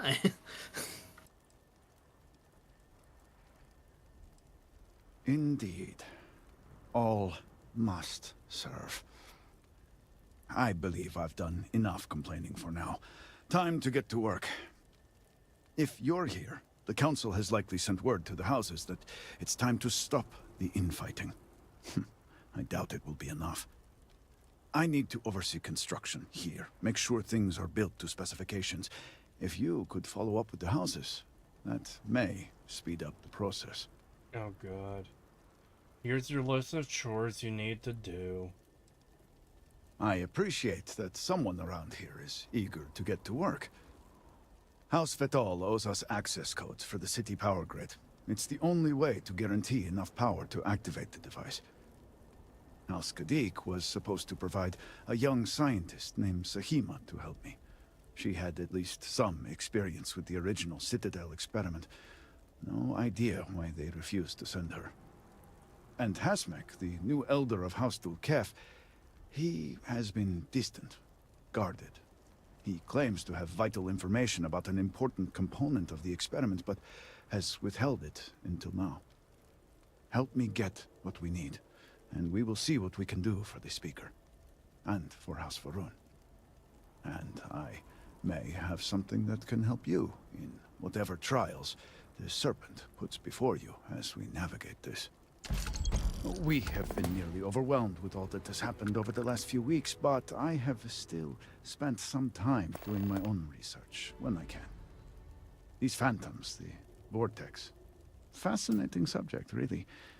If only there were some less disastrous way we could have discovered all this.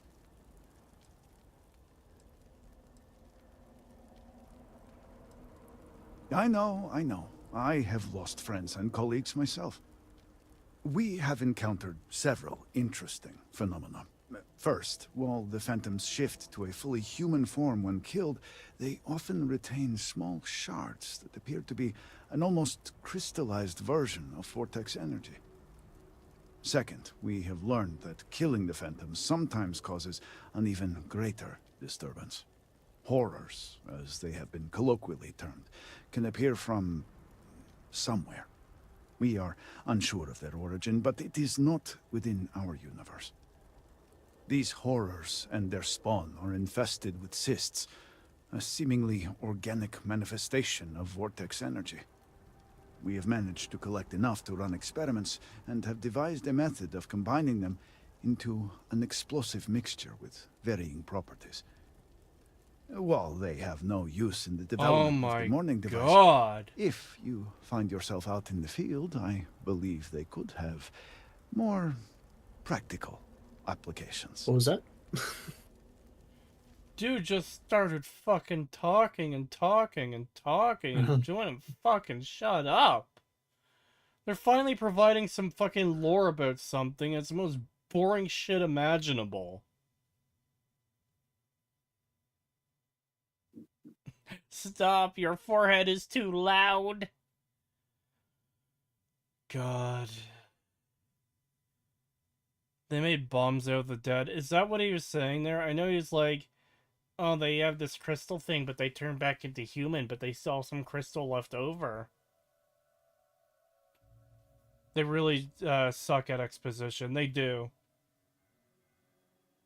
I feel like that information could have been delivered more efficiently than what we had there.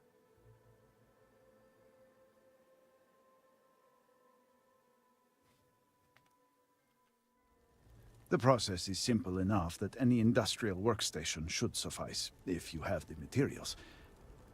And, depending on how you combine said materials, you may find the results to be somewhat variable. I hope you can use that to your advantage.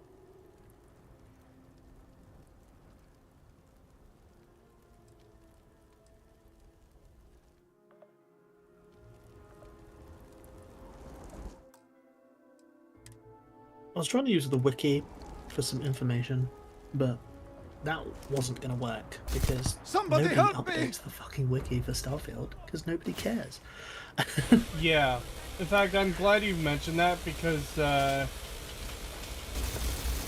like, I remember looking at the wiki a few months after it came out, and it was a Saints Row 2022 situation where, like, so few people gave a shit that, like, no one updated it, which is just, like, a sign of how few people care. It's really good. I love it. Like, it's been, what, a month since this DLC came out? Over a month? Yeah, almost, I'd say over a month, yeah. Yeah. It's almost been 2 months, because it was 30th of September. And something as basic as Hazmak Dulkef, or the other person who was Gavin Caddick, who are two people that guy just mentioned as being part of House Caddick and House Dulkef. Their wiki pages is just their name, the faction they're in, their ID, nothing else, not even a fucking description of the person. Because I was like, wait, this is House of... Check wiki pages for base game stuff. Base game stuff has more, definitely. Not great though. Yeah, it's part of what I mean though, is like the fact that the base game shit is barely filled in as well is like really a testament to how few people care about this game at all. And the reason I was just looking is that he mentioned 2 other houses. I was like, well, no, this is House Faroon. So House Faroon has sub-houses to its house. Yeah. It's like, surely they should have a separate name. Either House Faroon shouldn't be called House Faroon, it should be called something else. Or the sub-houses shouldn't be called houses, it just adds a layer of confusion. Yep, that's something you can ask about and one of the NPCs explains was like, that's still dumb though. It would be like if their leader was called King, but like his 3 advisors were called Kings as well. Yeah. No, I'm looking at the one that's technically hosted by UESP. I think it's technically hosted by UESP. Or at least they posted it when it went live. But yeah, like the House Faroon page has maybe like, I can just copy and paste this and see how many words, but like 2 paragraphs, maybe 3, all about the base game. And then government and politics, it's still just another paragraph, 2 related missions, the trivia, and then cut dialogue. That's all that's on that wiki page, the sum total of all House Faroon knowledge. And like, not a single bit of it's about the DLC.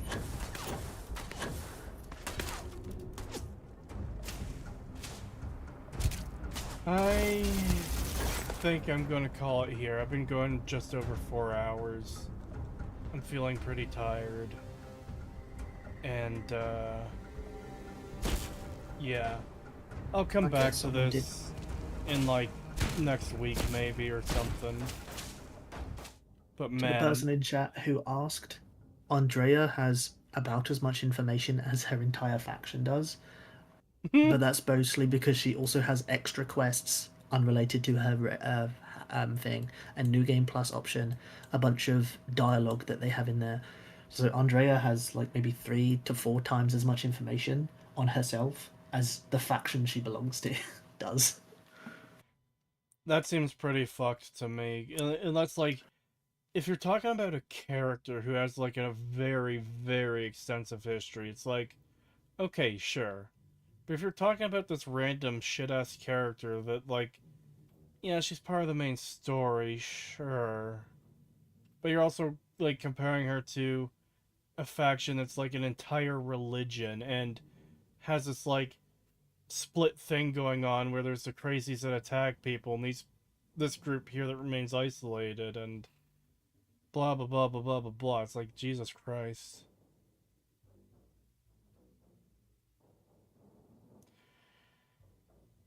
Yeah, I'm gonna call it here. I will come back to this, let's say next week. Tuesday's probably gonna be the Arcane stream with Setch.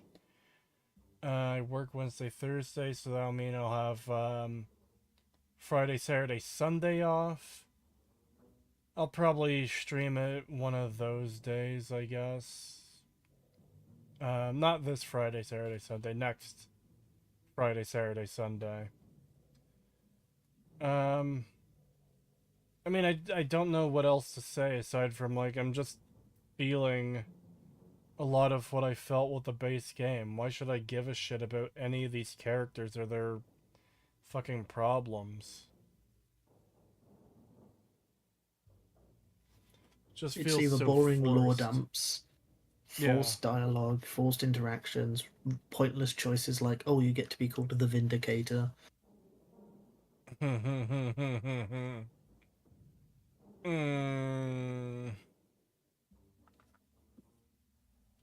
even the points that they wanted to highlight is like, oh, this is why you should get the DLC, a handcrafted world. So it doesn't really feel like it. It just feels like the quality of a crappy Skyrim cave added onto a crappy Starfield city, like Aquila or fucking. I always forget the other two's names: the night one and the water one and the lodge one. Who It's did all the very what silly. now? The cities in Starfield.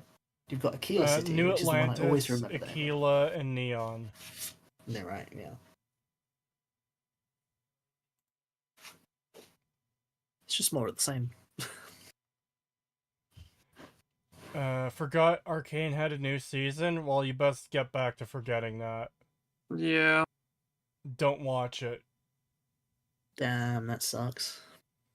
Oh, at this point, I'm fucking livid. And there's 3 episodes left to go.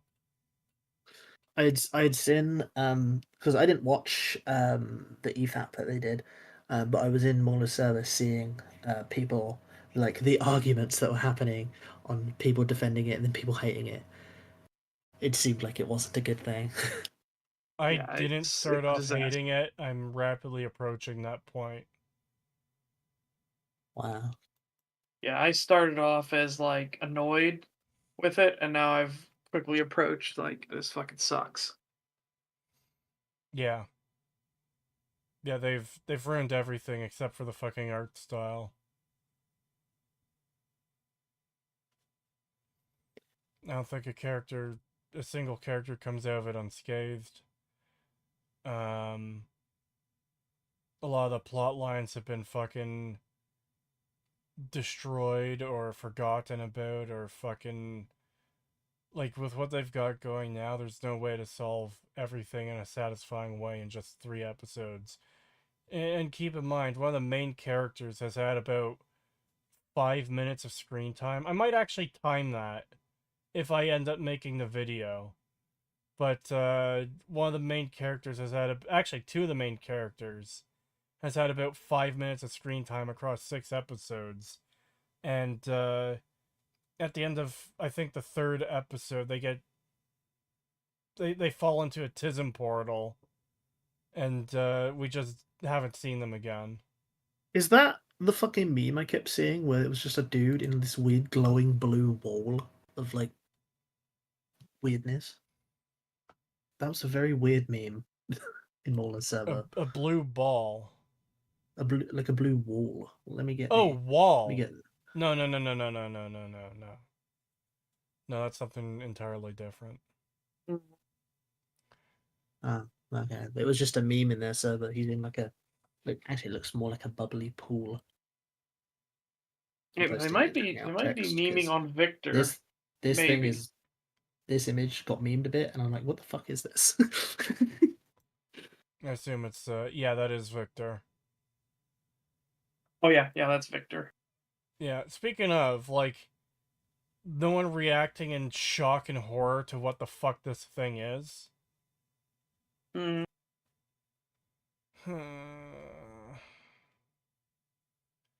I don't like episodes 1 to 4. I like 5 to 6.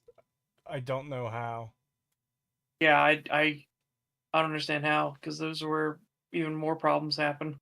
Yeah. Let me do Not one that I know, last. because like I said, I haven't watched it. But did 5 or 6 have anything like special happening? Because usually, if someone has like a big fight scene or something, people. I mean, No. all of them have fight scenes and like big moments. It's just that all of them are shit. Yeah, they don't earn any of them, and I talked about on Pagan's disc or stream yesterday. It's you'll have a situation where something important is about to happen, and they cut away, blue balling you, and then immediately go into a music video montage of something completely unrelated, and then it's like, what the fuck? No, we don't have time for this. Go back. You're doing 15 fucking plot lines and 15 fucking storylines. We don't have time for these music videos. Yeah. I don't want to get too deep into it right now because I'm trying to end the stream. But fair enough. Yeah. Bye, chat. Me Bye, and Such, chat. me and Such will be doing a stream on Tuesday. Really going into it, full spoilers, and I don't know how it will go. I don't want it to be a 10-hour stream, but if we can rope in anyone to fucking join us, then yeah. Maybe. I was starting to say, I'm going to check the fan funding on the YouTube comments thing to see if I missed any super chats, and there was one I missed. Very sorry for missing this. $5 from just a guy from Alabama. Thank you. Villain, do thing or die. Player character, knowing you're cringe. Villain, understandable. Have a nice day. Don't kill me, please. That's when I talk down the leader of the Crimson Cringe.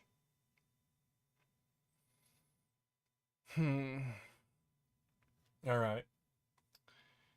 Have a good night, everyone. Thank you for coming out. I'll try to stream something tomorrow, but no guarantees. And, later,